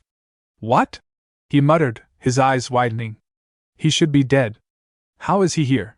Then, realization dawned, and his lips curled into a twisted grin. I see. He let out a low chuckle. Since you're the only one here, I suppose that means the others didn't make it. You must have been the lucky survivor. He waved a hand dismissively. No matter. It's only one man, kill him. Woo Mun's expression remained unchanged, but his eyes burned with quiet fury. Across the room, Cha Young-rong instinctively took a step back, his grip tightening around his weapon as unease crept into his mind. He quickly takes cover behind his father in fear. Choi Nachial's gaze snapped toward him, irritation flashing across his face. You idiot! He hissed. Are you seriously hesitating? He's alone. He's just another human. He bleeds when stabbed, just like anyone else. Get your head together and kill him. We've come too far to back down now. Cha Young-rong clenched his jaw. You're right. He muttered. There's no turning back now. Without hesitation, he unsheathed his sword, and the soldiers surrounding him followed suit. As one, they lunged toward Woo Mun, their weapons gleaming under the dim light. Woo Mun exhaled, shifting his stance effortlessly. His body tensed like a coiled spring. In the blink of an eye, Woo Mun moved. His sword sliced through the air with precision, and before anyone could react, he had already cut past his attackers. Cha Young-rong's breath hitched as an icy sensation crawled up his spine. His body trembled, his instincts screaming that something was terribly wrong. Slowly, he turned toward Woo Mun, sweat beading down his forehead. Then pain. A sharp, searing agony erupted from his wrists. Gasping, he snapped his gaze downward. His eyes widened in horror. His hands, his wrists, gone. The realization struck like a hammer. His severed wrists twitched uselessly on the blood-slick floor, and as he raised his trembling arms, crimson poured down his sleeves. And he wasn't alone. All around him, the soldiers who had charged at Woo Mun shrieked in agony, their own hands lying severed at their feet. The air filled with cries of pain and despair, their swords clattering uselessly onto the floor. Woo Mun's voice cut through the chaos, calm yet merciless. None of you will ever wield a sword again. Your lives as warriors are over. Choi Nachial, watching from across the room, felt his throat tighten. Sweat dripped from his brow as he cursed under his breath. He's this strong. Woo Mun turned his gaze toward the remaining soldiers, his expression cold and unforgiving. Come, he called, his voice sending chills down their spines. The rest of you, it'll be your ankles next. Choi Nachial's heart pounded in his chest. Shit! What are you all doing? He bellowed at his men. Kill him! Driven by desperation, the remaining soldiers charged at Woo Mun, their weapons raised in a last-ditch effort. But it was futile. Woo Mun moved like a storm. In a blur, his sword lashed out, striking their legs with precise, calculated force. One by one, they collapsed, their ankles severed. Blood splattered across the floor as they writhed in agony, their screams echoing through the hall. The massacre was over in seconds. Choi Nachial and Cha Young-rong stood frozen, their faces pale as they stared at the carnage before them. The once proud warriors of their household now lay sprawled on the ground, crippled and broken. Woo Mun turned his piercing gaze toward them. The ones who ordered the deaths of my family, he said, his voice low and dangerous. Or most likely you and your son. His grip on his sword tightened. Your wrists and ankles won't be enough to atone for what you've done. Shock flickered across their faces. Choi Nachial stumbled back, shaking his head in disbelief. Impossible, this can't be real. Cha Young-rong's breathing was ragged. His voice wavered as he stammered. He took down all of our men in an instant. This isn't. He never got to finish his sentence. Woo Mun's gaze sharpened, cutting through his words. Don't bother making excuses, he said. He took a step forward, shifting into an attack stance. But before he could strike, the windows shattered. Dark figures dressed in black stormed into the hall, their faces obscured by cloth masks. Hand over the nightglow gem, one of them demanded. Woo Mun's eyes narrowed. Nightglow gem? He had no idea what they were talking about. Choi Nachial's pulse quickened as his gaze darted toward the intruders. Who are you people? He asked. Among them, a man wearing a black mask studied the scene with sharp eyes. His gaze flickered over the mutilated soldiers, the pools of blood, and finally landed on Woo Mun. What the hell happened here? He muttered. Beneath the mask, Guak Jiam's eyes narrowed him. Choi Nachial's mind raced. They're here for the nightglow gem. Then that must be Guak Jiam. He clenched his teeth. That bastard must have known about the gem and brought these men with him. This is our chance. His lips curled into a smirk. Without hesitation, he pointed straight at Woo Mun and shouted. That guy stole the nightglow gem. Immediately, Guak Jiam's eyes darkened. I see, he muttered. That explains what happened here. He turned to his subordinates. Kill him. Retrieve the gem. The assassins moved without hesitation, their blades flashing as they lunged at Woo Mun. Steel clashed against steel as Woo Mun parried their strikes, his sword dancing through the air. His movements were swift and precise, deflecting their attacks while countering with deadly efficiency. Seeing the opening, Choi Nachial turned to his son, his voice low but urgent. Now's our chance. Without looking back, the two bolted toward the exit. Woo Mun, though engaged in combat, caught their retreating figures from the corner of his eye. His expression remained impassive, but a glint of disdain flickered in his gaze. Cowards to the very end, he muttered. Then, without missing a beat, he executed his next move. With a swift step, he kicked two fallen swords lying nearby, sending them spinning into the air. As they rose, he shifted his stance, channeling his technique, Wind Fury Strike. The swords whirled through the air like bolts of lightning, slicing through the distance with lethal precision. Choi Nachial and Chai Young-rong barely had time to react before the blades impaled them from behind. A choked gasp escaped their lips as they stumbled forward, blood spurting from their wounds.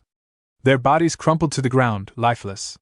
The crimson pool beneath them spread across the floor, marking the end of their treachery. Guak Jiam's eyes widened as he watched the scene unfold.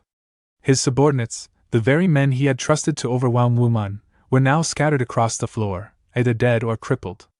And to make matters worse, Choi Nachial and Chai Young-rong had been killed before his very eyes, despite Woo Mun fighting them at the same time. Bastard! Guak Jiam muttered, his voice laced with disbelief. His grip on his weapon tightened. He did that while fighting us? He's no ordinary brat. Be careful! Before his men could react, Woo Mun moved. His sword sliced through the air in a swift arc, colliding with their weapons and sending them flying from their hands. In the next instant, he lunged forward, seizing Guak Jiam by the throat with an iron grip. Guak Jiam choked, struggling against the crushing force around his neck. His eyes flickered with recognition as he got a closer look at his attacker. Wait a second! Guak Jiam rasped, his voice filled with both shock and disdain. You're that idiot from the lodge, aren't you? How the hell is an idiot like you capable of all this? It hasn't even been that long since I last saw you. Woo Mun's expression darkened, his jaw tightening. His grip on Guak Jiam's throat remained firm as he spoke through gritted teeth. Quit calling me an idiot and just answer the damn question. His eyes burned with fury. Were you planning to kill all these men for the nightglow gem? A smirk curled across Guak Jiam's lips despite his predicament. He let out a low chuckle. Of course I was, he said without hesitation. And I'll kill you first, idiot. Without warning, Guak Jiam's hand revealed the dagger hidden in one of his arm. At the same time, he barked an order to his subordinates. Kill him! Woo Mun's instincts flared. Releasing Guak Jiam, he instantly shifted into a battle stance, his sword gleaming under the dim light. His gaze swept across the remaining enemies, his next words cold and resolute. If that's your choice. His muscles coiled, his killing intent palpable. Then I'll cut you all down without an ounce of guilt. Before any of them could even react, Woo Mun struck. With blinding speed, his blade weaved through the air, cutting through one opponent after another. Cries of pain erupted as men collapsed, clutching at their severed limbs. Some howled in agony, others whimpered in terror as they lay sprawled on the blood-stained floor. Guak Jiam could do nothing but watch, his mind struggling to comprehend what was happening. His men, elite warriors who had survived countless battles, were reduced to screaming wrecks in mere moments. His breathing grew heavy. His body trembled. "This is impossible," he muttered, his voice shaking. "You subdued them all so quickly? That's even harder than just killing them. How could an idiot like you?" Before he could finish his sentence, pain erupted in his chest. He barely had time to look down before realization hit him. Woo Mun's sword was buried deep in his heart. Blood trickled from Gwak Jayam's lips as he stared into Woo Mun's unyielding gaze. "Looks like you were the one who orchestrated all of this," Woo Mun said coldly. His voice carried no sympathy, no hesitation, only the finality of judgment. "You're no different from Choi Nachial and Chai Yangrong. Crippling you wouldn't have been enough." A final, agonized scream tore from Gwak Jayam's throat. Then his body fell limp, his life extinguished in an instant. Silence filled the hall. Around them, his remaining subordinates lay groaning, crippled and broken. They could do nothing but writhe in pain, unable to lift a single weapon against Woo Mun. At that moment, movement caught Woo Mun's attention. In the corner of the room, a group of people sat huddled together, their hands bound behind their backs. Among them was Yun Si-hyen's father and her uncle. Yun Si-hyen's father was sharp, yet weary eyes observed Woo Mun with quiet amazement. "Incredible," he murmured, his voice tinged with awe. "You did all of this alone." Ja Mu-jae nodded in agreement.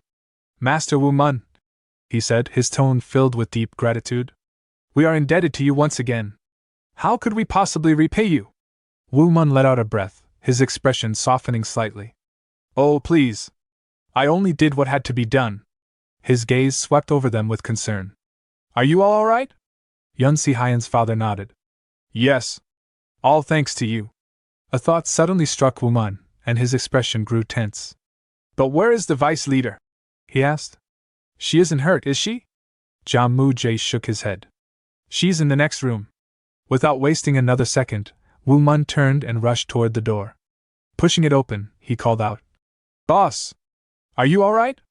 Inside, Yun Si-hyen sat on the floor, her wrists still bound, but otherwise unharmed.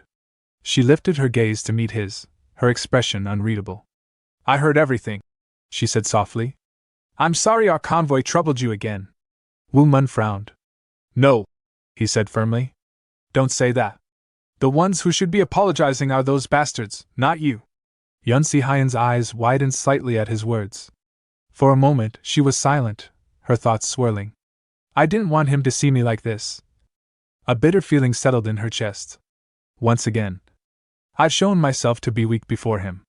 Some time later, under Ja Mu-jae's orders, the injured remnants of Gwak Jayam and Choi Nachial's forces were rounded up. They knelt before the soldiers of Yun Si-hyen's convoy, their bodies battered and broken. Woo Mun stood nearby, watching as Ja Mu-jae oversaw the situation. "What will you do with them?" Woo Mun asked. Ja Mu-jae's expression was cold. "They deserve death for their crimes," he admitted. "But they've already been crippled.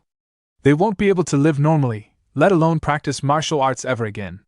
We plan to banish them from the house." Woo Mun remained silent, deep in thought. They attempted assassination, murdered innocent men, all for greed. This world is filled with so much evil. Some time later, Woo Mun returned home.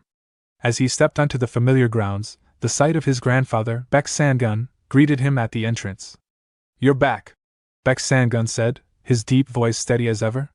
"Yes," Woo Mun replied. "I have returned." Baek Sangun glanced toward the darkened sky. "It's late. Head inside and rest." Woo Mun hesitated.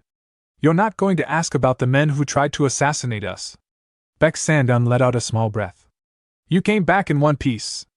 His gaze remained steady. "That means you handled it." He turned toward the house. "Get some rest. Your mother Jinjin will wake up tomorrow. You should greet her in a good mood."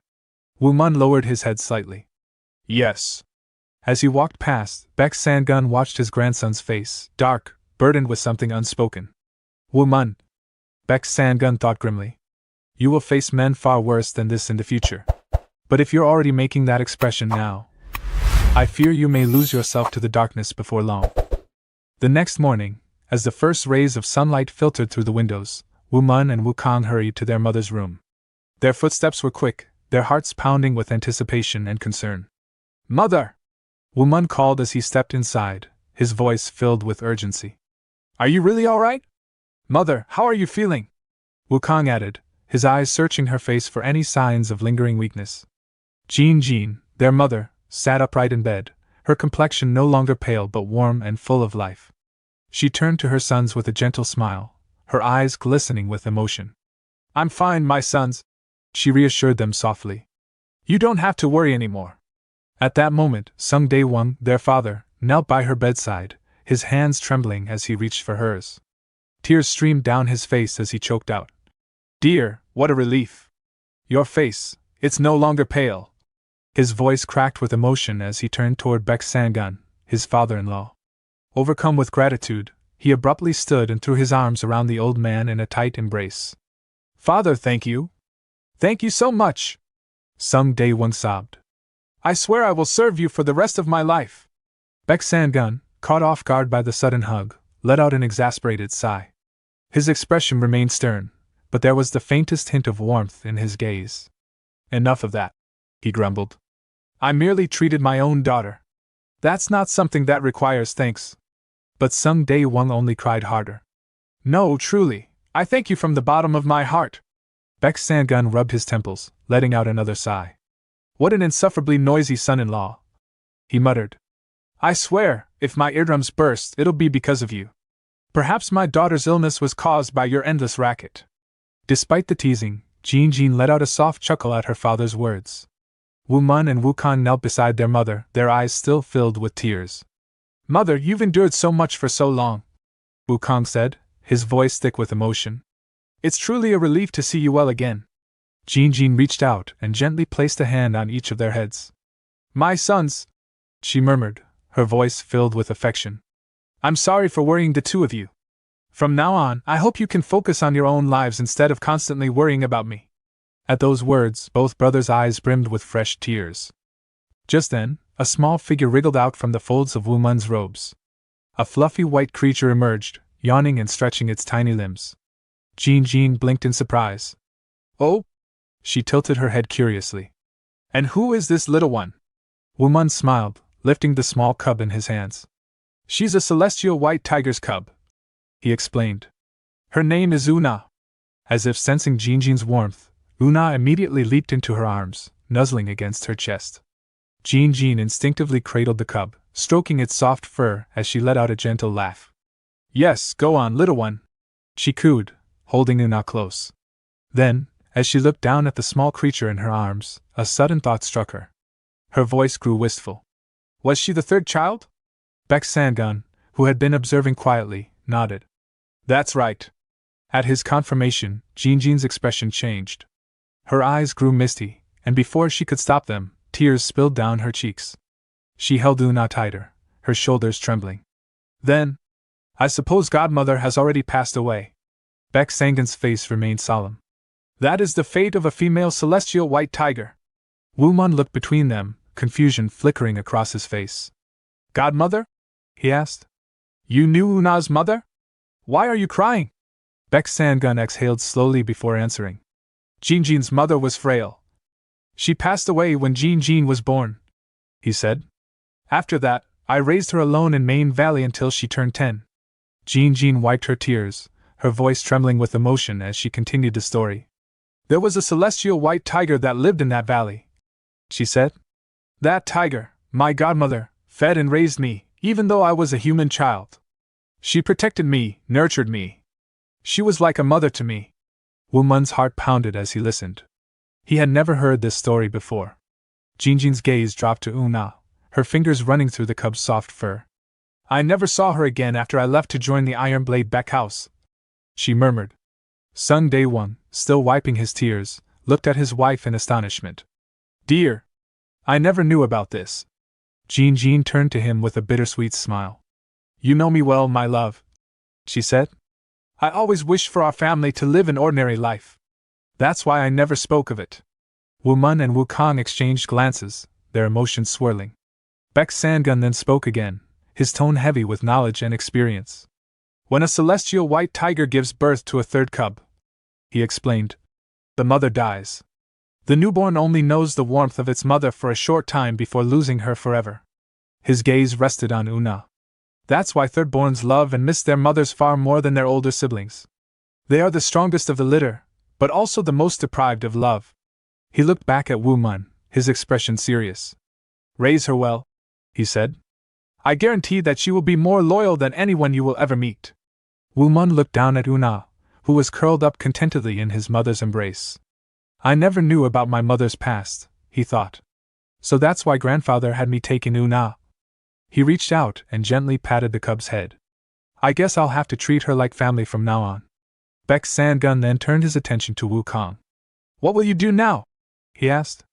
Will you return to the Wasan group? Wu Kong nodded firmly. Yes, he replied. I've been gone for too long.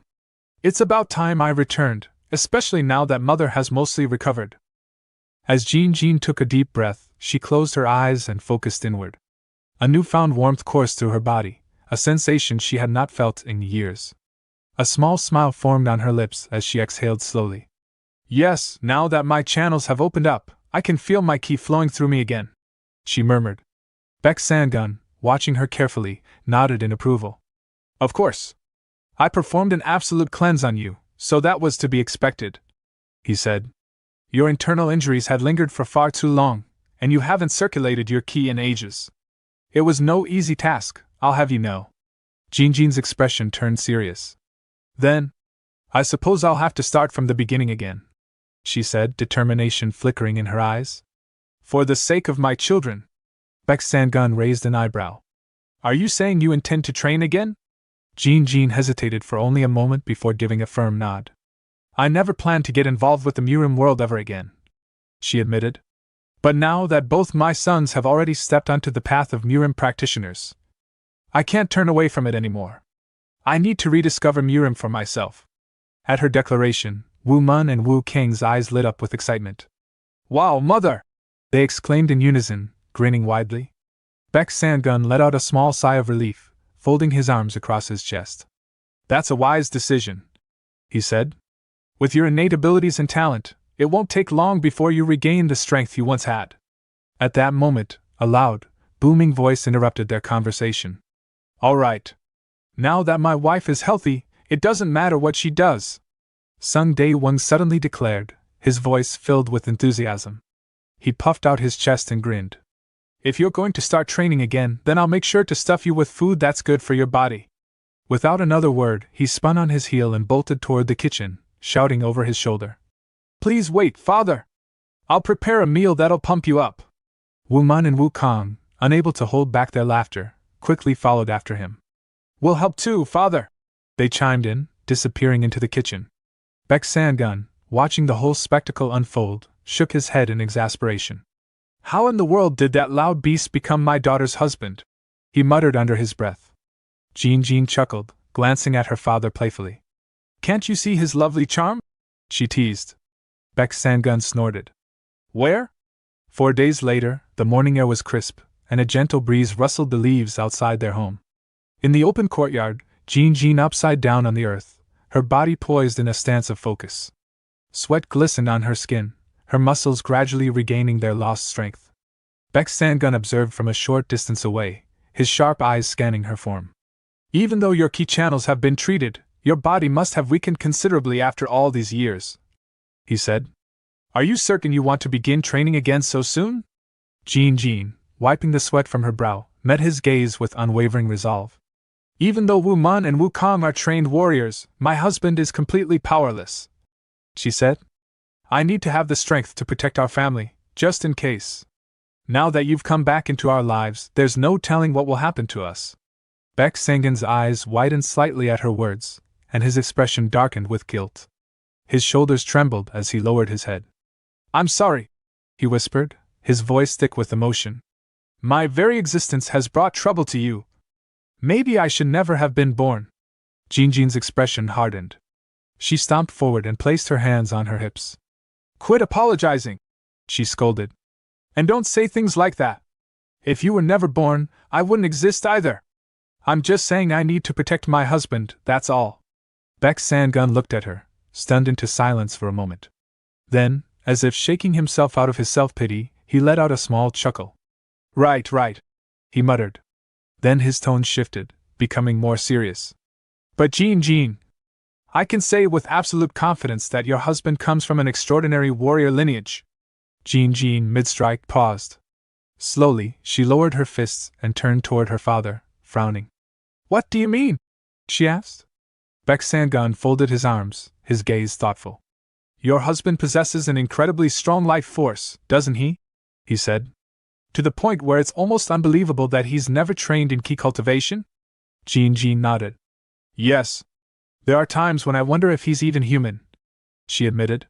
But I always thought it was just a case of someone being naturally blessed with godlike strength from birth. Baek Sangun exhaled, his expression grim. That's certainly possible, he said. But that's not what's happening here.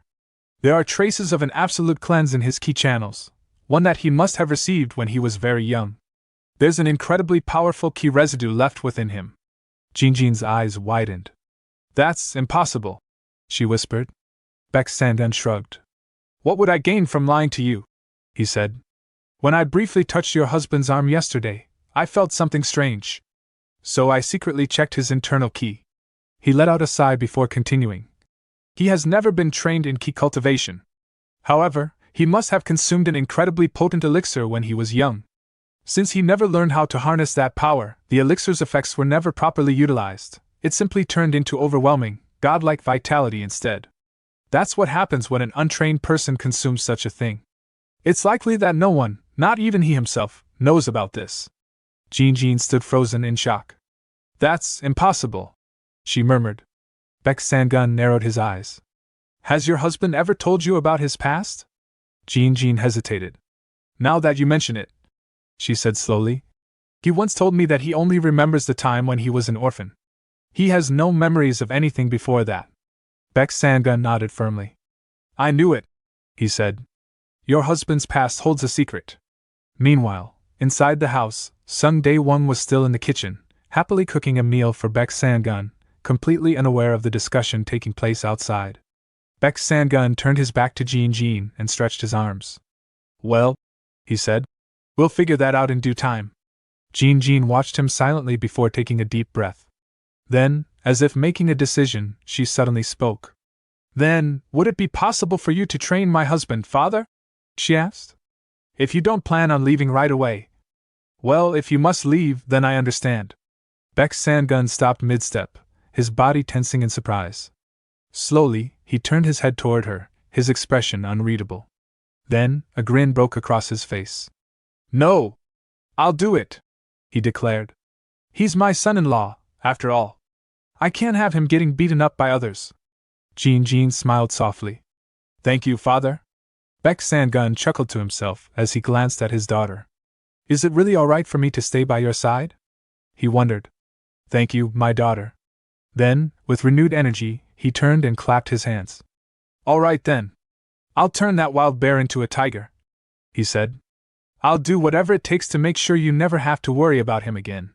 Meanwhile, inside the kitchen, Sung Dae-won suddenly shivered as an ominous chill ran down his spine. Some time later, at the dining table, Sung Dae-won lay sprawled on his side, bound loosely with a cloth, his mouth slightly open as water dripped from his lips. His eyes fluttered, half-lidded, as if caught in a strange limbo between sleep and unconsciousness. Baek Sangun narrowed his eyes at the sight and asked dryly, Is he dead? Woo Mun, observing his father's pitiful state, shook his head. No, he just put too much effort into cooking and collapsed from exhaustion. Woo Kong let out a small chuckle. I think fainted would be a more accurate description. Unfazed, Baek Sangun picked up his chopsticks and took a bite of the meal that had caused all the commotion. His eyebrows lifted in mild surprise as he chewed. This is actually quite good. I can feel my energy returning just from eating it. Looks like my son-in-law is more than just noise, he's got some real talent. Jean smiled knowingly. He's always been confident in his cooking. If there's one thing he prides himself on, it's this.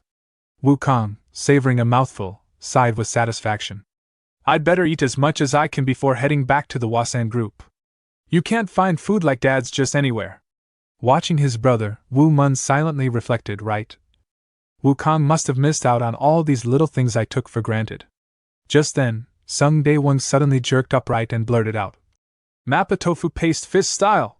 The entire table fell silent, startled by his sudden outburst. Baek Sang-gun, eyebrows furrowing, asked, "What in the world is Mappa tofu paste fist style? Is that some sort of martial technique?" Still half asleep, Sung Dae-won mumbled deliriously. "Such an intense battle!" Before his head wobbled forward again. Jin sighed, placing a gentle hand on her husband's back. "That just means the meal was too intense for him." Moments later, Sung Dae-won shook himself awake and, noticing Baek Sang-gun, hurriedly sat up straight. "Father! Did the food suit your taste? If you're not satisfied, I'll go make another batch right away." Baek Sang-gun scoffed. "If you so much as look at the kitchen again, you'll collapse for real." Then his tone turned serious as he leaned back slightly. "There's something I need to ask you all." Jin tilted her head. "What is it?" Baek Sang-gun studied them for a moment before speaking. "Have you ever considered moving?" Sung Dae-won blinked. "Moving? Where to?" Jin's expression grew thoughtful. "Are you suggesting we relocate to the Ironblade Baek house?" Baek Sang-gun nodded. "That's right. News spreads quickly in Gango, and it won't take long before people figure out that the Palm Emperor's family is residing here in Wunhan. When that happens, you'll be plagued by trouble, endless visitors, challenges, and worse. More than that, you're my daughter, my son-in-law, and my grandchildren. It's only natural for you to live within my clan." Sung Dae-won turned to his wife without hesitation. "What do you think, dear?" "I'll follow your decision." Woo Mun and Woo Kong also turned to their mother, their voices steady. "Mother, we'll follow whatever you decide." Jin looked at each of them in turn, her gaze lingering on her sons. Finally, she exhaled softly.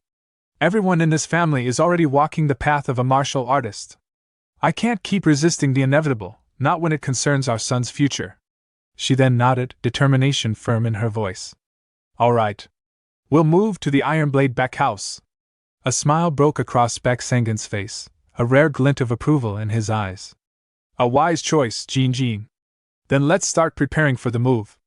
As the sun began its descent, casting golden hues over the quiet home, Woo Mun found himself tidying up the surroundings. His mind, however, was preoccupied with the reality of their impending move. "Leaving the place I've lived my whole life," he mused, his hands working absent-mindedly. Despite the bittersweet nature of the change, an undeniable excitement surged within him. "I wonder what kind of sword style my mother's family uses? Will my skills prove effective in the Ironblade Baek house?" Before he could dwell further on these thoughts, a loud thud echoed through the area. Woo Mun turned toward the sound and saw his father, Sung Dae-won, repeatedly striking a wooden training target. Baek Sang-gun's voice rang out sharply. "Fool! Don't just rely on brute force. Think about what I taught you." "Yes, father!" Sung Dae-won responded, his tone filled with determination as he resumed his strikes. Watching from the sidelines, Woo Mun immediately recognized that his father was beginning with the fist technique first. Baek Sang-gun observed his son-in-law carefully before adding, "The foundation is the most important part. It applied to both me and Woo Kong when we trained. Well, Woo Mun's case was a bit special." He shot a glance at his grandson before turning back to Sung Dae-won. "Follow everything I taught you with every punch you throw." "Yes," Sung Dae-won replied, continuing to punch the target.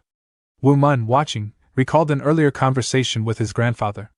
"Remember, I told you that there were traces of an incredibly powerful elixir deep within your father's body? Because he received an absolute cleanse in his youth, his channels will open up faster than normal." His gaze softened as he saw his father persist through training. "You've got this, father." Baek Sang-gun observed Sung Dae-won with a discerning eye before commenting. "At first glance, you look dumb and simple, but it's not that your head doesn't work. You're just impatient, clumsy, and you dislike complicated things." Sung Dae-won paused mid-strike, unsure whether to feel insulted or praised. What is he trying to say? Before he could respond, Baek Sang-gun continued. "That being said, you picked up the key cultivation technique I taught you surprisingly fast. For someone completely untrained in martial arts, that's no small feat." Sung Dae-won clenched his fist, his expression lighting up with realization. "Then, am I a genius?" Baek Sang-gun's face turned red with exasperation. "No! Definitely not!" he groaned before shaking his head. "For crying out loud! Anyway, listen well. I am teaching you the great strength key cultivation technique, created 230 years ago by the renowned martial expert, Mountain Cleaver Woodman, as well as my own technique, the 36-path steel destruction fist. Both of these are among the most powerful techniques in existence, so you'd better keep that in mind while training." Hearing the gravity of what he was learning, Sung Dae-won tensed. "Yes, father!" Meanwhile, Woo Mun, who had been listening, widened his eyes in surprise. The great strength key cultivation technique and the 36-path steel destruction fist. Over the following days, Baek San-gun rigorously trained Sung Dae-won, Woo Mun, and Woo Kong. The daily lessons were relentless, but under his guidance, both Woo Mun and Woo Kong eventually mastered the great strength key cultivation technique and the 36-path steel destruction fist. These newfound skills drastically strengthened them, preparing them for the challenges ahead. During his free time, Woo Mun dedicated himself to his own form of training. Using the unbreakable Celestial Master's immortal art, he worked tirelessly to construct a new martial technique within his mind. His thoughts raced with countless variations of attacks and defenses, each one carefully refined in the vast landscape of his imagination. Baek San-gun, watching his grandson's intense focus, let out a small chuckle. "What a monster! That's incredible, even for my grandson." A tired Sung Dae-won, wiping sweat from his forehead, turned toward his father-in-law. "What do you mean?" Baek San-gun smirked. "Soon enough, he'll be my equal. Right now, he's mentally revisualizing my battle with the wicked spear demon, analyzing every move." Just then, Woo Mun's body began to float midair, as if lifted by an unseen force. Baek San-gun, though surprised, let out a laugh. "Goodness me! That's ridiculous!" Sung Dae-won, his eyes wide in disbelief, stammered. "Whoa, he's floating!" Woo Mun, still immersed in his mental training, suddenly felt a surge of enlightenment. His mind had unraveled an incredibly high-level concept of martial knowledge, allowing his celestial brush sword style to evolve. This enlightenment triggered a profound response from the unbreakable Celestial Master's immortal art, leading him into a state of samadhi floating. Baek San-gun grinned, nodding in approval. "Now that is what you call a genius!" Sung Dae-won's chest puffed up with pride. "Oh, so you were talking about me?" Baek San-gun's grin instantly vanished. "No, you fool! Stop wasting time and go train more!" Sung Dae-won groaned but quickly straightened. "Yes." Some time later, Woo Mun's intense focus broke, and he gently landed back on the ground. He clenched his fist, feeling an odd but powerful change within him. His grin widened. "Whoa! Something feels different again." 10 days later, Woo Mun arrived at Noble Lee's Merchant Corp., walking through the familiar streets with a deep sense of nostalgia. His thoughts drifted to their imminent departure. 5 days left now. I should say my farewells to Noble Lee's Merchant Corp. Before I leave. However, as he approached the entrance, an unsettling feeling crept up his spine. I heard that after that ambush, there were fewer than 20 people left in the corp. I hope the leader is doing all right. With a steadying breath, he opened the door and stepped inside. A servant, who was sweeping the floor, looked up upon his arrival. "Good day, Master Sung." Woo Mun acknowledged the greeting, but his attention was immediately drawn to something odd: the servant's attire. He wore yellow mourning robes. A sense of dread washed over Woo Mun as his heart pounded. His mind raced to the worst possibility. His hands clenched slightly as his eyes widened. "Don't tell me." The air inside Noble Lee's Merchant Corp was thick with sorrow. The lingering scent of incense and the heavy silence weighed down on Woo Mun as he stood in the entrance hall. The servant, clad in yellow mourning robes, bowed respectfully before speaking. "We're holding a funeral. The leader fell ill after what happened that day, and after 4 days of struggling, unfortunately." His voice trailed off, his expression filled with grief. Woo Mun's hands tightened into fists at his sides. Though he had prepared himself for bad news, hearing it aloud still sent a wave of anger and sadness through him. But he steadied himself and asked, "Could you perhaps tell the vice leader that I'm here to see her?" The servant nodded. "Sure. Please wait a moment." Time passed in silence. Woo Mun stood motionless, gazing at the banners of mourning hung across the hall. Eventually, the servant returned, his face apologetic. "Apologies, Master Sung Woo Mun. The vice leader said she's unable to attend to guests as of now." Woo Mun exhaled slowly. Yeah, she must be heartbroken. Losing someone so important, especially after such a betrayal, must have devastated her. He offered a small nod and said, "I understand. Please send my condolences to the vice leader and tell her that I hope she recovers quickly. The servant bowed again. Yes, Master Song Woo Mun. After a brief pause, Woo Mun asked, would it be possible for me to meet Mr. Jo Moo Jae? The servant's expression shifted slightly, as if relieved to have something else to focus on. Yes, of course. This way. He led Woo Mun through the quiet corridors until they reached Jo Moo Jae's quarters. As they stepped inside, both men took seats around the wooden table. Without wasting any time, Woo Mun asked, what have you learned about the poison? Jo Moo Jae's expression darkened. The origin of the poison? I've also been investigating that. Apparently, Chai Nachial's uncle is a commander of the Smokescreen faction. And I've heard that the two of them met recently, so it must have come from them. Woo Mun's brows furrowed. The Smokescreen faction? Who are they? Jo Moo Jae leaned forward, his voice low. They're a medium-sized faction, part of the Dark Path forces within Guangdong province. Like all those who walk the Dark Path, they're a ruthless and heinous group. The words echoed in Woo Mun's mind. His grip on the edge of the table tightened. They almost killed my family. His nails dug into the wood. I can't forgive them for providing the poison.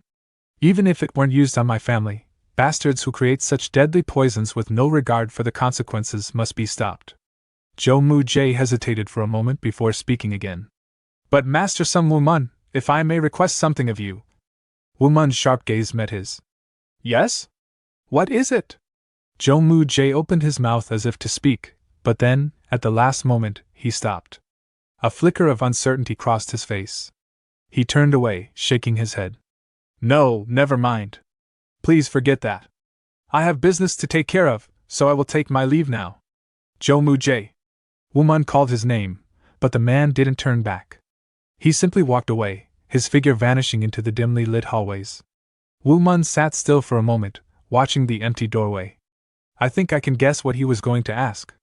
If Chai Nachial's uncle was a commander of the Smokescreen faction, then that faction had surely heard the news of his death by now. That meant Noble's Merchant Corp would soon face retaliation. Bastards like them would definitely seek revenge. As Woo Mun prepared to leave, a thought struck him. He turned to the servant and asked, do you know where the Smokescreen faction is located? The servant blinked in surprise but quickly answered. I believe they're in Jeonnam, within Guangdong province. Why do you ask? Woo Mun's eyes darkened, but his voice remained steady. It's nothing. Thank you. Farewell. As he walked away from the merchant corps, a storm brewed in his chest. His fists clenched as his footsteps echoed against the stone pavement. Grandfather sent me from the beginning and never asked me about the result. Grinding his teeth, he muttered under his breath. I'm coming, Smokescreen faction. As Woo Mun advanced toward the Smokescreen faction, he felt an exhilarating rush of speed. The infusion of inner ki into his movements was making a significant difference. So this is how it works. If I channel inner ki while moving, I can accelerate much faster. He adjusted his posture slightly, testing his footing. Right, like this. My feet need to move this way. I only imagined trying it before, but I'm adapting quickly. A smirk tugged at the corner of his lips. Storm step. That's what I'll call it. Despite his focus on refining his technique, something caught his attention. He glanced back discreetly, noting the presence of a figure tailing him. Why has that person been following me for so long? The thought nagged at him. If they were pursuing me with hostility, they would have made a move by now. Maybe we're just heading in the same direction by coincidence. Rather than dwell on it, he chose to concentrate on mastering his newfound speed. His movements became more fluid, his steps lighter yet more explosive. Every second, his pace quickened as he grew more attuned to the storm step. Meanwhile, the figure following him gritted her teeth in frustration. What the hell? Even if he's the Palm Emperor's grandson, I never expected to struggle this much just to keep up. She pushed her blue cloud step to its absolute limit, activating the 12th stage, something she rarely had to do. I heard this guy was a complete fool until recently. So how in the world is he moving like this? A sinking feeling settled in her chest. Damn it, I had to push my movement technique to the 12th stage. And yet, before she could even process what had happened, Woo Mun had vanished from her sight. I lost him? Realization struck her like a thunderclap. That bastard.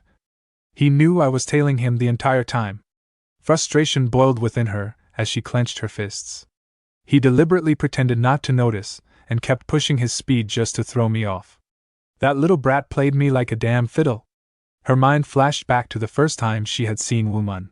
She recalled the day Baek Sangun, the esteemed Palm Emperor, had arrived at Hwasan, his powerful voice echoing through the sect.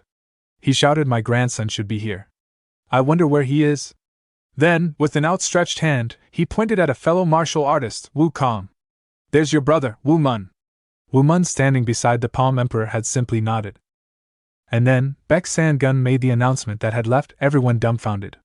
"Sung Woo Kong, that boy is my grandson." The entire sect had been stunned. She had kept a close watch on them ever since, driven by sheer curiosity. And when she caught wind of Woo Mun setting off for the smokescreen faction alone, she decided to follow him. But now, after pushing her movement technique too far, the consequences struck. She gasped for breath, slumping down as the strain wreaked havoc on her internal energy. "I overdid it. My inner body is in chaos." Her hands trembled slightly as she tried to steady herself. "That bastard. He dared to toy with me? Just wait, you arrogant little." Meanwhile, Woo Mun pressed forward without hesitation. He cast a brief glance over his shoulder, but there was no sign of his pursuer. "Looks like they're not following anymore. Guess we really were just going the same way after all." With that thought, he picked up his pace. Not long after, Woo Mun arrived at his destination. The smokescreen faction's base loomed before him, far from the discreet hideout he had envisioned. "So this is the smokescreen faction. I thought they'd be operating from an underground den, but they have no shame, do they?" His eyes scanned the structures, noting the sheer audacity of their setup. Inside one of the buildings, heated voices echoed through the dimly lit halls. "Commander, please reconsider." At the center of the room, seated upon an extravagant throne, was a red-haired man radiating an air of absolute authority, Bang Mushum, the commander of the smokescreen faction. His sharp gaze fell upon the subordinate speaking before him, and his voice was laced with irritation. "Who the hell do you think you're talking to?" he snapped. "Do you want to die?" A scoff followed as he leaned back slightly. "Honestly. What was his name again? Chai Nachiol? It's absurd to think our faction should act just because your cousin died." The man standing before him, Chai Okiol, the faction's vice commander, gritted his teeth. His thoughts seethed with resentment. Son of a bitch. After everything I've done for him, he won't even grant me this one favor? But rather than argue, he opted for a different tactic. One he had used before. Lowering his voice, he spoke in a more persuasive tone. "Commander, there's something you should know. The girl from Noble Lee's Merchant Corp is an absolute beauty." Bang Mushum arched a brow, unimpressed. Okio continued, his words deliberate. "Even while veiled, she's renowned for her beauty. If people sing praises of her despite never having seen her full face, then I'd wager none of your wives or concubines could compare." A flicker of interest passed through Bang Mushum's eyes. "What? Are you serious? Or are you just trying to manipulate me again?" A knowing smirk tugged at Chai Okiol's lips. "I wouldn't dare. So, what do you say? Let's take down the Merchant Corp. You could claim the girl as your fourth wife. Wouldn't that be beneficial to both of us?" Bang Mushum considered the proposition.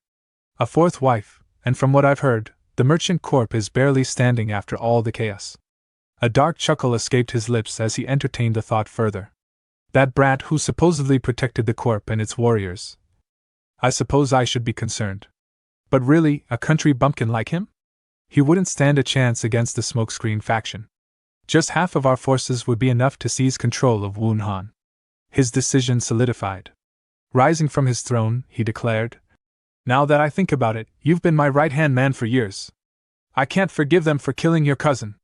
His eyes gleamed with malice. "We leave for Wunhan at once." Chai Okiol grinned, a sense of triumph washing over him. "A wise choice, sir. Let's move immediately." However, before they could take a single step, a weary sigh echoed through the room. "I can't bear listening to this any longer." Both men turned sharply toward the source of the voice. Chai Okiol's eyes widened in disbelief. "Who the hell are you? I didn't even sense your presence." Bang Mushum's gaze darkened, his instincts screaming that something was off. "How did you get in here?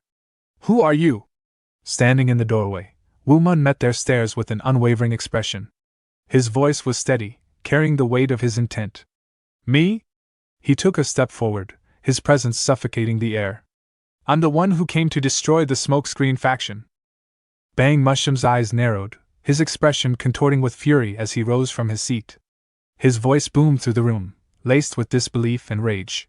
Has this son of a bitch lost his damn mind? Who the hell do you think you're talking to?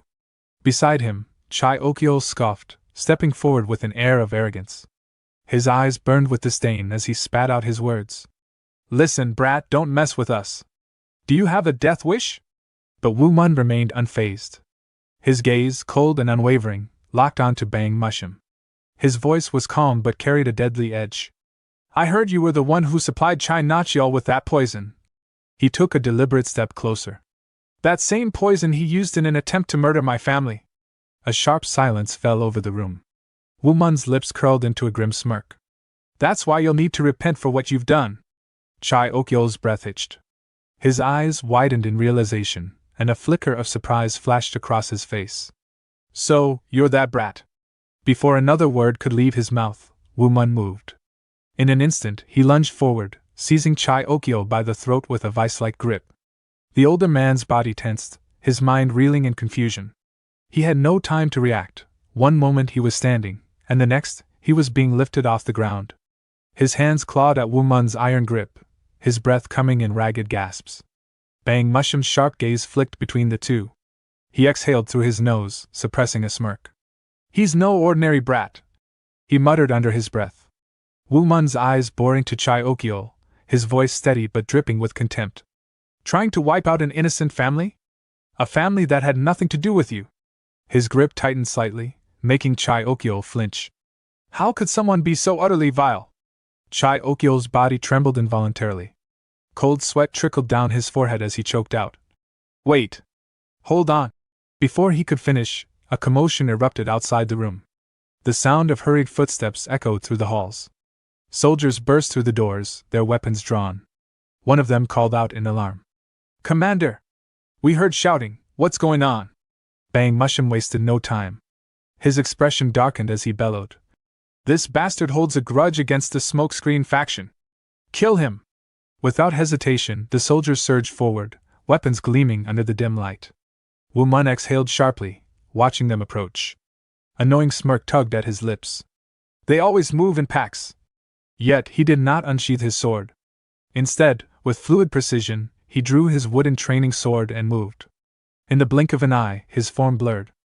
The dull thud of wood striking flesh filled the air as he struck down each soldier with effortless speed. They barely had time to react before they crumpled to the ground, groaning in pain. Chai Okyo, still clutching his sore neck from Woo Mun's earlier grip, seethed in frustration. His voice cracked with anger as he barked at the fallen soldiers. What the hell are you doing? It's just one kid! Bang Mushroom, his patience wearing thin, roared over the chaos. Enough! All of you, charge at him together! This time, the soldiers didn't hesitate. They spread out, surrounding Woo Mun from all directions before launching a synchronized attack. Woo Mun's grip on his sword tightened. His eyes flickered with anticipation as he assessed their movements. As the soldiers lunged, he made his move. With near impossible agility, he maneuvered through them, with the sword hilt striking swiftly, not at their bodies, but at their feet. A sharp crack filled the room as he struck pressure points with pinpoint accuracy. One by one, the soldiers howled in pain, their legs giving out beneath them. They collapsed in heaps, unable to stand. The remaining soldiers, witnessing the ease with which he had dismantled their comrades, cursed under their breath. This bastard! One of them snarled. Woo Mun's voice was almost amused as he tilted his head. Stop wasting time and come at me already! That was all it took to push them over the edge. With enraged shouts, they charged, weapons raised. You little shit! You dare mock us? Die, you arrogant brat! But their cries were cut short. Like a ghost weaving through a storm, Woo Mun danced between them. Each of his strikes sent men flying backward, their bodies crashing into walls, furniture, and the cold stone floor. Some clutched their ribs, others their arms, but all of them groaned in agony, completely incapacitated. The once rowdy battlefield fell into eerie silence. Perched on a sturdy tree branch outside the smokescreen faction's base, a lone figure observed the battle. The girl who had been trailing Woo Mun earlier sat with one leg dangling lazily as she leaned against the tree trunk. Her sharp eyes gleamed with curiosity as she gazed through a window, taking in the scene unfolding before her. So it's already begun. She watched Woo Mun move, her lips pressing into a thin line. He's good. But then, her gaze narrowed. That movement technique. Her mind raced as she analyzed his footwork. His form, the way he shifted between attacks, the way his presence seemed to flicker like a mirage. Is that the Kunlun faction's divine mirage steps? A complicated expression crossed her face. So that's how he was able to toy with me earlier. She scoffed, crossing her arms. She stated he is a jerk. At the moment, soldiers lay on the ground. One of them said, "Commander, he's beyond our power." Bang Mushum, angered by that, shouted, "You damned morons. All defeated by a single bastard." Chai Okyol turned and said, "Commander, please kill that brat at once." Woo Mun turned to the commander and vice commander, saying, "You guys stop watching, come." Bang Mushum started laughing nervously and said, "There's no point for me to step in to defeat a lowly brat like him." "Hey, vice commander, you can take care of this." Chai Okyol, surprised, asked, "Me?" Woo Mun had enough, so he moved forward and struck Chai Okyol's shoulder with his sword cover, causing him to fall to the ground in pain. Woo Mun then turned to Bang Mushum, saying, "Now, it's only you left." Bang Mushum lifted his axe, saying, "Not bad, brat, but you won't be able to defend yourself against my axe." He started swinging at Woo Mun, who dodged his attacks with a confused expression on his face. Seeing that, Bang Mushum's soldiers started laughing. One soldier said, as expected of the commander, "He's not giving the bastard a chance to even strike back." Another soldier said, "He's only dodging like a rat." While dodging, Woo Mun said, "Impossible." Bang Mushum, continuing to swing his axe, said, "You look terrified. Have you finally realized what true fear is?" Woo Mun thought, "Is this really it? I thought the commander of the Smokescreen faction would have some hidden strength. But someone as weak as him is the reason why so many people died to poison? How terrible." He unsheathed his sword and, with a single swing, cut off one side of the axe cleanly, causing it to fall to the ground. Then he sheathed his sword again while Bang Mushum stood there, still confused about what had happened. Woo Mun rushed toward him with his sheathed sword, saying, "You will never be able to speak again, nor hold that axe with your own hands." He started hitting Bang Mushum's face and hands. With broken fingers, Bang Mushum fell to the ground, shouting in pain. Seeing that, the soldiers and Vice Commander Chai Okyol became nervous and muttered, "Commander, impossible. How did he defeat him?" Woo Mun turned to Chai Okyol and said, "Hey." Chai Okyol immediately asked, "What is the matter, sir?" Woo Mun asked, "This poison, who made it? Did you make it?" Hearing that, Chai Okyol became nervous and started sweating profusely. Before he could say anything, a dart hurled toward Woo Mun and hit his neck before he can notice it. Seeing that, Woo Mun's expression darkened as he thought, a poison dart. A sinister smile appeared on Chai Okyol's face as he said, "Got you." Woo Mun thought, "Shit, I let down my guard," as he started down the dart. Woo Mun focused his energy, spreading his ki throughout his body as he thought, "I'll use the unbreakable Celestial Master's immortal art before the poison spreads any further." With that, a powerful surge of energy coursed through him, neutralizing the deadly toxin. A moment later, he yanked the poison dart from his flesh, expelling every last trace of venom. His gaze immediately shifted toward the figure who had attacked him, his sharp eyes locking onto their position. "There you are," he thought. The person who had thrown the dart flinched in shock, realizing too late that Woo Mun had already pinpointed him. "How did you know?" he stammered. Before he could react, Woo Mun closed the distance in an instant, seizing him by the throat and lifting him effortlessly into the air. His grip was unyielding as he coldly remarked, "Your body reeks of poison. You must be the one who created it, aren't you?" The man, struggling for breath, managed to choke out, "Why doesn't the poison work on you?" "How?" Woo Mun's expression darkened, his jaw tightening as he seethed. "Did you ever stop to consider how the poisons you create are used? Do you even care what happens to the people who are forced to drink them?" The poison maker trembled under Woo Mun's suffocating grip, sweat pouring down his face. "I only did what I had to," he gasped, his voice weak. Woo Mun's eyes burned with fury. "Then I'll make sure you can never do it again." Without hesitation, he unsheathed his sword and, with precise strikes, slashed across the man's wrists and ankles, severing the tendons. A blood-curdling scream tore through the air as the man convulsed in agony. Woo Mun then slammed him down onto the ground, his voice like ice as he said, "If my father or brother had consumed your poison, they would have died instantly. You're lucky I'm showing you mercy." Chai Okyol, who had been watching from a distance, broke into a cold sweat. "Now's my chance," he thought, gritting his teeth in frustration. His mind burned with resentment. Damn you, Woo Mun! I'll never forget this humiliation. Just as he turned to slip away, Woo Mun materialized behind him, his voice calm yet chilling. Where do you think you're going? Chai Okyo froze as Woo Mun clamped a hand onto his shoulder. Now that I think about it, you're even worse. You willingly handed out that poison without a second thought. Unforgivable. Chai Okyo stammered, trying to conjure an excuse, but Woo Mun didn't give him the chance. I think I'll break your remaining shoulder. With a sudden, ruthless application of force, he crushed Chai Okyo's shoulder. A sickening crack echoed through the air as Chai Okyo collapsed to the ground, screaming in agony. Woo Mun loomed over him. I'll spare your life this time. But if you ever commit such atrocities again, I will not forgive you. Tears streamed down Chai Okyo's face as he knelt on the ground, clutching his shattered shoulder. Understood, sir. Please spare me. Woo Mun then turned his attention to the remaining members of the Smokescreen faction, his voice ringing with finality. Listen well.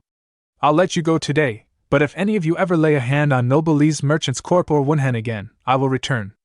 And next time, I will kill every last one of you. Mark my words. The faction members, paralyzed with fear, nodded frantically as sweat dripped down their faces. Why, yes, sir, they stammered in unison. With that, Woo Mun turned on his heel and stormed out. As he reached the main doors of the Smokescreen faction's headquarters, he kicked them open with force, stepping out into the night air. His fists clenched as frustration boiled within him. I'd love to send them all to hell, he thought, but I refuse to become like them. This will have to be enough. He stopped in his tracks. Ahead of him, 3 figures stood in his path. The red-haired man among them turned to his companion and asked, Hey, this is the guy who just broke through the Smokescreen faction's main gate, right? Woo Mun remained still, his gaze flickering between them as he assessed their presence. Who are they? He wondered. Are they affiliated with the Smokescreen faction? Their energy was undeniably powerful, yet he sensed no malice in them. From a nearby rooftop, a voice called out in response to the red-haired man's question. The Windblade Group, correct? You're too late, unfortunately. This man's already wiped them out. Woo Mun gazed at the woman, his mind searching for where he had seen her before. In the Justice Coalition, there existed an elite faction of young warriors under 30 known as the 5 Blades of Heavenly Justice. This league consisted of 5 powerful groups: the Golden Blade Group, Wind Blade Group, Flame Blade Group, Wood Blade Group, and Water Blade Group. These 5 groups formed the foundation of the rising stars within the coalition, their members constantly competing to prove their strength and secure their place in history. At the helm of this fierce competition stood the Quintuple Blade Leader, a title awarded every 3 years to the strongest and most accomplished warrior among them. Naturally, the rivalry between the groups was intense, as attaining the position of Quintuple Blade Leader was the ultimate mark of superiority within the younger generation of the Justice Coalition. However, the Wind Blade Group was different. Unlike the other 4 factions, its members were an odd collection of individuals, physically weaker than their peers and seemingly indifferent to achieving accolades. None of them actively pursued recognition or results, with one glaring exception, Xiahou Jinhian, the red-haired chief of the Windblade Group and its sole competent member. Xiahou Jinhian had somehow managed to drag along 2 of his most reluctant subordinates, Mubi and Peng Chanho, to this encounter, but the situation was already testing his patience. Peng Chanho smirked and commented, What a shame. Our chief came all this way for something so pointless, but it turns out it was all a waste of time. His words only deepened Xiahou Jinhian's frustration. He turned to Woo Mun and asked sharply, Are you the one who attacked the Smokescreen faction? Woo Mun frowned. The heck? He makes it sound like I did something wrong. Still, he answered plainly. Correct. Xiahou Jinhian's gaze narrowed. What is your name? Song Woo Mun. Xiahou Jinhian continued. Which faction do you belong to? Woo Mun replied. I'm not in one. A flicker of surprise crossed Xiahou Jinhian's face. You're not in a faction? So you act alone? Woo Mun shrugged. Until recently, I worked as a bag boy for Noble Lee's Merchants Corporation. At this, Mubi and Peng Chanho burst into laughter. A bag boy? They echoed in disbelief. Xiahou Jinhian raised an eyebrow. Are you making a fool out of me? I've never even heard of such an organization. And how would a mere bag boy be able to take down the Smokescreen faction on his own? Woo Mun met his gaze steadily. I'm neither making a fool out of you nor lying. Xiahou Jinhian's skepticism deepened. Then tell me, who is your master? Woo Mun hesitated before answering. I do have a master, but I don't exactly know his name. Xiahou Jinhian stared at him incredulously. You don't know your own master's name? Correct. Woo Mun replied without hesitation. I believe he's from the Three Kingdoms period, but he has already ascended to heaven. Then, narrowing his eyes, he added, But why are you interrogating me like this? Xiahou Jinhian, flustered, muttered under his breath. No faction, doesn't know his own master. Does he take me for a fool? He lies with every breath he takes. I can take this as a provocation, yes? Woo Mun clenched his jaw. He's the one jumping to conclusions, treating me like an idiot. Deciding he wouldn't hold back any longer, he said evenly. I believe I've already told you they're not lies. But what will you do if I am provoking you? Xiahou Jinhian's expression darkened. Get a load of this bastard. You dare provoke me, Xiahou Jinhian, chief of the Wind Blade Group? Woo Mun sighed, clearly exasperated. Do you really need to spell that out yourself? Saying it like that, isn't that just embarrassing? Xiahou Jinhian's face twisted with irritation. Fine, he said coldly. Then we'll settle this the proper way. Unsheath your blade. I'll make you repent for scorning me. Peng Chanho watched the exchange, noting Xiahou Jinhian's rising agitation. Looks like he can't hold himself back anymore, especially with Mubi and me watching. It must sting even more that he didn't get to take down the smokescreen faction himself. Guess I'll just sit back and watch. But Woo Mun remained unimpressed. He extended his fist and said, Unsheath my blade? You're not worth it. I'll take on the esteemed chief of the Wind Blade Group with my bare hands. Xiahou Jinhian's eyes gleamed with anger. You will regret those words. Without hesitation, he raised his hand. If you wish to fight with fists, then allow me to demonstrate palm style. From the sidelines, the person who had originally called the Wind Blade Group observed the scene and smirked. The chief of the Wind Blade Group belongs to the Xiahou clan, the most renowned experts in palm-style combat. You'll regret challenging him, Song Woo Mun. Xiahou Jinhian swiftly executed his signature technique, the golden serpent palm. His palm glided through the air like a striking viper, fluid yet razor-sharp in its movements. Woo Mun, however, evaded the attack with a slight tilt of his body, effortlessly dodging the strike. A palm technique that emphasizes fluidity and precision, he mused. Alright, let's see how it compares to grandfather's palm style. Undeterred, Xiahou Jinhian launched a relentless barrage of palm strikes, his hands cutting through the air with increasing speed. Yet, no matter how fast or unpredictable his attacks were, Woo Mun continued to dodge them with minimal effort. Frustrated, Xiahou Jinhian narrowed his eyes. You won't win by just dodging. It's only a matter of time before you get tired, and when that happens, I'll land a strike. From the sidelines, the informer observed the battle keenly. Xiahou Jinhian has no idea what he's up against. He probably thinks that guy is barely keeping up, but that's not the case at all. That damn rat is analyzing his palm technique right now. Meanwhile, Woo Mun continued evading the strikes, carefully studying the flow of Xiahou Jinhian's movements. I see.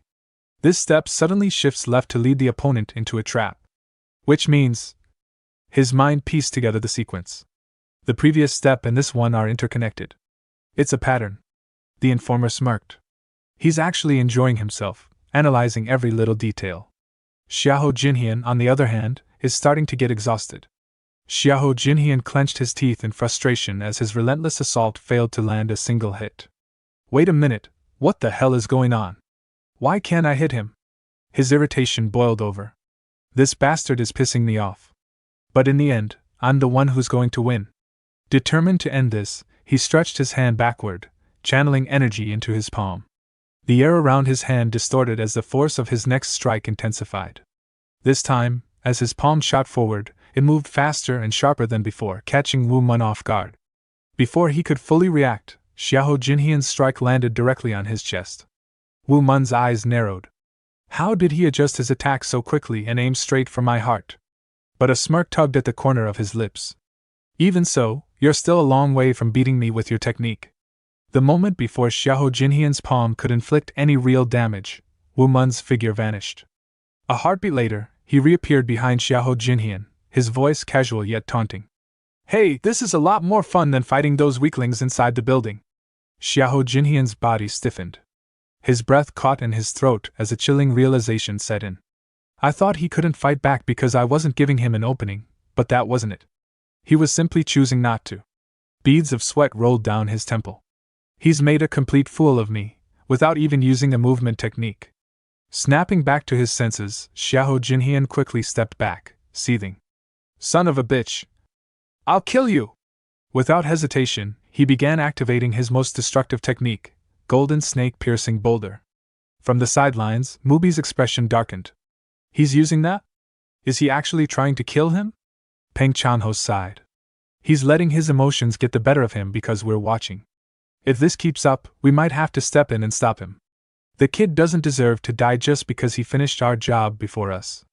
This is completely Xiahou Jinhian's fault. The informer smirked in amusement. Xiahou Jinhian is going to regret this later. This will leave a nasty dent in his reputation.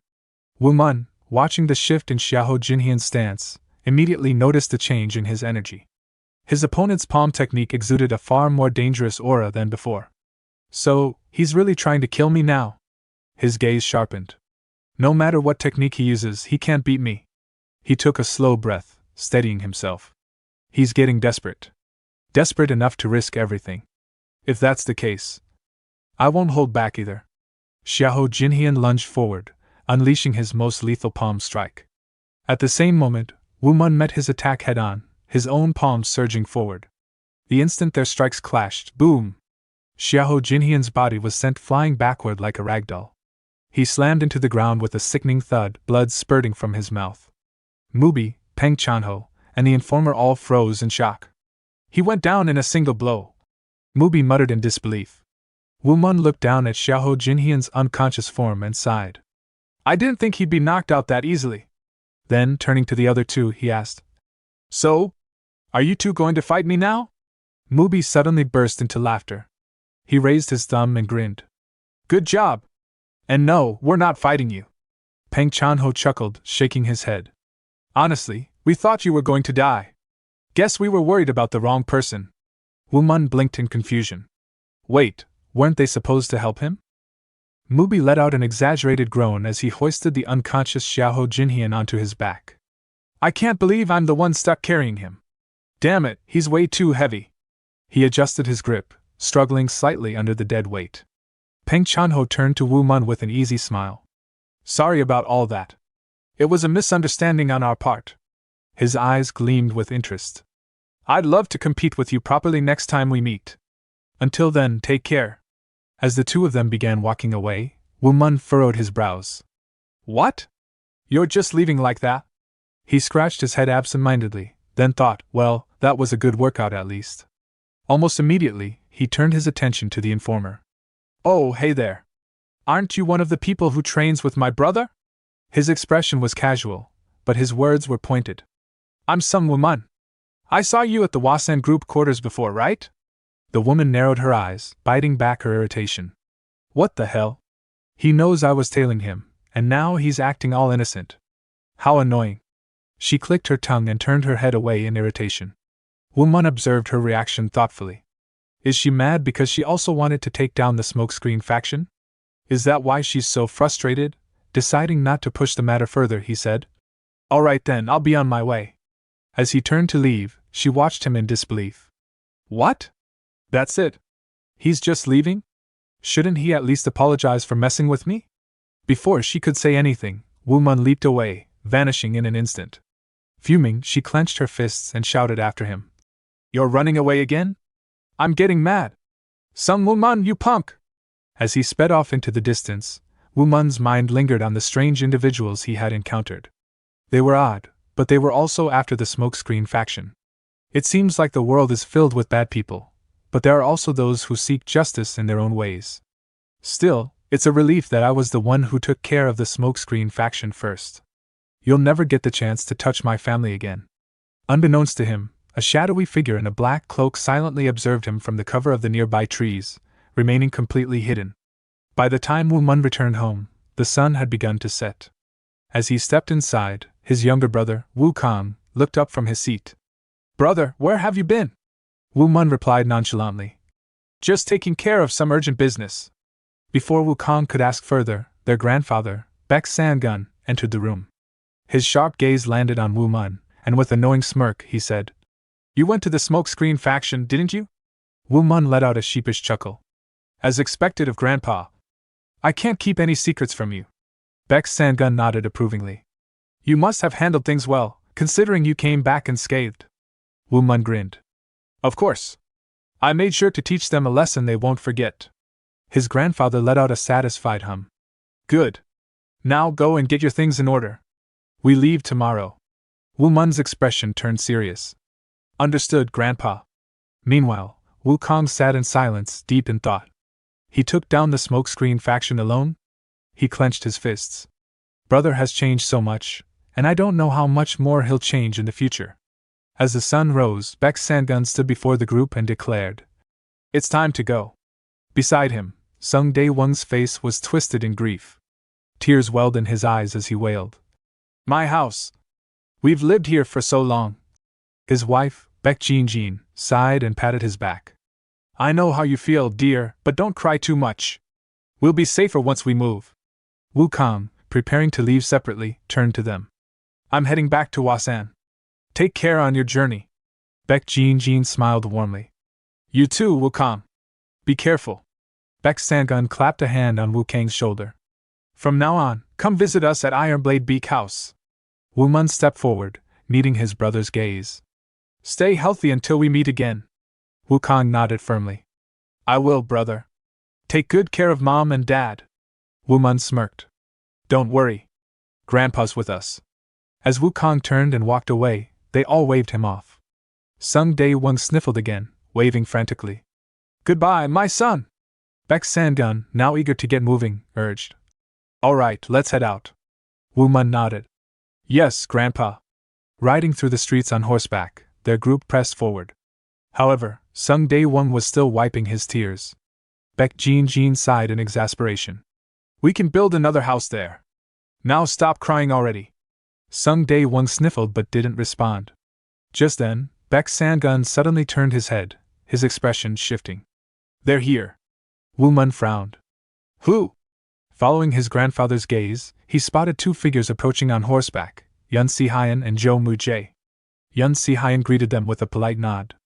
Good afternoon. Baek Sangun smiled. You're right on time. Yun Si-hyun bowed his head slightly. Of course, Master. Wu Mun's eyes widened in shock. Wait. Master?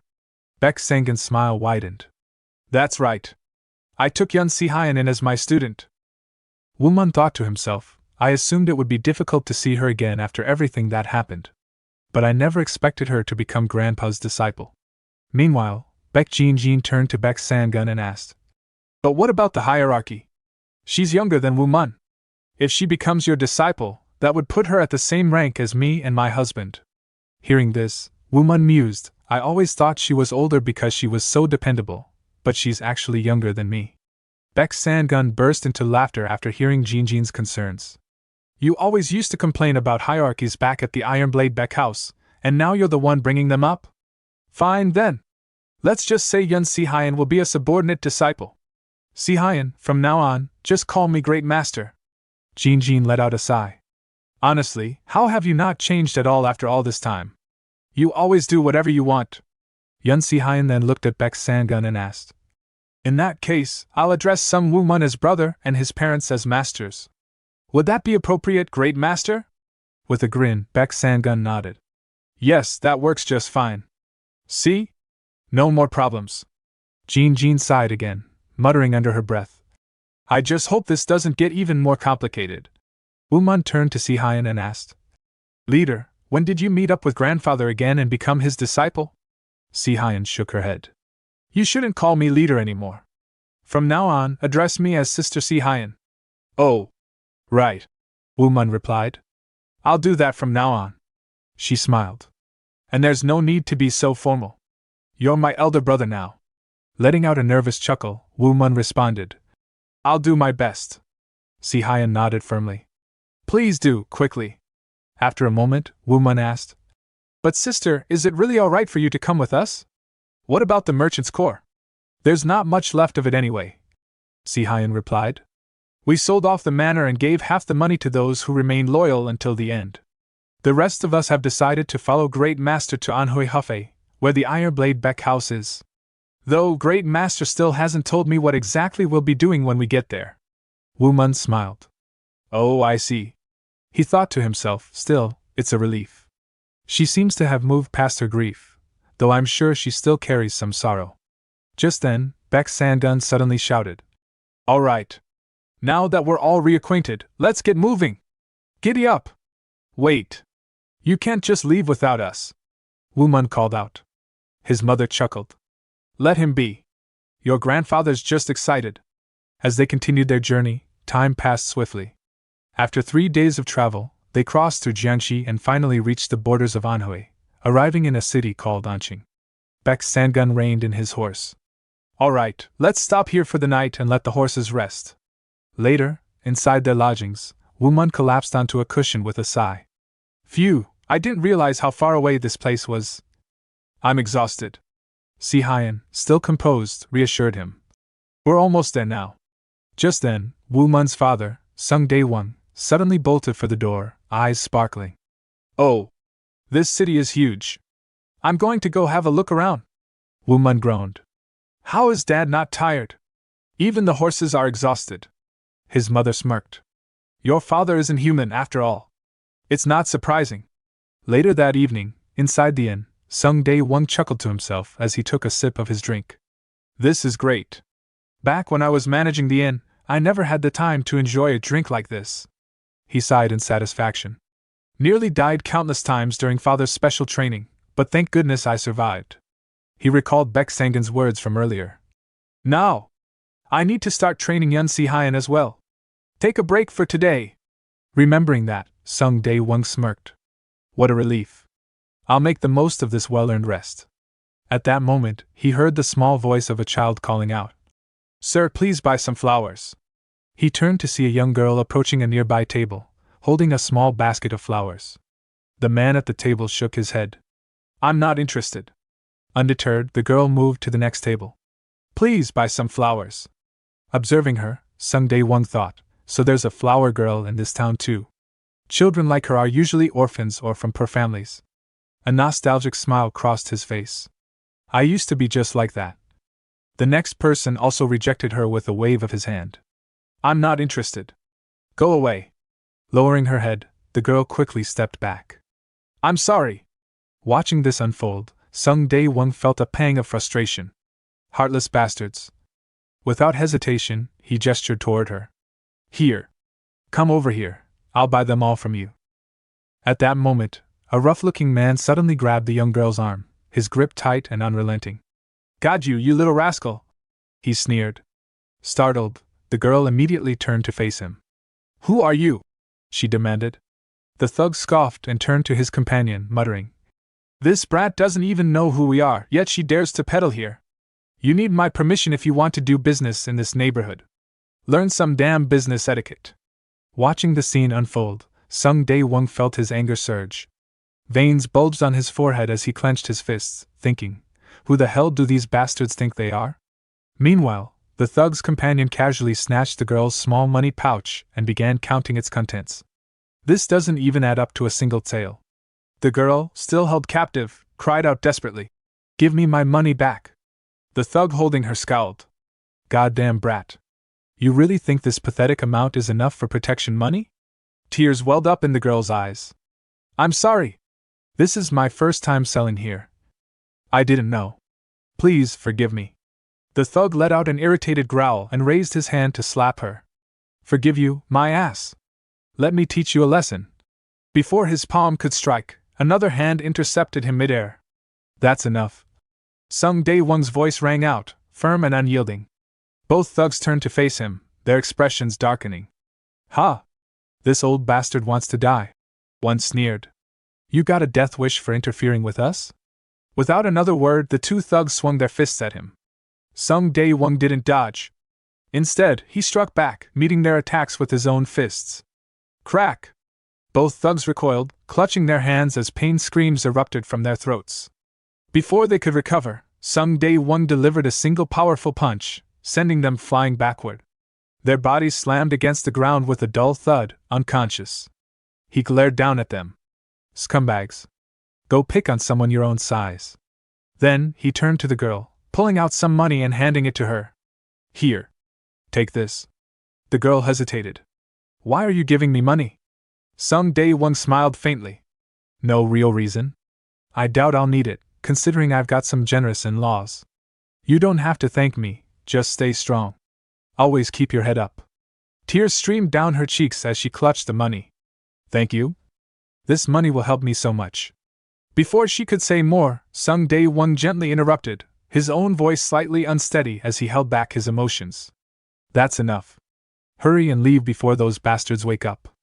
The girl cast a quick glance at the unconscious thugs, then turned and ran off. Thank you so much, Mr. Monster, she called out as she disappeared into the streets. Just then, Baek Jin arrived at the scene and noticed the serious look on Sung Dae-won's face. What happened here, dear? She asked suspiciously. At once, Sung Dae-won's demeanor changed. He brightened up with an awkward laugh. Oh. It's nothing. Let's just head back. Jin narrowed her eyes as he quickly pushed her toward the lodging. It seems like something happened here, she said, glancing back at the unconscious men. You got yourself into trouble again, didn't you? And who are those guys? Oh, it's fine. Sung Dae-won said hastily, waving a hand dismissively. Let's go, my dear. Meanwhile, one of the thugs, named Dokdu, slowly cracked open an eye, pretending to be unconscious. Once he was sure Sung Dae-won had left, he whispered to his fellow thug. Hey, he's gone. Stop playing dead. The other thug groaned and slowly sat up. Yeah, Hyungnim. Dokdu clenched his fists, his face twisted with fury. That bastard thinks he can mess with me and Anching? I, Dokdu, will beat the living hell out of him.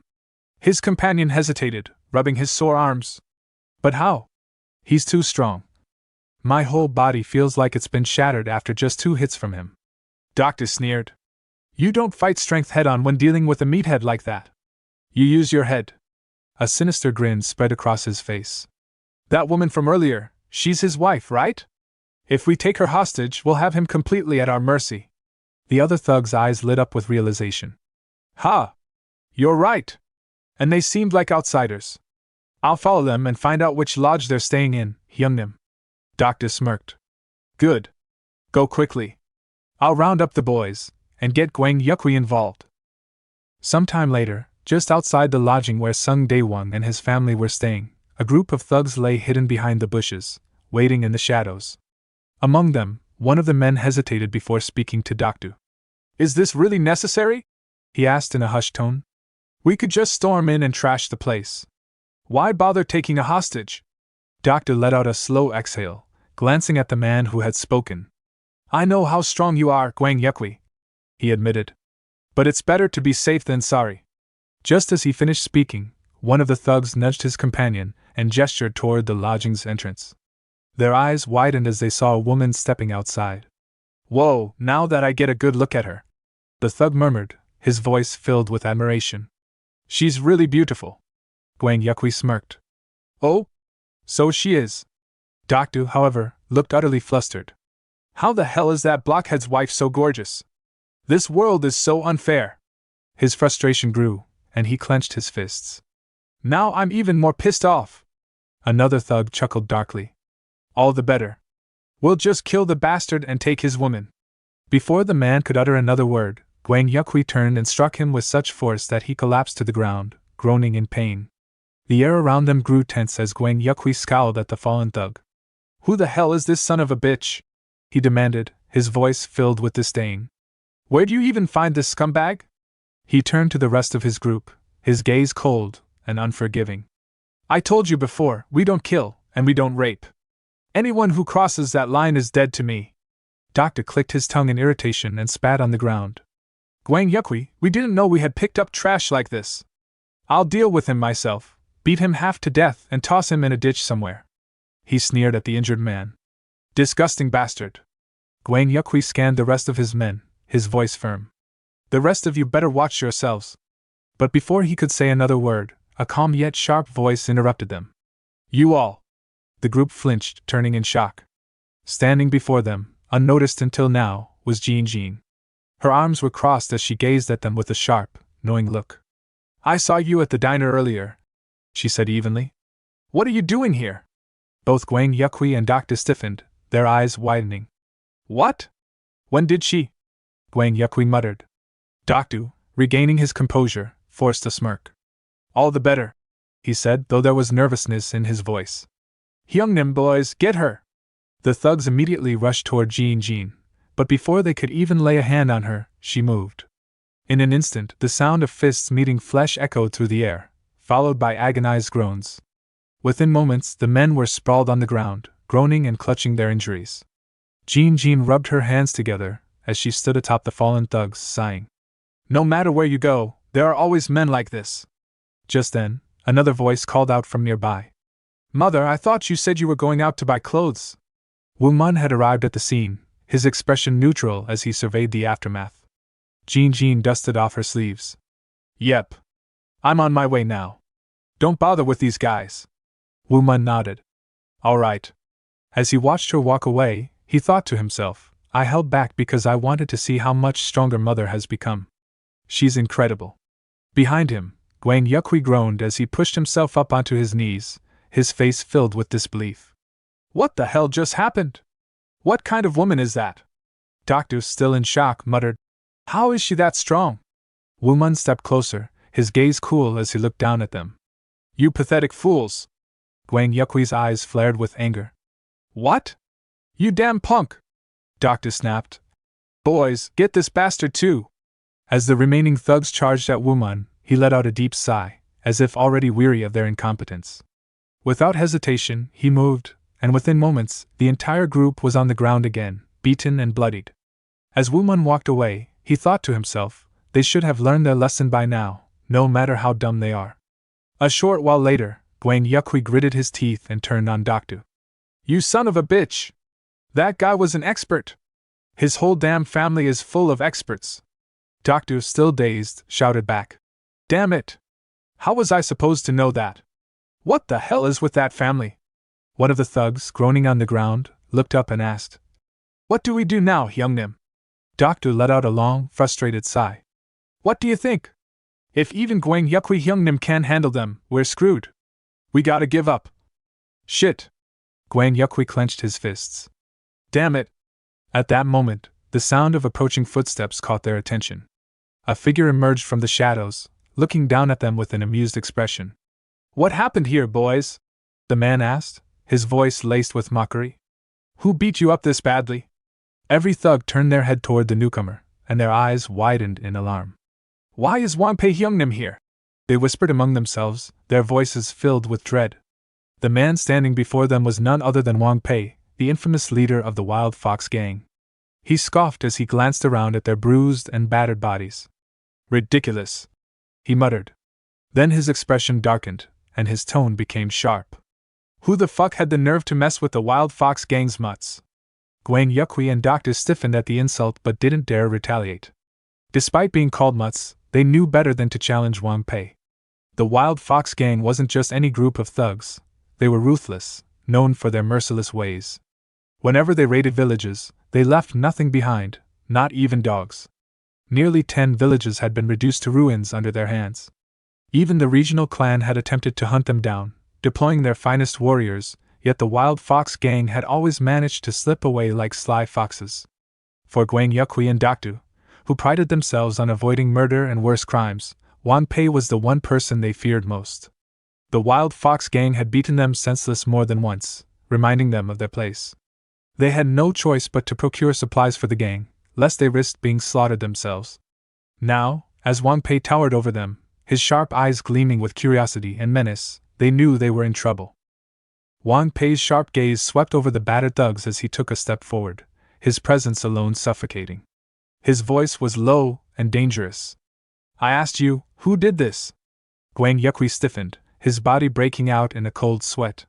He hesitated before muttering. It's nothing. Before he could finish, Wangpei moved. In the blink of an eye, he seized Gwang Yukui's jaw in a vice grip, forcing his mouth open. Without warning, he shoved daggers between his teeth, their cold steel pressing against his tongue and the inside of his cheeks. Wangpei's lips curled into a sinister smile. I don't care whether you lot live or die, he said, his voice laced with cruelty. But they mess with my source of income. And that means I'm going to have to skin them alive. Now, who did it? Speak.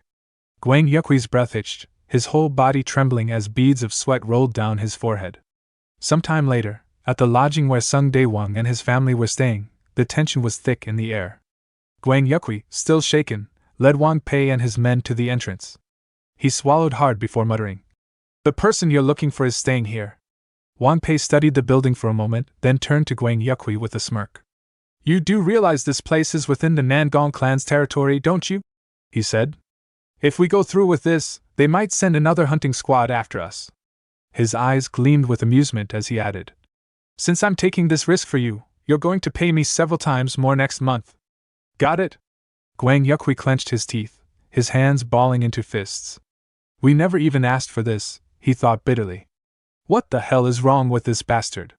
We just wanted to rough them up, not kill them." Before he could say anything, a few of his subordinates dragged a struggling man toward Wang Pei. "Boss," one of them said, shoving the man to the ground. "This fool ran away the moment he saw us." The captive trembled, his face pale with terror. Please! Spare my life! I won't tell anyone you were here." Wang Pei sneered, amusement flickering in his eyes. He turned to his men and gave a lazy wave of his hand. "Kill him!" The captive's face contorted in horror. "No, please! I beg you! I won't say a word!" One of Wang Pei's subordinates drew his sword, preparing to execute him. But just as he was about to swing, a voice rang out. "What are you all doing here?" The thugs froze. "You're killing who?" Everyone turned in unison toward the source of the voice. Wang Pei narrowed his eyes at the intruder, his expression darkening. "Who the hell is this son of a bitch?" The man was Baek Sangun, who grinned widely, completely unfazed by the hostile atmosphere. "Me?" he said with a laugh. "I'm just someone passing by." "And who are you sons of bitches?" Wang Pei's brows furrowed at the sheer audacity. Before he could respond, one of his subordinates snarled, "This crazy motherfucker, you're dead." Wang Pei held up a hand, signaling for them to wait. He studied the man carefully before speaking again. "We're here to kill a musclehead and his family." "You know them?" Baek Sangun chuckled. "A musclehead, huh?" His grin widened. "Oh, I know him very well." He straightened up slightly. "I'm his family." A wicked grin spread across Wang Pei's face. "Yeah? Well, that makes things easier." He turned to his men and gave a simple command. "Kill this bastard and the rest of his family." His subordinates grinned, their hands moving to their weapons. "Yes, boss." But before they could make a move, Baek Sangun laughed, his body shifting into a stance. An eerie energy began to swirl around him, condensing at his palm.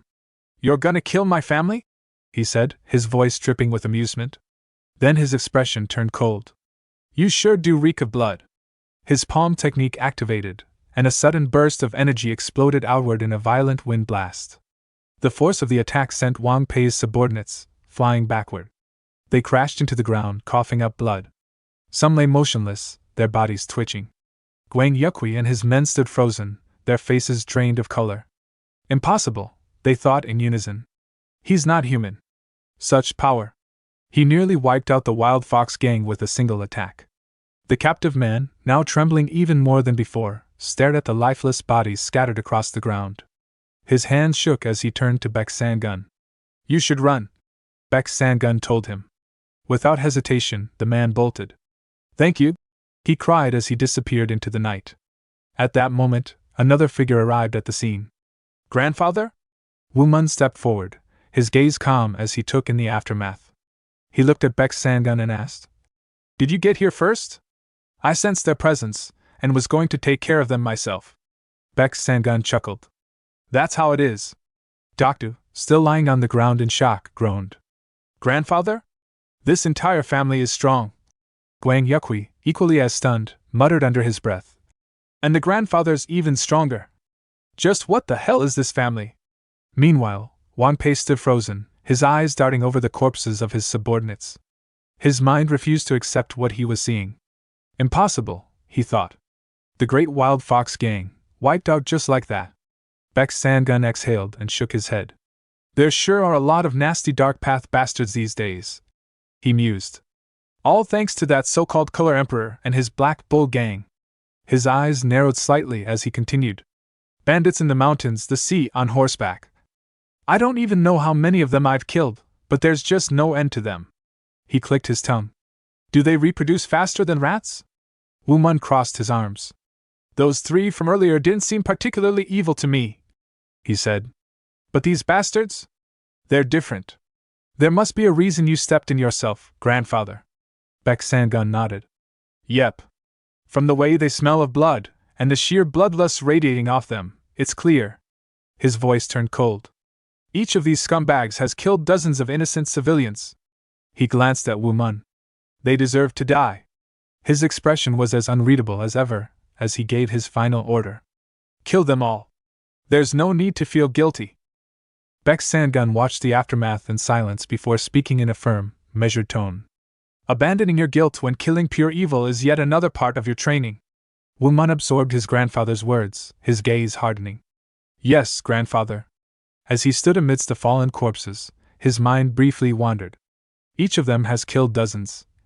He clenched his fists. They've probably slaughtered children, the defenseless, people who begged for their lives, just like they're doing now. And on top of that, they dared to try and kill my family. At that moment, Wang Pei and the few remaining subordinates realized the extent of their defeat. Without a second thought, they turned and ran, desperation driving their movements. Wang Pei gritted his teeth, shouting over his shoulder. Shit! Just you wait! I'll come back to get you! Woo Mun's eyes narrowed. He exhaled slowly, releasing his ki, and bent down to grab 2 stones from the ground. With a flick of his wrist, he hurled them at the fleeing bandits. The projectiles cut through the air like arrows, striking both of Wang Pei's men in the back. They collapsed instantly, their bodies hitting the ground with dull thuds. Wang Pei's blood ran cold. He glanced back and saw his men motionless. No! Panic surged through him. He turned and sprinted, heart pounding, determined to escape. But before he could take more than a few steps, a chilling presence appeared behind him. Woo Mun was there. Moving so fast that Wang Pei hadn't even sensed it, Woo Mun now stood directly behind him, his sword already drawn. His voice was steady, emotionless. You're not getting away. The blade cut through the air in a clean, precise arc. A searing pain erupted across Wang Pei's back. Blood sprayed into the night as he stumbled forward and crashed onto the ground. Gritting his teeth, Wang Pei turned his head, his face contorted in agony. Don't kill me! He gasped. I'll do anything if you spare my life. Woo Mun stepped closer, his sword dripping with blood. He gazed down at the man who had mercilessly slaughtered so many. The innocent people you killed, Woo Mun said coldly. Probably begged like this, too. Wang Pei's breath itched. Please! I said I'll do anything. Don't kill me, you son of a... Before he could finish, Woo Mun's sword swung again. A flash of steel. A spray of crimson. Wang Pei's body went limp as he collapsed onto the blood-soaked ground, lifeless. Woo Mun stared at the corpse, his grip tightening around his sword. People like him are demons disguised as men. They deserve to die. Baek Sangun, having watched the scene unfold without interference, finally spoke. Let's go. Jean doesn't need to see this. Woo Mun exhaled, sheathing his sword. Yes, grandfather. I'll be right behind you, so please leave first. As Baek Sangun turned to leave, Woo Mun's gaze shifted to Gwang Yukwi and his remaining men. Hey, you guys. Come here. They instantly dropped to their knees, their faces pale with terror. Please spare our lives, sir. No, we mean master.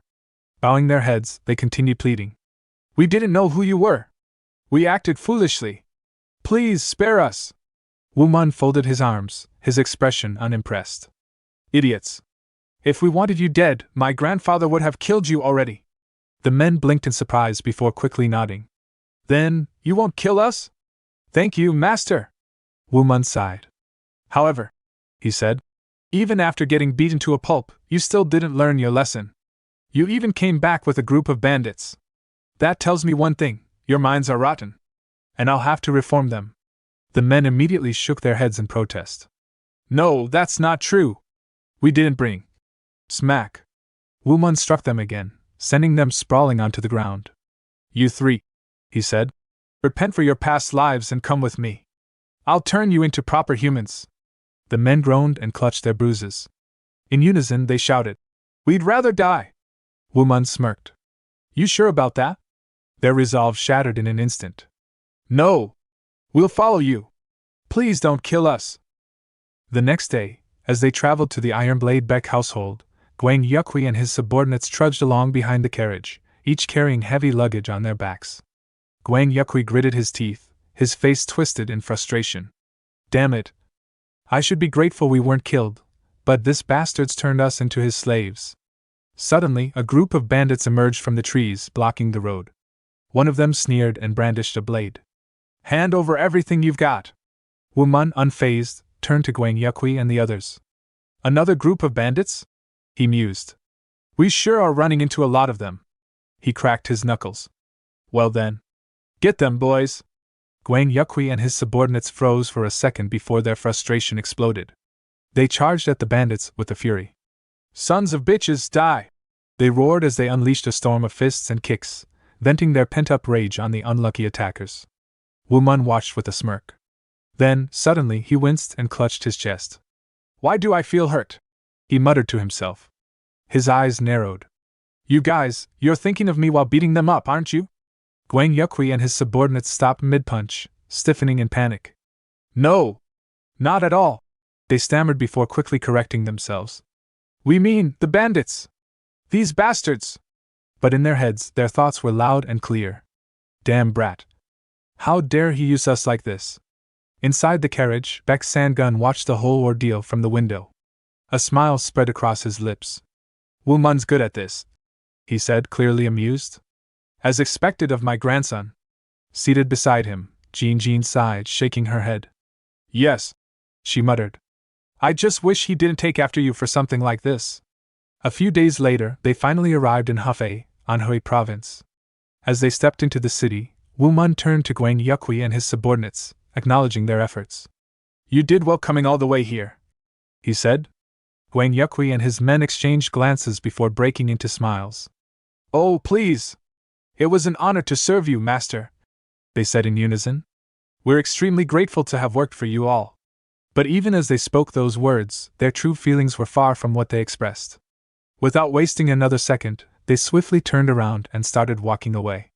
Well then, goodbye, they said hastily. Internally, they could barely contain their relief.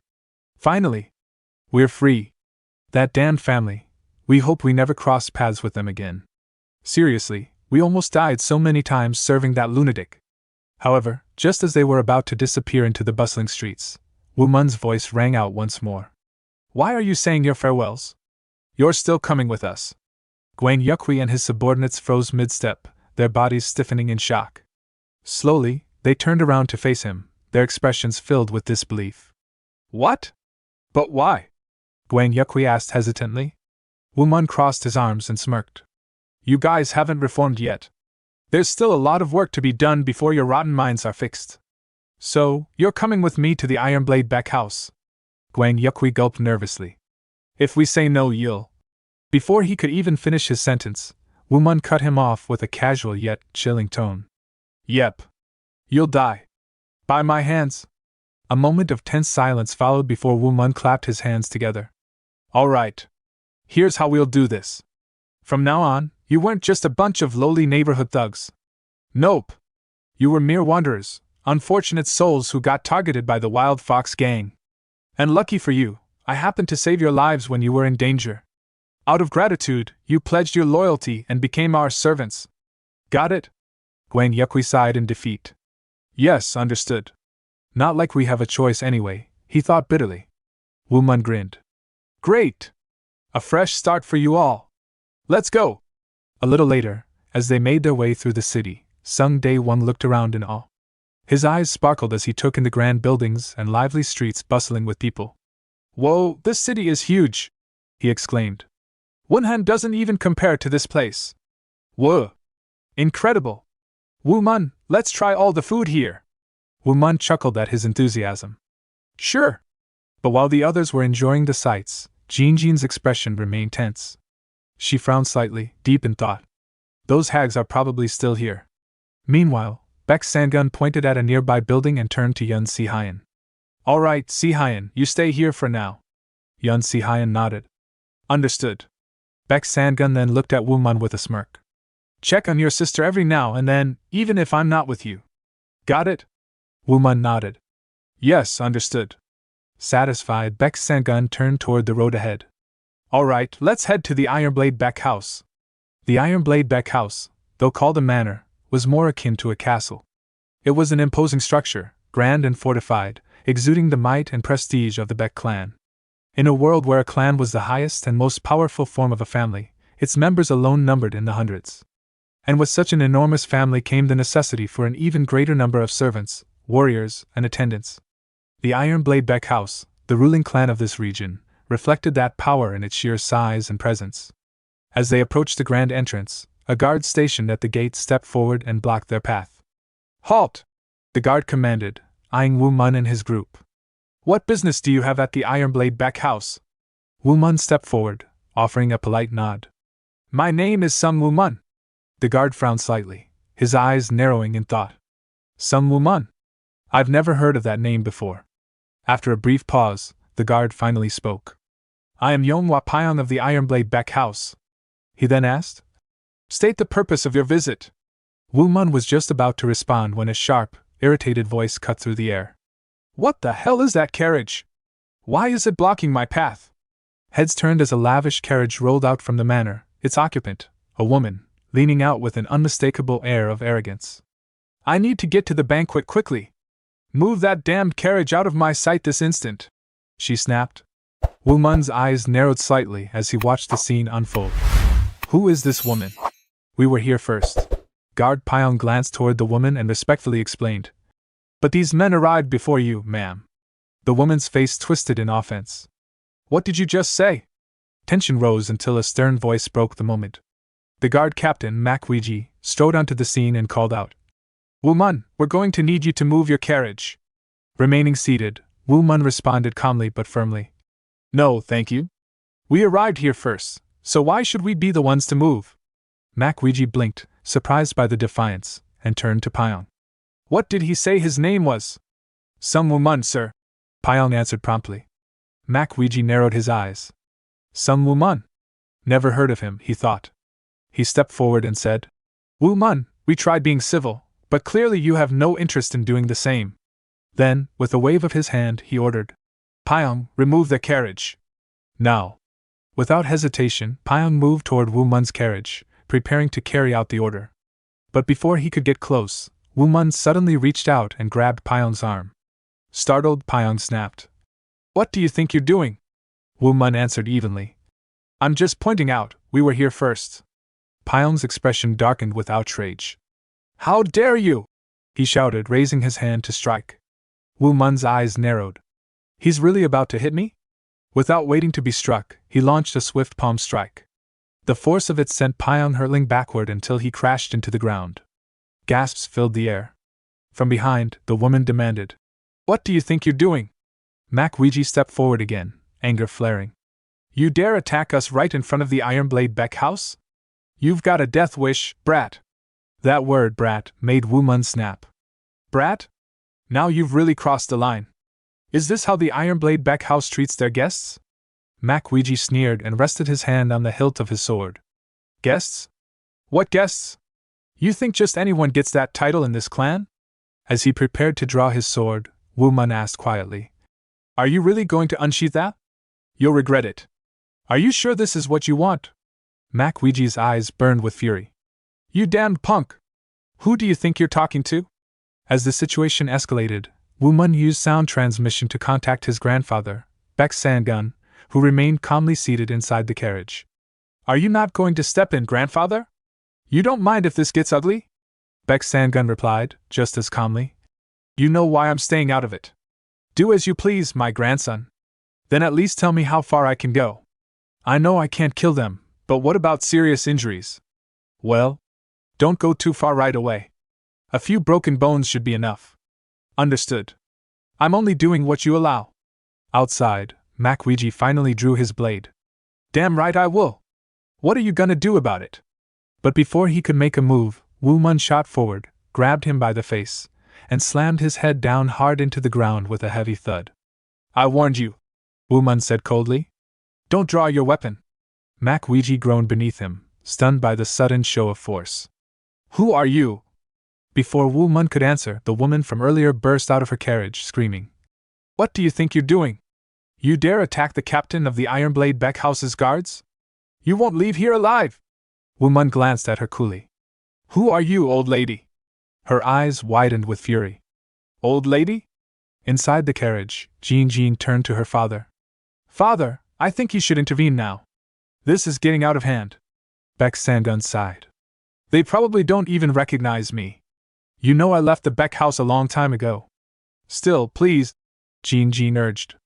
Go. Seeing her expression, Beck Sangun relented. All right, I'm going. I was just starting to enjoy myself. Outside, the woman stepped down from her carriage and shrieked. What are you waiting for?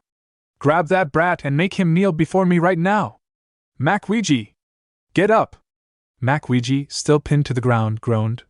He's too strong. Just then, a deep voice echoed from behind her.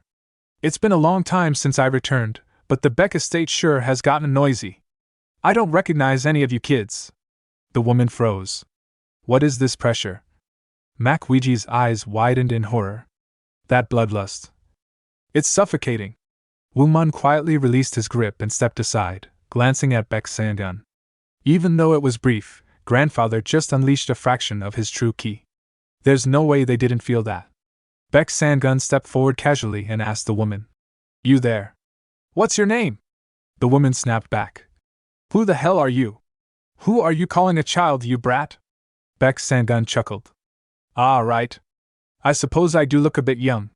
You think this is funny, you lunatic? Beck Sangun gave her a smile that didn't reach his eyes. You're very good at saying things you'll soon regret. The woman pointed a shaking finger. Macweegee! Restrain this lunatic. Make him kneel. Beck Sangun sighed. This is getting boring. Let me clarify. He took a step forward and said firmly. My name is Beck Sangun. The woman and Macweegee froze. After a long pause, the woman laughed incredulously. What nonsense! Now you're just saying random names. But Beck Sangun only smirked and raised his hand. A pulse of energy gathered at his palm, the palm sphere. The woman's face changed immediately as she recognized it. Then, he hurled it skyward. The sheer force of the technique bent the clouds above, warping the air with its overwhelming energy. Everyone stared in shock. Macweegee fell to his knees. To witness the palm sphere with my own eyes. Then that means he really is. Beck Sangun lowered his hand, eyes gleaming with amusement. Yes, that's right. Beck Sangun. Also known in Gango as the Palm Emperor. The woman's thoughts raced. It really is him, the Palm Emperor Beck Sangun. One of the strongest warriors in the world. The eldest of the Ironblade Beck house. Grandfather to the current family head. Younger brother of the previous patriarch, and uncle to every elder currently serving. Which means, her face went pale. I am completely, utterly screwed. As the weight of the moment settled in, the concubine's face turned pale. A bitter thought flashed through her mind. You ought to hold your breath near someone like him, and I had the audacity to complain about his carriage? What was I thinking? How utterly foolish. Just then, a composed voice called out from across the courtyard. Beck Hei Raung had arrived. Upon seeing the elderly figure standing tall with an air of quiet dominance, she halted in awe before speaking with deference. So you've returned.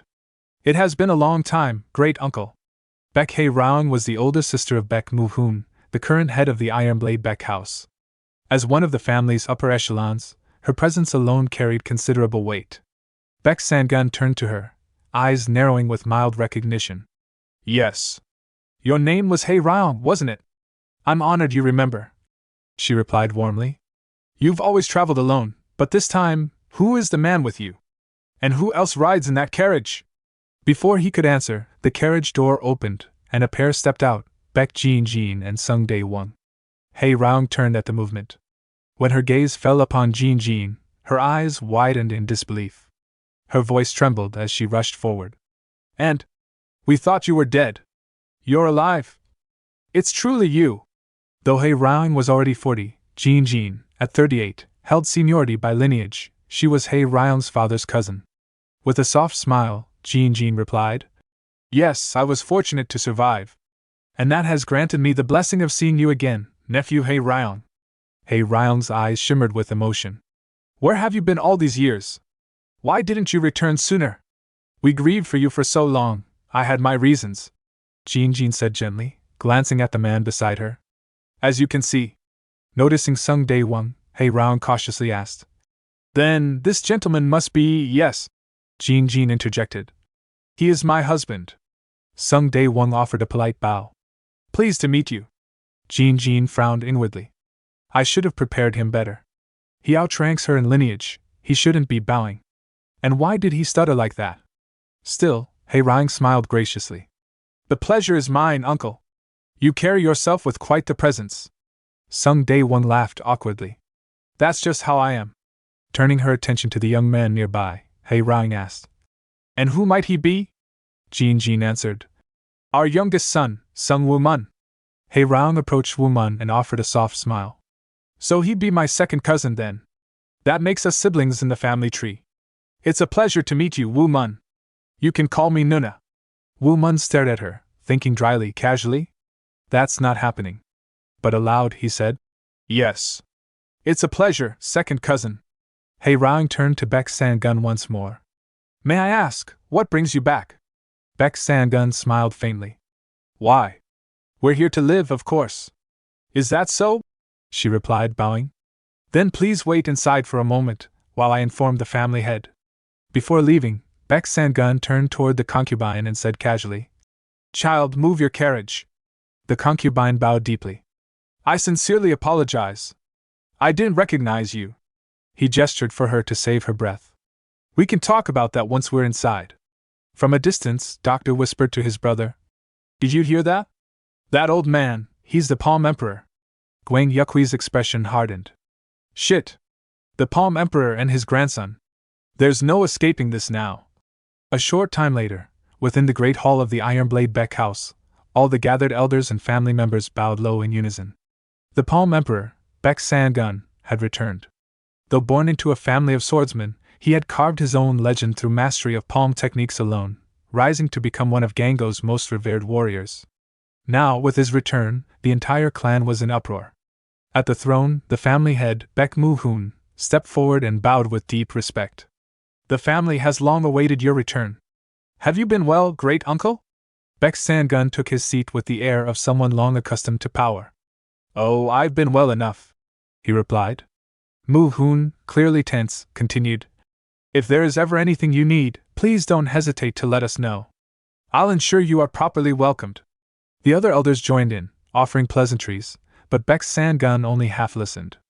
These damned meetings, always the same. Still as stiff and formal as ever. How is it that these brats are all younger than me, yet cling to these outdated customs? They haven't changed one bit.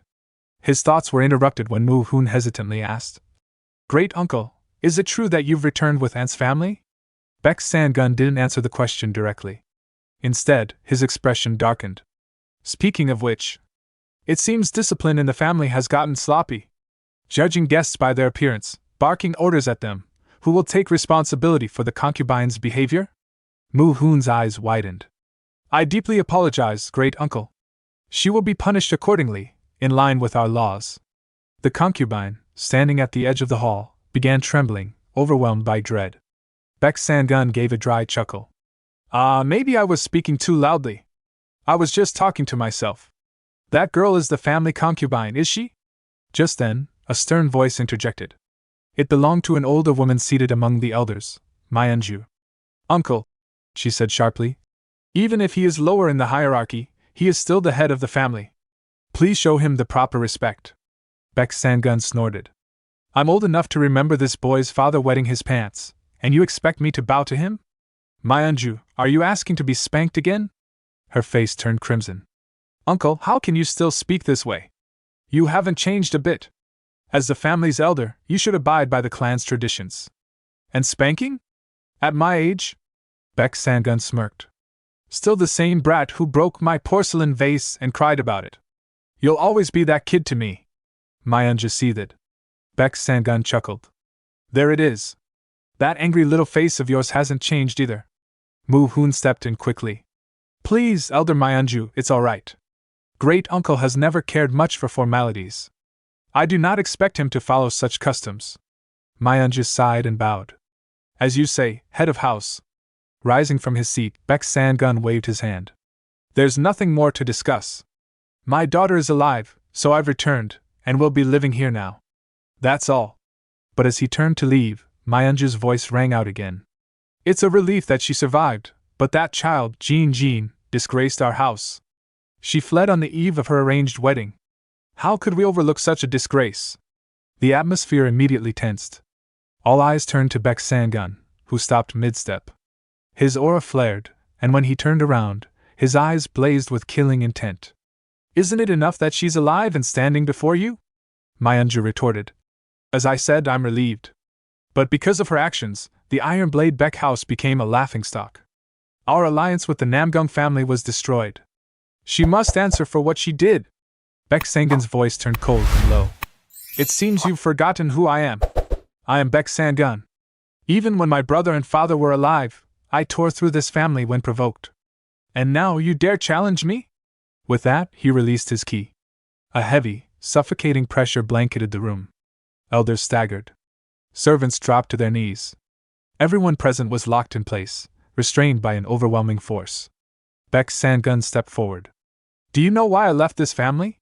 Why I stayed away for so long, never once returning?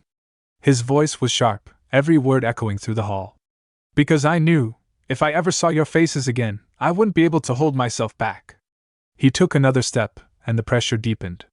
And now that I'm back, it seems my fears were justified.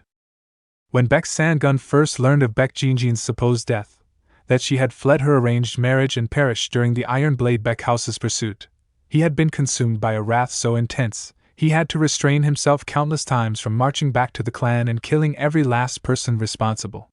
For forcing his daughter into a marriage she never consented to.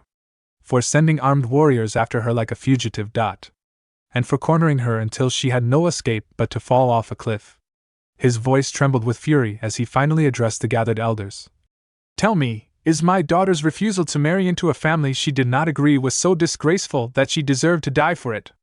Is that how this family chooses to repay me after I raised its name to the heavens with my palms? Baek Sang-gun, the Palm Emperor, had single-handedly elevated the Iron Blade Baek house into one of the three great sword clans of the Divine Land. Not with a sword, as was their tradition, but with his own 2 hands. Though the only technique of the clan he had ever practiced was its ki cultivation method, he adapted its essence to create an entirely new palm style, perfected through years of travel and study among the martial titans of Gango.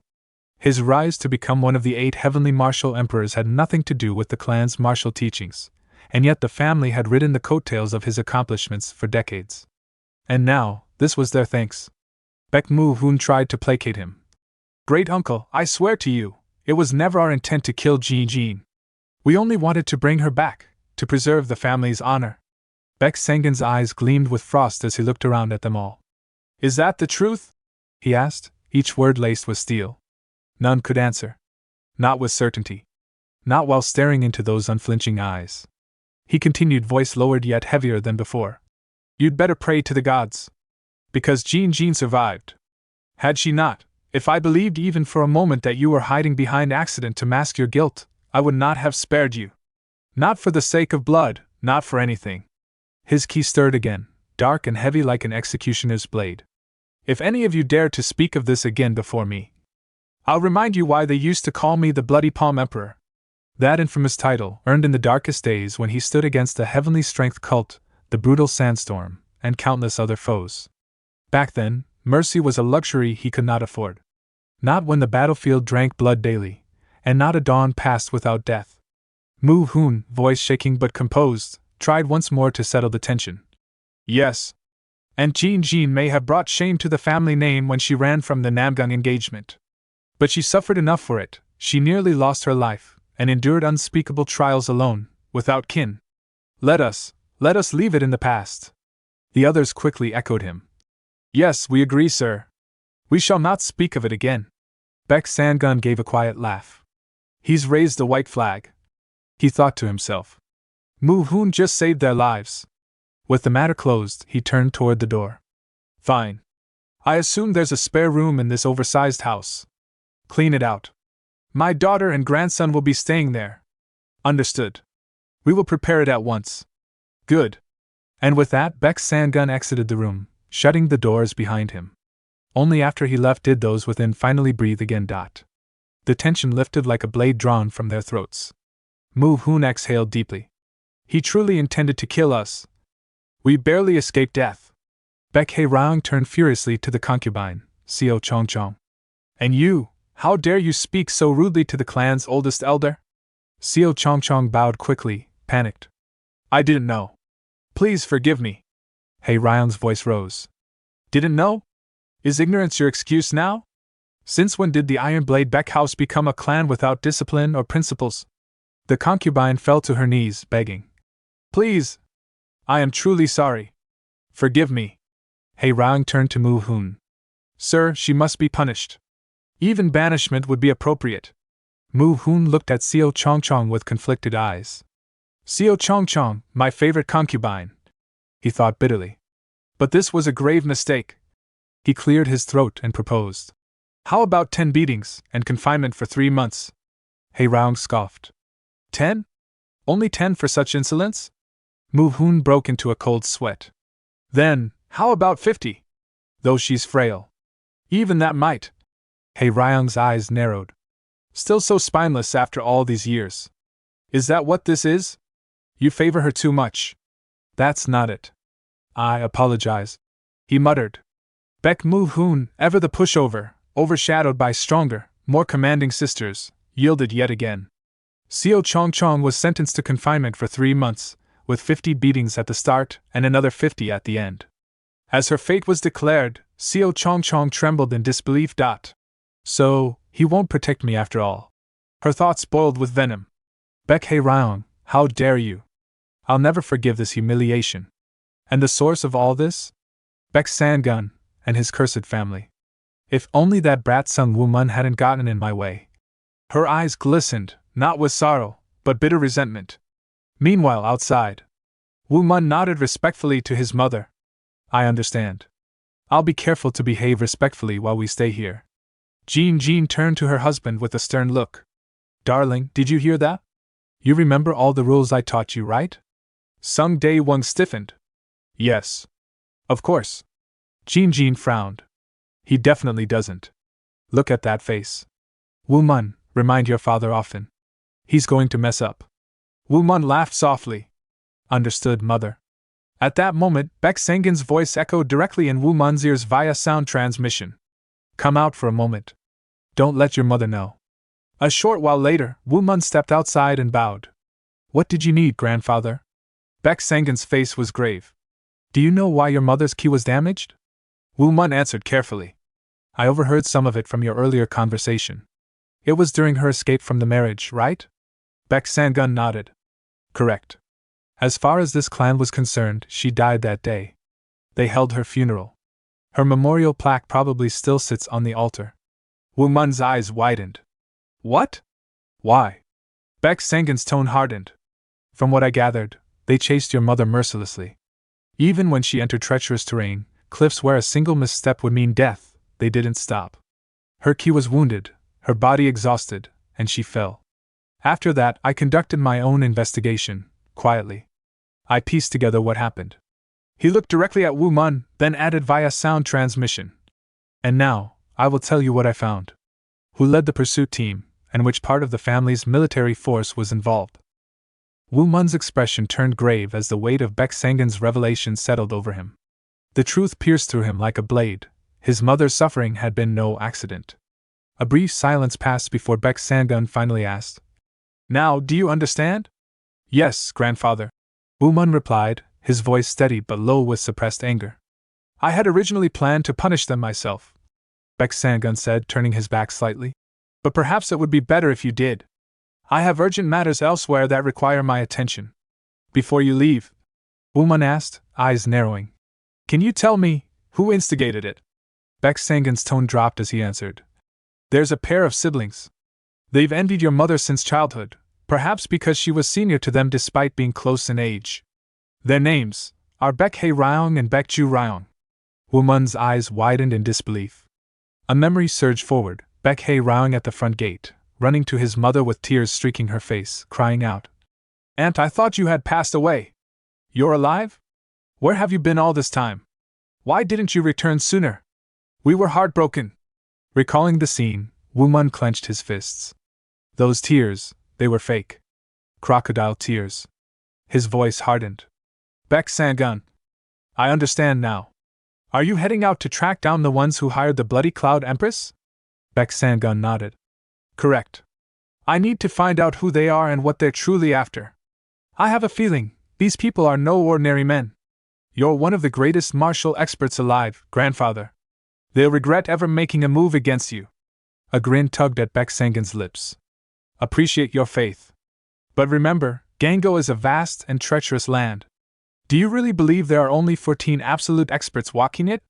The 8 heavenly martial emperors and the 6 contemporary transcendents, Woo Mun said. That makes 14, doesn't it? Baek Sang-gun chuckled. When you first met me, did you sense I was stronger than you? No. I thought you were an untrained old man. Exactly, Baek Sang-gun said, his tone sharpening. If someone stronger than you hides their ki completely, there's no way for you to see through it. So what does that imply? Woo Mun's mind raced. It means you can only accurately measure someone's strength if they're equal or weaker than you. So there may be others out there who are even stronger than you, grandfather? Baek Sang-gun nodded slowly. Indeed. I've met experts who hide in plain sight, living quietly, far from the eyes of fame. Gango is filled with extraordinary people, and strength often lies beyond what's visible. You must stay vigilant at all times. Do you understand? I'll remember your words, grandfather, Woo Mun replied, bowing his head in respect.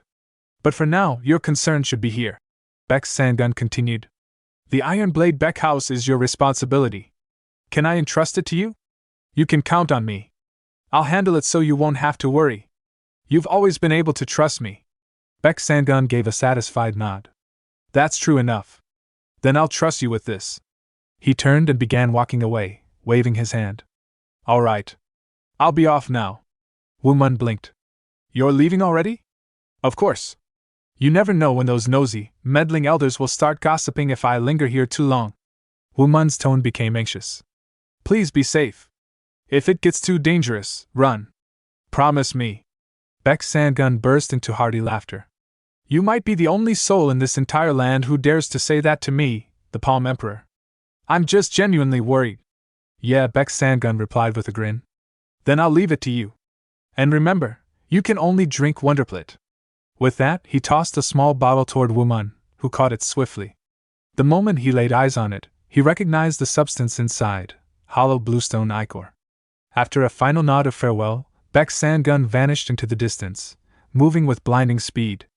Please stay safe, Woo Mun thought, watching the direction his grandfather disappeared into. Later that night, the new residence assigned to Woo Mun's family was ready. Woo Mun gestured toward one of the buildings and called out to his crew of loyal followers. Hey! You guys are living there from now on. Go on in. The thugs erupted in joy, scrambling inside as they cried. Yes, sir! Looking around with awe, one of them marveled. Incredible! This is the worst room. Even that's better than anything we've had. Meanwhile, Sung Dae-won stood beside Jin, gazing at the building provided by the Baek House. Whoa! I can't believe we get to live in a place like this. Thank you, dear. Jin's tone was calm but cautionary. It won't always be so peaceful. Be prepared for trouble. All right, Dae-won said with a nod. I got it. In his own quarters, Woo Mun released his pet fox, Una. This is our room now. Una let out an excited yip and began bounding around the room in glee. Woo Mun chuckled. Looks like Una likes the place. Good. Still, the drafts in here make it cold. He sat down, crossing his legs to begin cultivating, channeling the unbreakable celestial master's immortal art. As warmth filled the room, his mind remained on edge. Even if we're family, anyone strong enough to do that to mother won't be easy to face. With grandfather gone, I need to be alert. They definitely have something up their sleeves. The next morning, a small group of warriors arrived at the building where Jin and her family resided. Their leader stepped forward and introduced himself. I am Yoon Han, vice leader of the Iron Blade Beast Hunter Team's Tiger Fang squad. By order of the clan's head, I have brought these men to serve as guards for Elder Baek Jin and her kin. Jin and Sung Dae-won stared at them, bewildered. Elder? Jin asked in disbelief. Yes, Yoon Han replied. As of this morning, per Lady Baek Ju Ryong's insistence, you have been officially appointed as an elder. Hearing this, Woo Mun stood nearby, his expression unreadable as he thought grimly, my mother has suddenly become an elder? What are they scheming now? We got plenty more where that came from. Hit the subscribe button and stay tuned for even more amazing content.